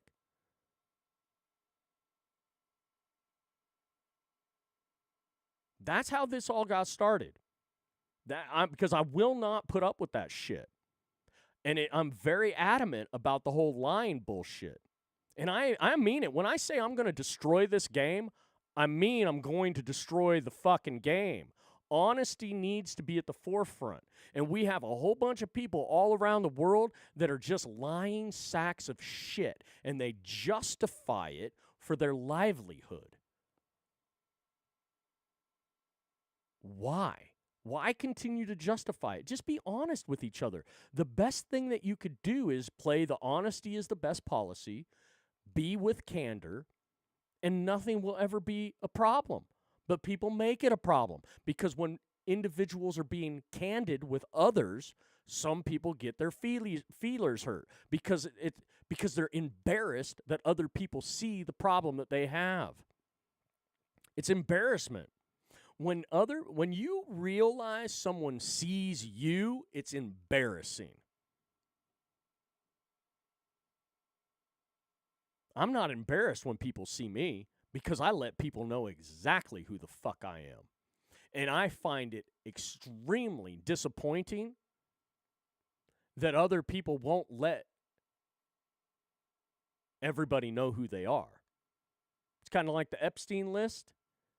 A lot of people on that Epstein list in the public eye are seen as one thing, but then as soon as they get outed for Epstein stuff, then everybody's like, wait, what? A lot of smoke and mirrors. See, I am who I am, and you can all know exactly who I am. I don't care. I have nothing to hide. But see, you're telling me I don't get to have a livelihood because I'm more honest than the rest of you. That's what you're telling me. And then you're telling me there's something that shouldn't be done, extreme speech. We just can't, the Constitution, we can't have extreme speech. Are you fucking insane?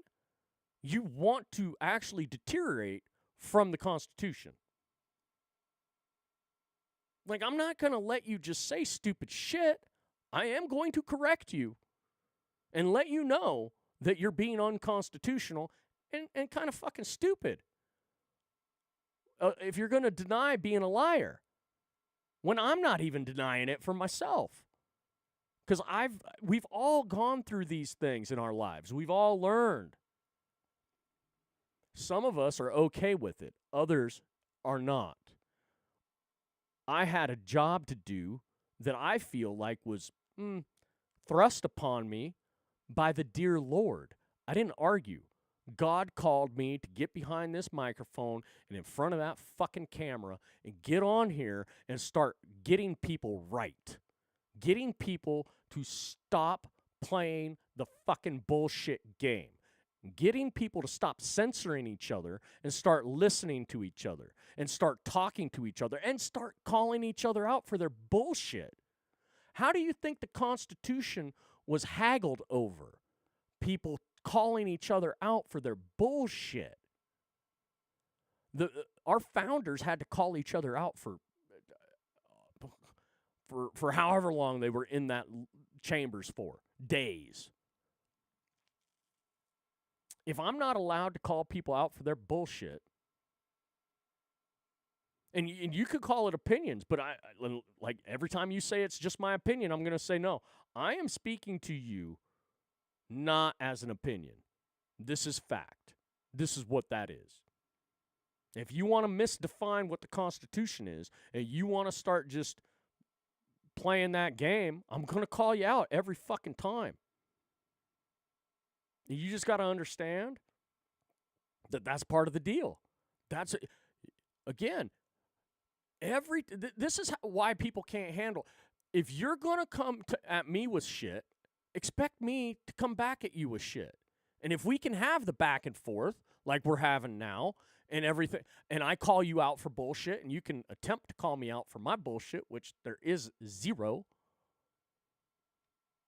You might not like you don't like my delivery. Maybe you say, well, see, you're being very aggressive. No, this is not aggressive at all. My wife is still asleep. If I was being aggressive, the whole house would fucking be awake, and maybe my neighborhood would be awake right now.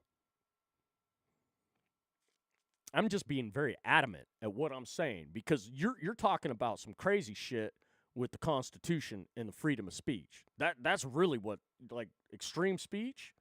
Whoo, partner. I don't think so. Like, you can say it's extreme. It's still constitutionally protected. And whether you like the speech or not, quite frankly, my dear, I don't give a damn. To steal a movie quote, Jafonta, Sue Coates in the house says, "Good morning, Speak." Good morning, Sue Coates. You hopped in here over on the Rumble side of things. You hopped in here while I'm getting a little feisty with some unconstitutional rhetoric from over here on X. Evie says, let's see here. Where am I? She says, I'm listening and commenting on what you are saying. You haven't hurt my feelings. I know how to take constructive criticism, feedback. However, I don't have to agree. Well, no, you don't have to. You can continue to live in stupidity. I mean, that's fine.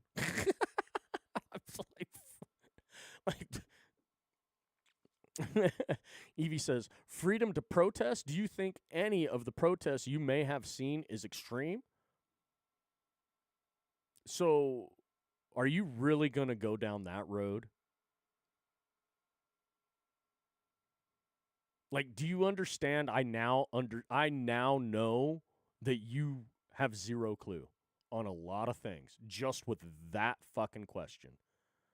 Because you went from extreme speech to asking me about extreme protest, freedom to protest, and if I have seen any of the protests that I've seen is extreme.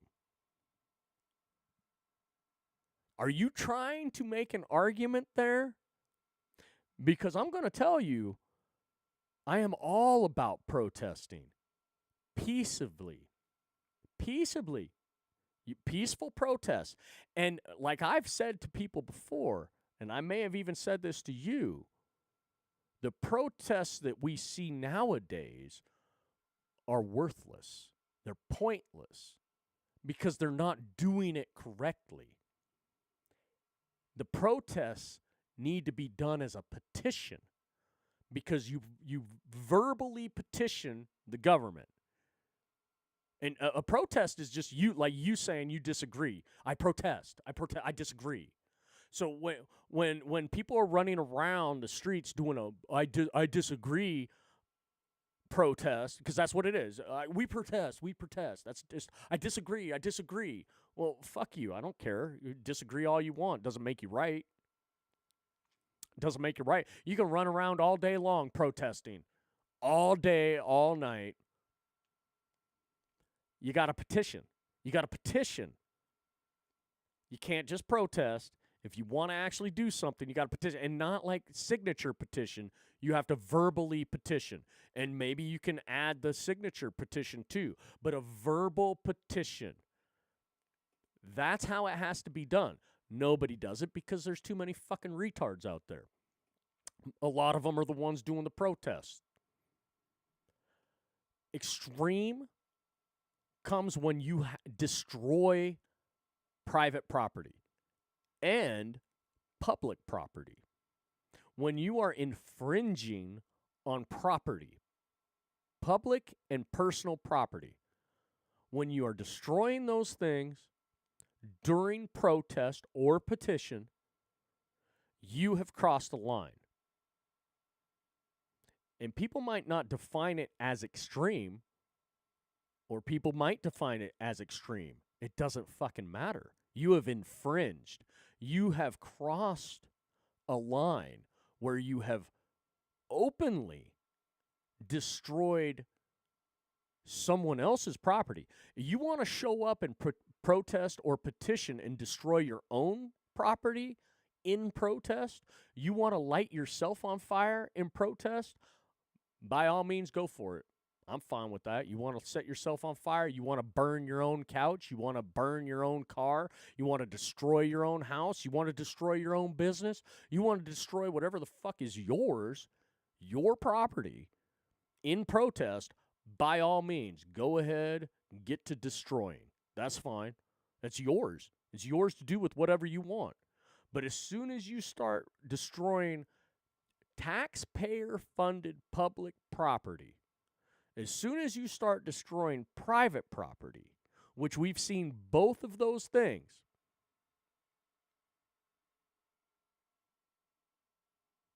then you cross the line. But I don't look. I don't find that is extreme though. It's just an infringement. It's criminal. It's it's arrestable. It's hangable. It's a hangable offense to destroy somebody else's property. You might be able to be hung for it. When you're openly doing it in a mob mentality, pitchforks, torches, tar, feather. When you have the mob running around that is not thinking for themselves, it's not an individual act. It's not an independent act. It is a coerced act by a group.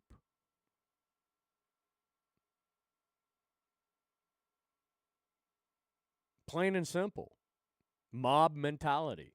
And that's how it's easy to manipulate and control the masses, through mob mentality. Divide and conquer. Divide everybody through these virtue signal words like community, where everybody's in their own little community, and then you divide them by race, culture,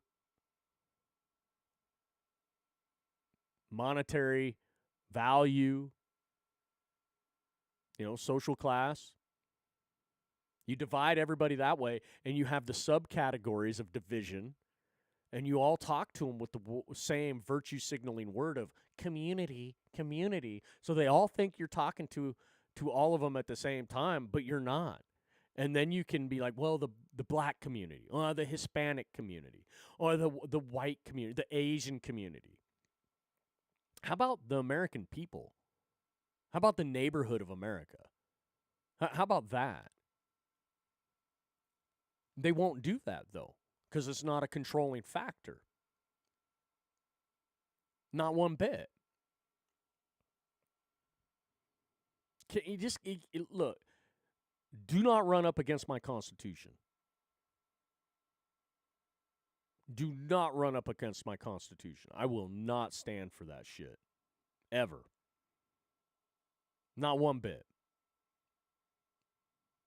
That shit gets me fired up real quick. Authority, people telling me that my freedom of speech is not, it has limits. You want to tell me my First Amendment has limits? We got problems. See, do you understand the whole screaming fire in a theater argument is actually slightly off as well? So speech that is a lie that causes bodily harm, which is an infringement, right? If you infringe upon someone's physical state of being, you are infringing. So speech has the power to infringe if your direct speech, like yelling fire in a crowded theater when there is not a fire, and you knew there was zero fire, if it causes a stampede and it hurts someone, you are liable for that, right? So I've always kind of been like, that's kind of where, okay, all right, that's where speech kind of, well, maybe. But the more and more I've thought about it, I don't believe in that. You have personal responsibility. If somebody yells fire, you're just going to believe it? Or are you going to stop for a second and smell? Is there smoke? Don't smell smoke. Do you see flames? Don't see flames. Do you investigate? Or do you just freak out and emotionally do something because someone screamed something? Who's at fault for that? So I'm actually at the point now, after chewing on this thought process a lot, no, there is zero such thing as extreme speech that crosses a line of the Constitution. Freedom of speech means all speech in totality. It is up to you as the individual to define what that is to you independently for your personal use. You don't have to jump when someone tells you jump. You don't have to pull the trigger when someone tells you to pull the trigger. You do not have to run screaming out of a building that's not on fire just because someone said fire. See, that has been used to get people to be okay with a limit to freedom of speech. And I'm not okay with it, because then it puts personal responsibility on not the person actually hearing and defining, because we know everyone defines what I say, what you say, what everybody says in their own way, first and foremost. Perception. I say something, you hear it one way, Kenneth hears it another way, Jafontes hears it another way, Sue Coates hears it another way. Everybody out there listening hears it however they want to hear it. Some of you fall in the same line, some of you fall apart, separately, separate lines. So how is it the speaker that is liable at that point? Especially when we know people will skew things and twist things for their own benefit. That's why HR exists, right? Human resources. So that someone can go cry and say, oh, the boss offended me. Oh, the boss sexually harassed me. Oh, the boss did. Well, okay, well, what did the boss do that sexually harassed you? He gave me a hug. Well, in what circumstance? Well, I kind of wanted a hug. Oh, so he hugged you back, or she hugged you back. Well, yeah, but I felt uncomfortable. The hug was too long. Well, who really engaged the hug? Well, I did. But they held on to the hug a little bit long. Well, maybe that's just a miscommunication on, styles of hugs. Well, that's on you, not on them. And then that's a difference of opinion, right? Opinion of what? How we define words, how we define actions. So now we're muddying definitions. This is why I'm always pulling out the dictionary, so we can. All of what I've said tonight could be defined as this, while I define it as that. Well, and then maybe somebody else defines it completely different than what we've defined it separately. Maybe there's somebody out there that wants to make me look bad, feel bad, maybe wants to have me censored more. They report me somewhere, and then I get censored more because their little feelers got hurt because they can't handle it. They can't handle someone being adamant about facts or even how they personally feel. And they can't handle two people going back and forth and jawing at each other when there's a disagreement on how to see something. But at least, see, when people have a disagreement and they're jawing back and forth, at least they're trying to get to some understanding. I'm not trying to pull anybody in my direction. You want to be stupid? You can be fucking stupid all you want. I'm just going to tell you. I'm going to tell you when you're wrong. And see, I own when I'm wrong. So at some point, if I'm like, oh, well, I was wrong, I'll fucking say it. But that's rare. Sadly. And I've said that time and time again.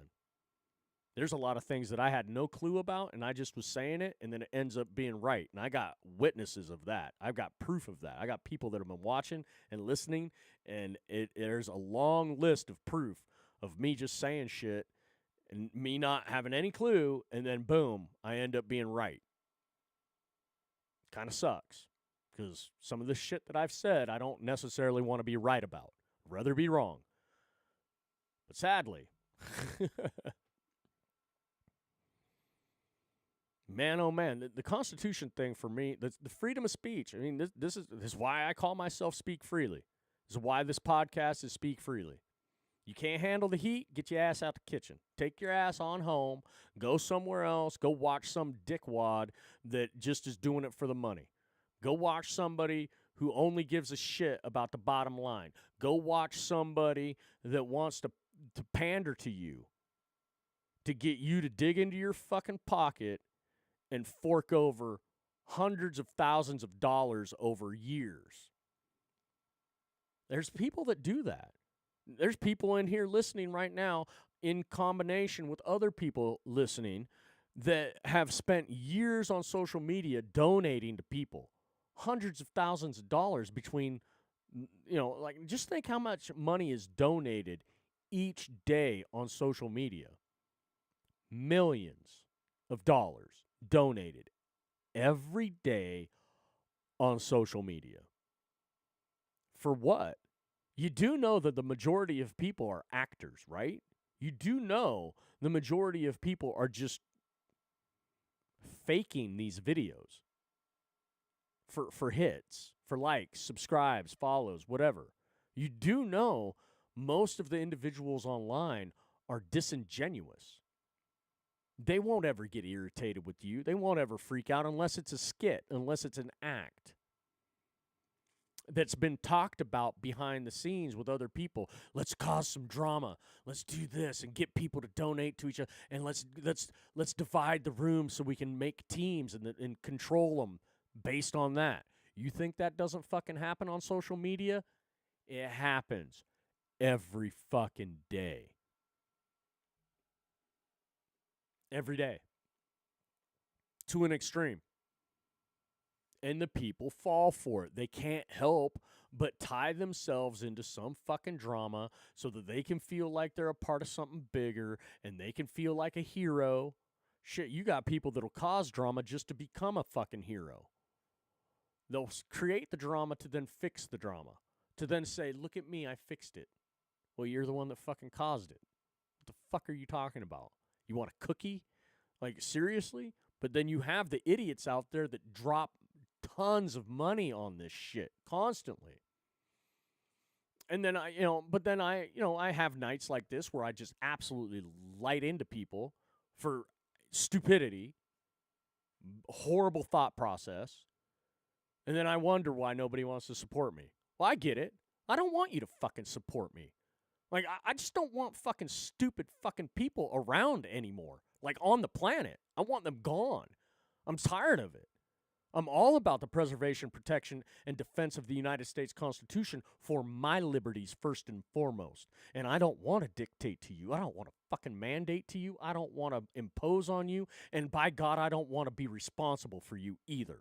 I want you to have personal responsibility. I want you to be independent, and I want you to be an individual. That's what I want for you. Not one other person on this planet wants that as bad as I do for you. Period. I want that for everybody. But goddamn, I swear to God, because I want that and because I'm willing to fucking light into people over it, censored, hated. People think I'm some fucking dickhead, an asshole, when I probably got a bigger heart than all of you fucking put together. Shit. You have no clue. Zero of you have a clue. Y'all misunderstand me, and I've been told that for the last 3 years. They don't understand you. They don't get you. Yeah, I know.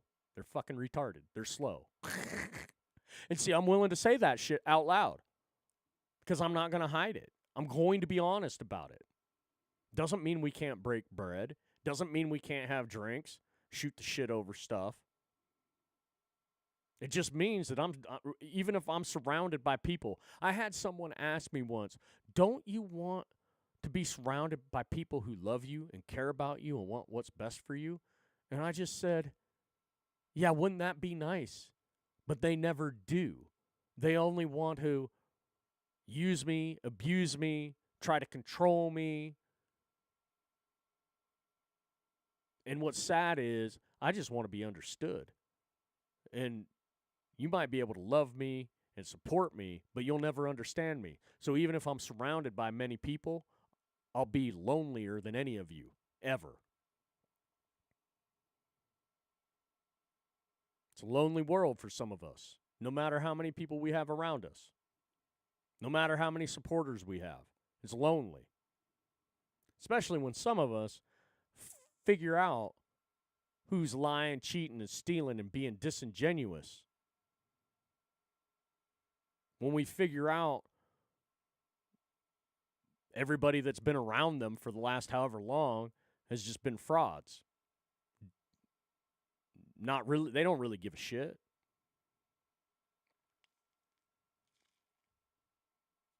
The amount of things that I've done for other people and never asked anything in return because that's how you should do it, that's genuine. That's authentic. That's caring. That's care. That's not being nice. That's not being polite. That's not being kind. That's caring. That's being honest. That's being truthful. That's being with candor.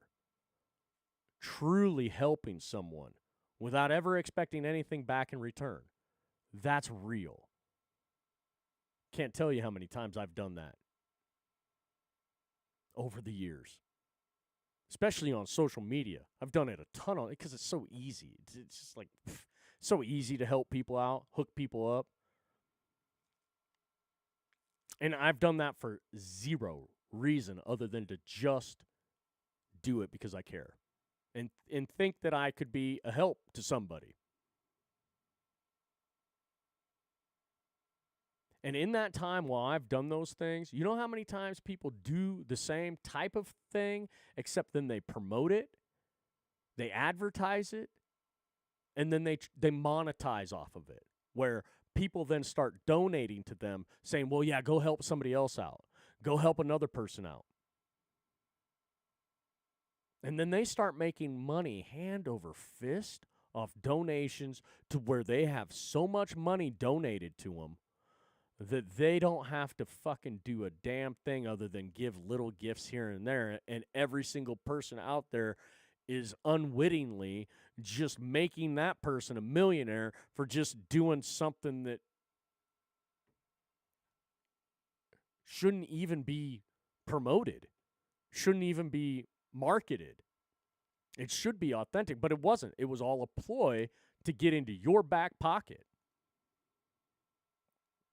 You know how many people, like, how many videos have you seen of those individuals out there that record themselves giving money to people? You seen those? Those people should fucking get punched in the face. I mean, it's not against the Constitution to do this shit, but you know it's disingenuous help. It's help to make money. It's help that isn't real. They've marketed the action. Now, while the person that they're helping, good for that person getting some help. If they're really getting help, if they're really people who need help. So how many of those videos are we sure that those people actually needed help? Or was it maybe a friend just acting and then they just took a cut?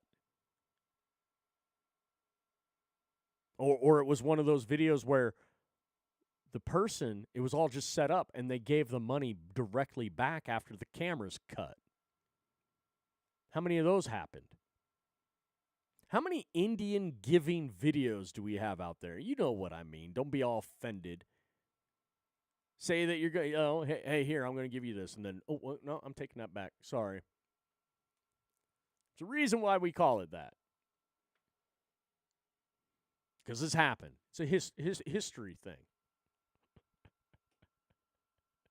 I'm sure that nobody, younger than a certain age, they're like, wait, what? What are you saying? Yeah, just go look it up. Go look it up. No, I don't know. I did a live earlier, 2.5 hours, so just under 3 hours. Now I'm at 4 hours and 40 minutes, and I'll probably go get some sleep. I think my friend Dez might be on. I should check that actually. I'm gonna click out of here. Was monitoring my own live on Rumble.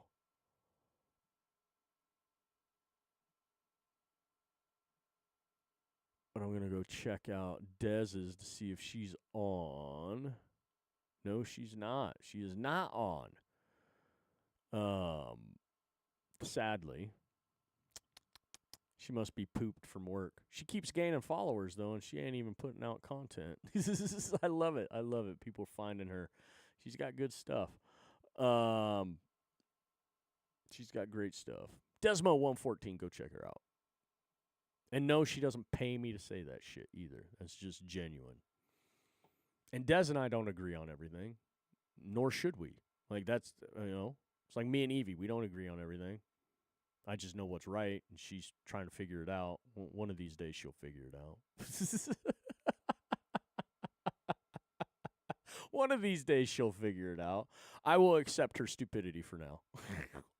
I will walk this road with her for a little bit longer. We'll see. Yeah, I mean, I'm all for her going and supporting the people she used to support, though. That's fine with me. Those people are worthless. Those people are trash. So they need support like she's willing to give.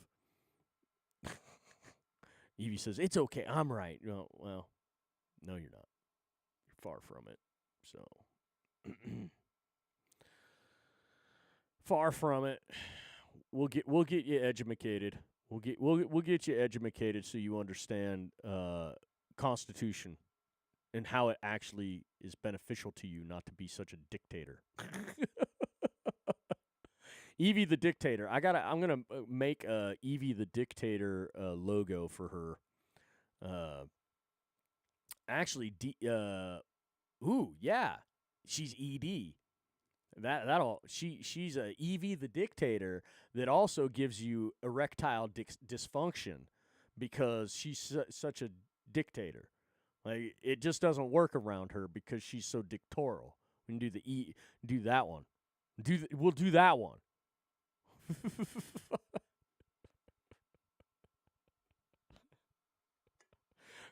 that one we'll have fun with.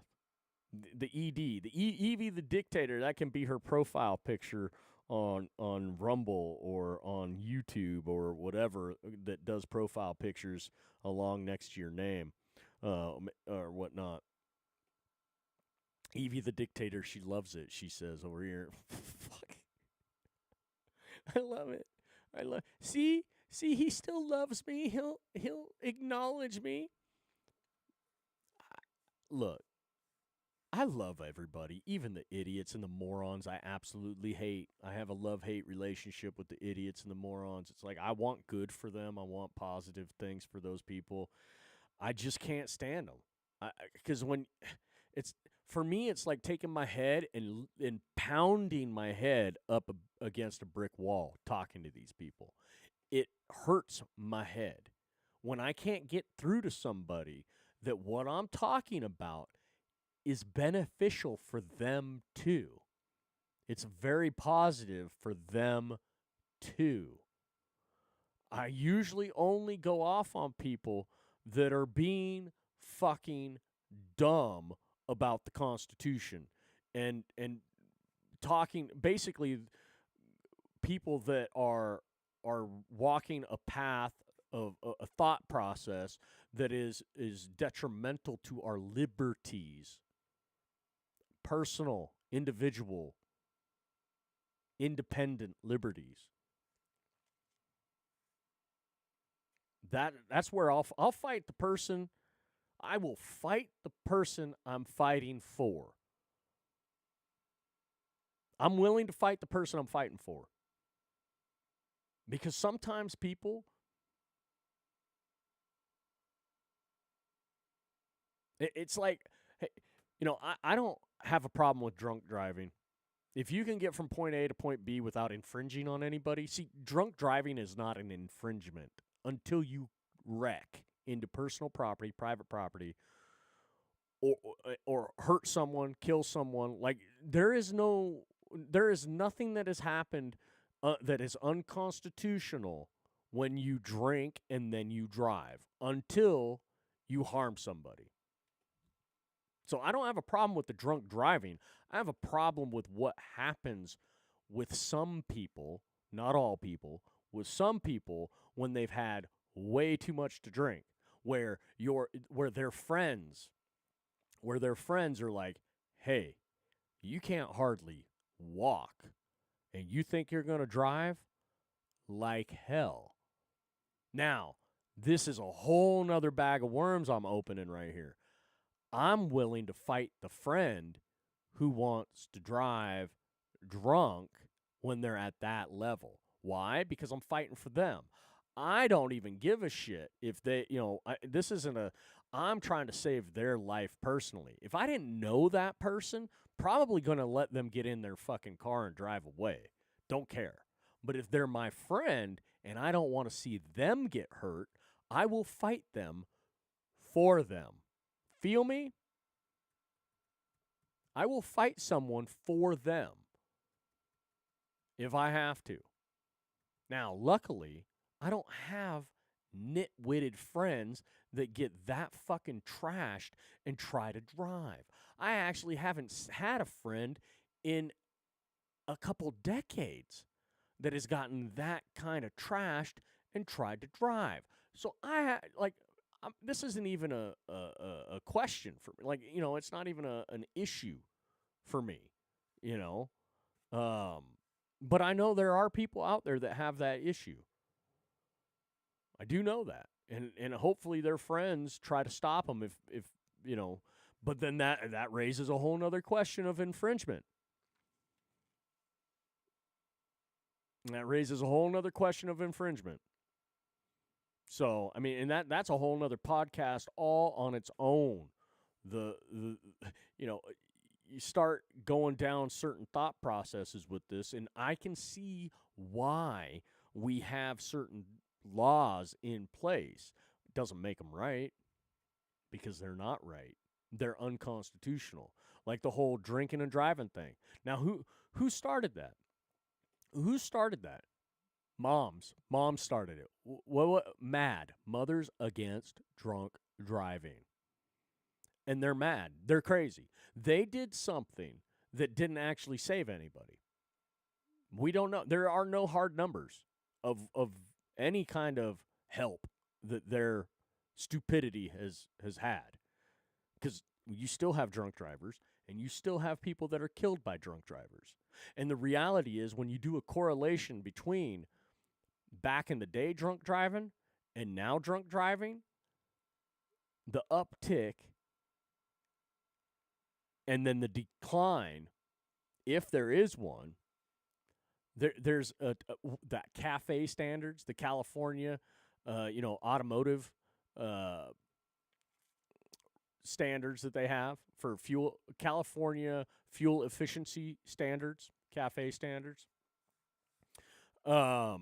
They lightened the cars. They made the cars more like a soda can, where, they got these crumple zones, which actually lead to you dying easier, more quickly.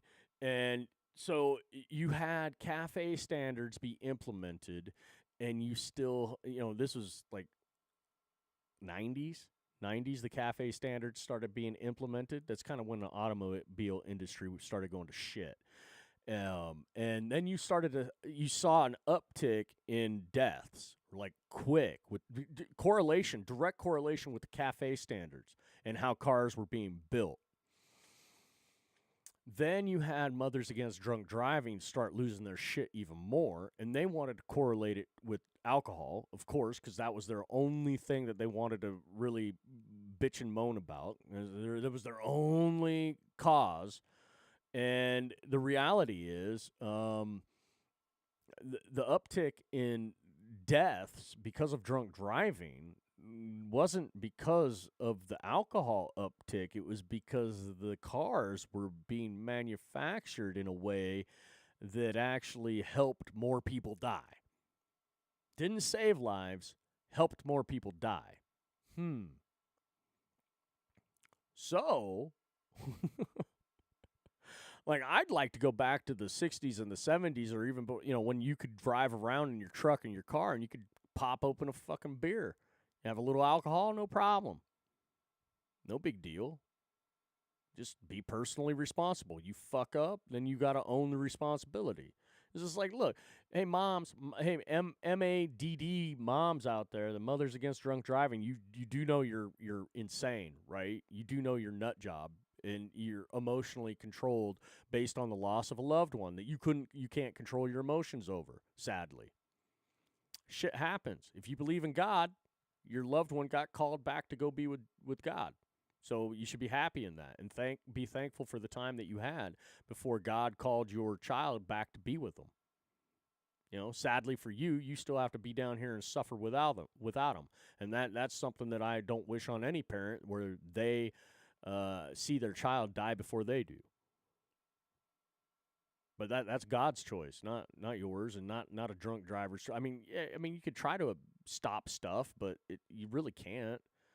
If it doesn't happen then, it's going to happen when it's your time. It's your time. But that's part of the hypocrisy of human beings too, where human beings think that they can control Mother Nature, and they think that they can control when they're going to die. I could drop dead right after getting off of this podcast, and somebody could blame it on the one beer that I had tonight, or blame it on my mouth, and an assassin came and put a fucking bullet in my head, or whatever. You can blame it on a whole bunch of stuff. Ultimately, it was my time. My work here was done, and it's time to go. Sadly, for me, I'm not that lucky. I'm going to be here, and I'm going to have to suffer more because my job is not done. I have a lot more talking to do, and a lot more pissing people off to do, and a lot more aggravating conversations for myself that I have to endure. People think that I enjoy this. I don't fucking enjoy this. I like talking with people. I love talking to people. My best conversations with people are not on the podcast, ever. Now, for whatever reason, God's trying to teach me something. I have these spectacular conversations with people in person, on the phone, but almost never on a podcast. For some reason, God does not want anybody to see me have wonderful conversation and interaction on a podcast. I haven't had many good conversations on podcasts. There was a time I would get a phone call from a certain someone. There's a couple people actually, but one person in particular that would call me. And instead of me doing a podcast that day or that night, I would elect to just stay on the phone and talk to that person and basically do a podcast without being recorded or videoed at all. I would just talk. We'd have an amazing conversation, just kind of like what I would do and talk about on a podcast, just and that was it. I would give up podcasting to be able to talk to amazing people that percolate my mind on the phone or in person every day. I'd never do podcasting again if I could ensure that I could have a great conversation day in and day out with people, strangers. Sadly, the internet does not allow that for me. It just doesn't happen for one reason or another. But maybe that's why, maybe I'm not supposed to do this. I know your audience.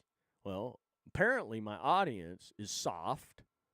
The audience, the people on the internet that could find me, apparently they're soft, unintellectual, grade school type people who need to be coddled, stroked, and made to feel important.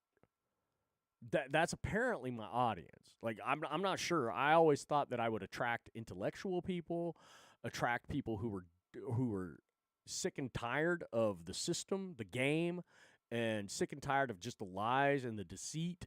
I thought I would attract people who might have that same frame of mind. Sadly, I've found some of those people. Some of those people have found me, I should say. But those numbers are minuscule.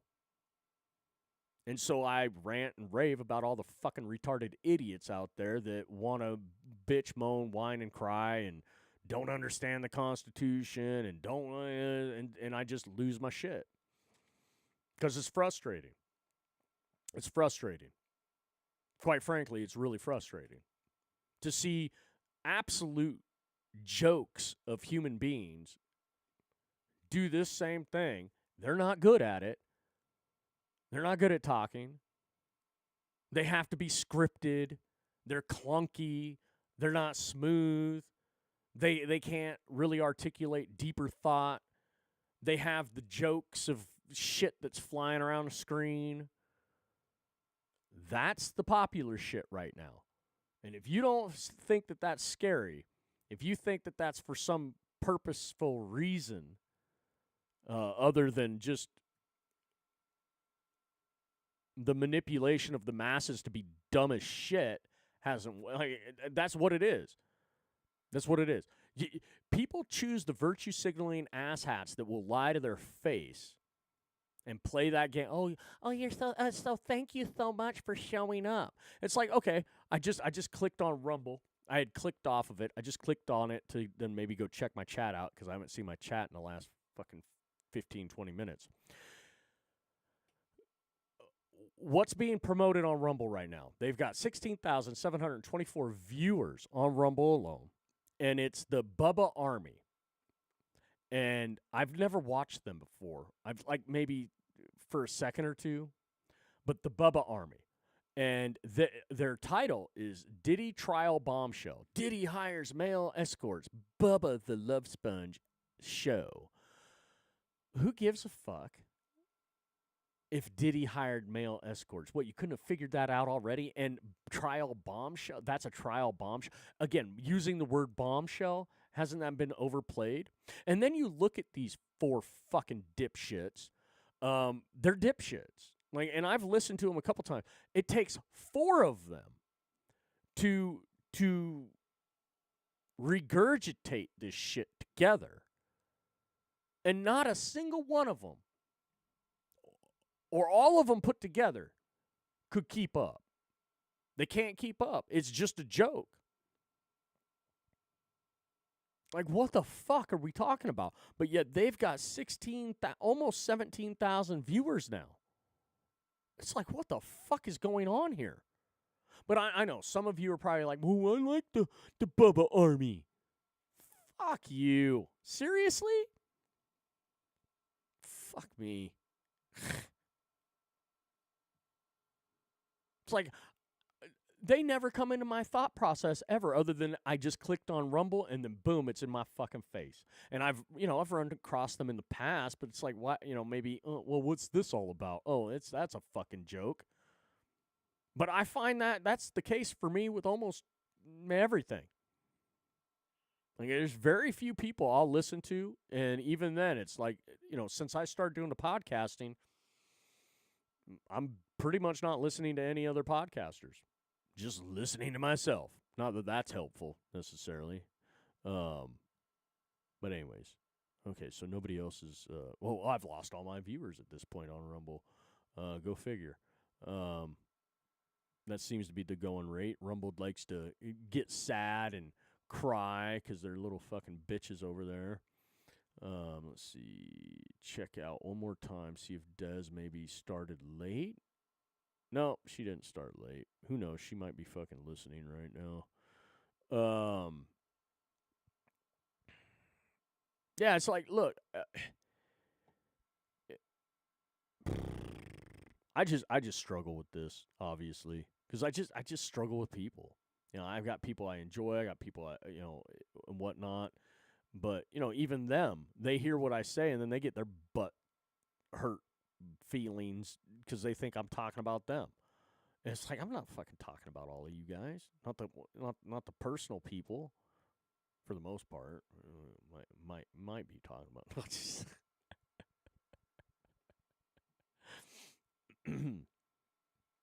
So, but the reality is, if I've spent time trying to build a relationship with you, as far as talking to you, I probably like you. And I probably have stuff to learn from you, and you're probably somebody I appreciate having that back and forth with. And there's not very many of those people. And I do cut people out pretty quick if I'm, feeling the vibe of their stupidity being just overwhelming for me, because I just won't put myself through it. I won't put myself through being around dumb people, which then makes me ask the question, why the fuck am I doing the podcast stuff at this point? which it's not a podcast. Like I want to call it a podcast. I try to treat it like a podcast, but it's not a fucking podcast. I'm here. I was doing more like a podcast, but here I am doing a live because I got fucking people around me that think that I need to be doing a damn live. Now, while it's easier to do a live and I can put more content out in this type of content out more quickly and more abundantly, it's tedious. It's like I want to turn off the chat space. I want to turn off everything and just focus on the topics I want to talk about and really focus on those things in a certain light. And if then maybe I can also have a guest at some point sit in a damn seat next to me and we can have a damn conversation face to face and enjoy the conversation. Break some bread, maybe drink some beverages, and enjoy the conversation.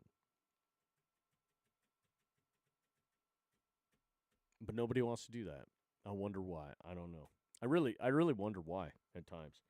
Because when I run into people just in nature, in the wild, the societal nature, I don't have anything but great conversations with people.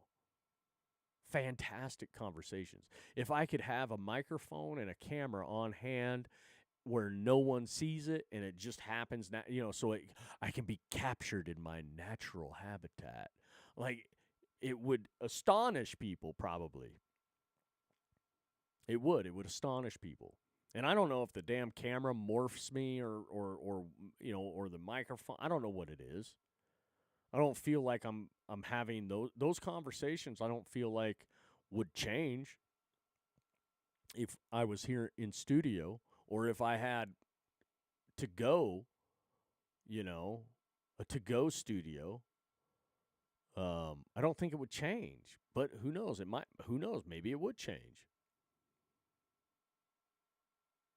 I don't know. Just it's different. The thought process, I guess. Evie says, "Come outside. How about that?" What the fuck are you talking about? Come outside. How about that? Like, what?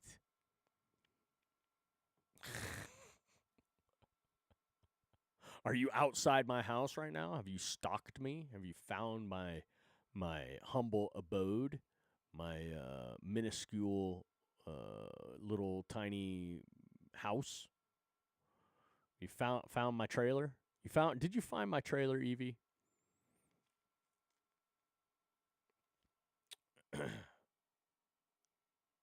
Yeah.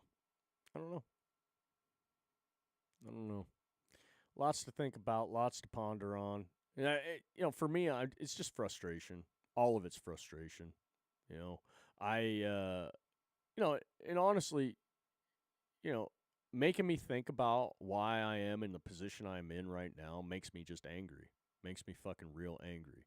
Because I've done things and said things that most everybody else has been too chicken shit to say, and then once they've figured it out recently, I've seen some people make comments like posts, when you're scrolling and then you see like these little clips that people, and you're like, I wonder what they're going to, why are they posting this?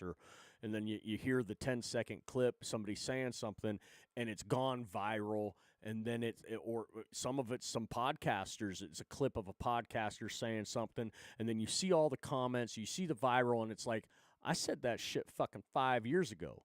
I said that 10, 15 fucking years ago. I have been harping on this shit for a while, and I don't get any kind of love for it. I get zero. But these dumb fucktards that just figured it the hell out, they're getting love for shit that I said a long-ass time ago. And I told people, I warned people, I said it, and I never laid off of it. I have hammered on this shit.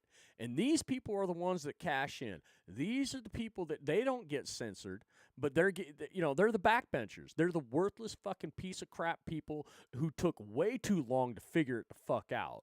And who knows if they actually figured it out. Maybe someone heard what I was saying. Maybe they're the ones listening to my casts secretively And then they go out and say this shit in the little, oh, you know, I'm gonna protect, I'm gonna protect the voices, I'm gonna protect the people, I'm gonna protect my livelihood.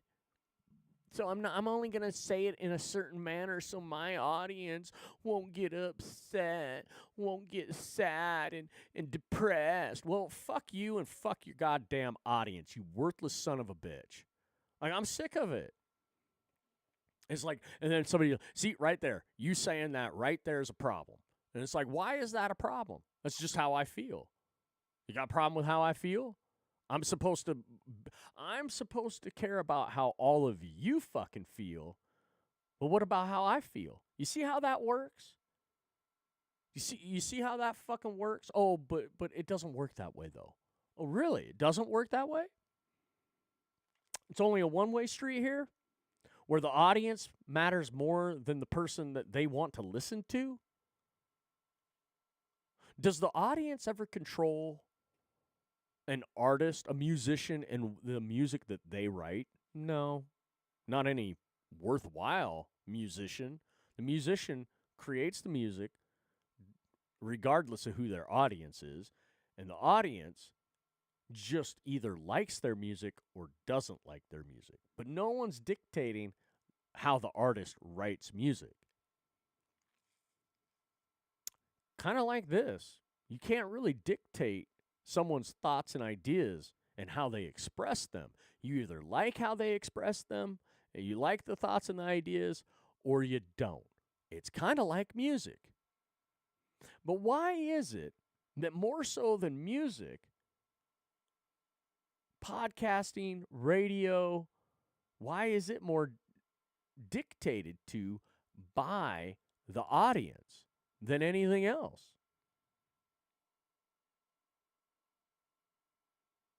Explain that one to me. You're going to tell me too many people are weak in their mind to be able to admit that they're just as frustrated as I am with society's bullshit? Well, they're not allowed to out themselves as being pissed off and angry about the bullshit in society? What, am I not allowed to be happy when someone fucking absolutely gets taught a fucking massive lesson of stupidity? Like the idiots that went and got the jab when they should not have got the jab? Not one bit. They just took marching orders and they were like fucking lemmings right off the side of a cliff because they were told, well, you know, that person's got a degree and that person, you know, Fauci, he's got a degree, he's a doctor and he knows, so listen to him. Really? And I'm not supposed to take some sort of flippin' happiness when these idiots find out that they were absolute morons for doing it because they... Or oh, it's okay, I'll pray for you. No, I'm not gonna really pray for you. I don't care. Like I mean, I pray for you. May not pray for you personally. Pray for the world to heal, and if that means shedding some of the morons on the planet, then great. Like great. I have no problem with that. And yes, I am God-fearing, Jesus-loving man of faith, but I'm not going to mince any words. And by golly, you better read the damn Bible before you start hammering on me about how I look at things and feel about things. Because I'm pretty sure God kind of supported some wars. God probably, oh, that's right. Didn't God flood the planet once? That's why there's a rainbow out there from time to time. He promising not to flood the planet again. Which means if he flooded it the first time when he got pissed off at everybody for being dipshits, what do you think he's going to do this time? And you think he won't do it again? But yet you want to chastise me and think I'm a horrible human being? See, I'm not judging because I'm not running around just offing people, nor will I. No, that's not my job. No. No. I'm just saying that it's not going to hurt my feelings. Because again, what, you're going to be mad because God feels that way, thinks that way? Well, God wouldn't feel or think. He flooded the planet, assholes. Yeah, I'm talking to the far righties right now that are like, oh, well, turn the other cheek. Oh, well, we just got to pray for everybody and love each other. Well, you're misinterpreting some shit because I'm positive God already enacted one catastrophic event to shed this planet of evil fucking dipshitted people. You think he won't fucking do it again? It was written, right? So for me to actually kind of be like, okay with that, doesn't make me bad. Not in God's eyes. As long as I don't go running around doing it myself, which I'm not going to. That'd be a little crazy. There's too many people to actually be successful with that proposition. Unless God gave me the power, which then it's like, well, if he gave me the power, that'd be like giving anybody the power. If God whispered in your ear and said, you have the power and no one's stopping you until you're done, whoo, buddy. I hope that never happens in my time. That'd be scary. Ooh. I wouldn't want to run up against that person. I'd be like, shit, I hope I'm one of the good people that doesn't get hammered by this guy or gal. You never know. God might give that God might give that mission to a woman. I don't know. Evie says, next will be fire. Fire. Yeah. Which, death by drowning is supposed to be horrific more so than anything else, but I'm pretty sure burning to death might be worse than drowning to death. But you know what? I'd rather just not find out either way, personally. I'm good. I'm good. I hope God just sends the chariot for me again.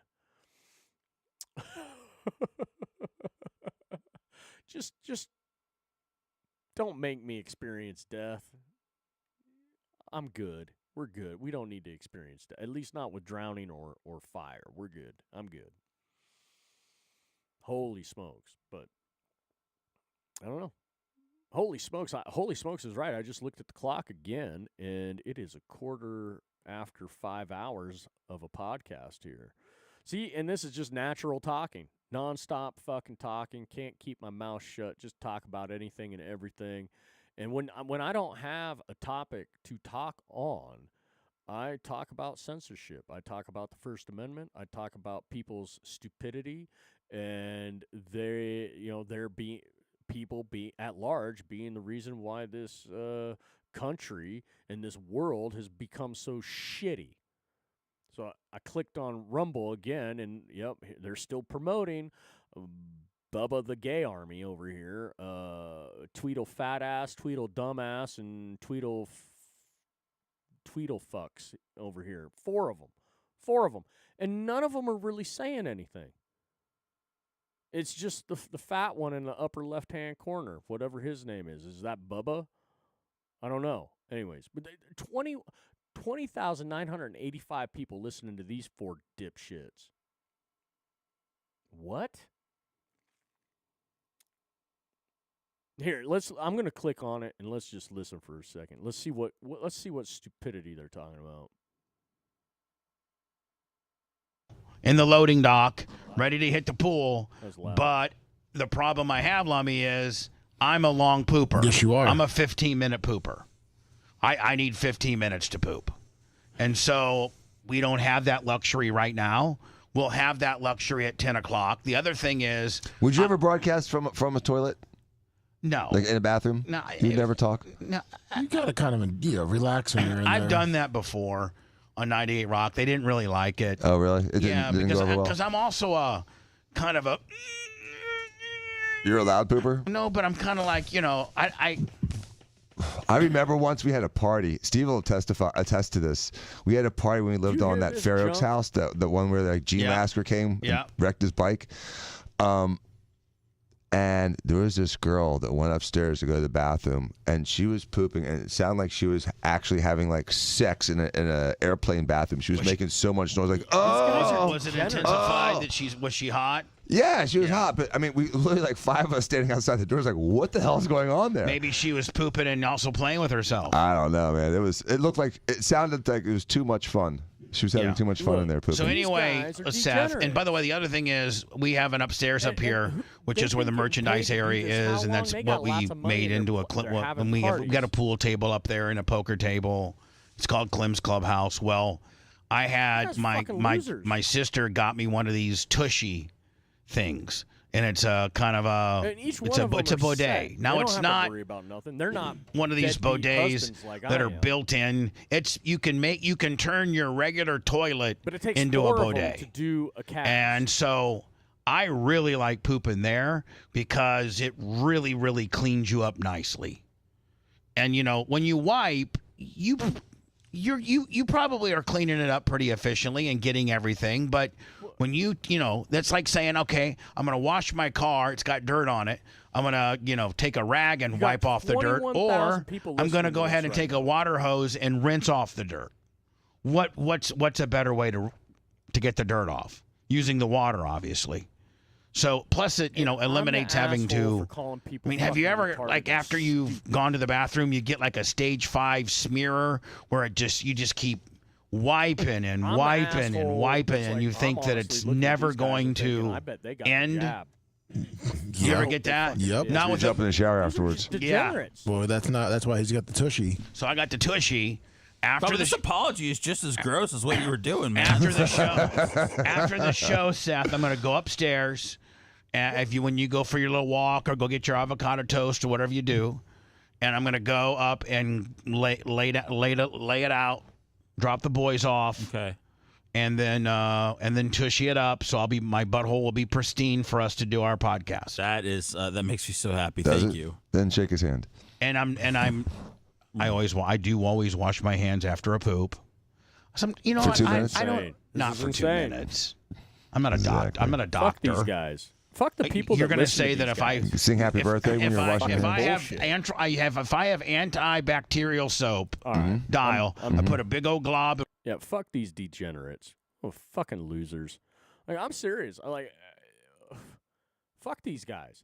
See, if they invited me on their show, I wouldn't go. There are specific people. I have no desire to interact with retarded people like this. Zero. And I can be pretty perverted. I can be pretty raunchy. I can be pretty gross too. And I find, dick and fart jokes funny from time to time. But what the fuck? If you have 21,000 people listening to this fucking junk, you wonder why we have problems here in the United States of America.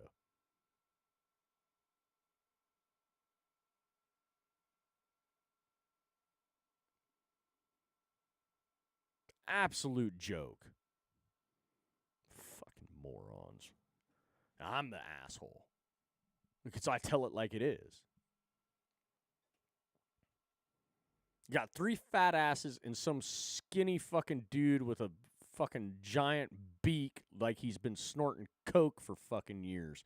That's a Hoover of a fucking beak he's got on him.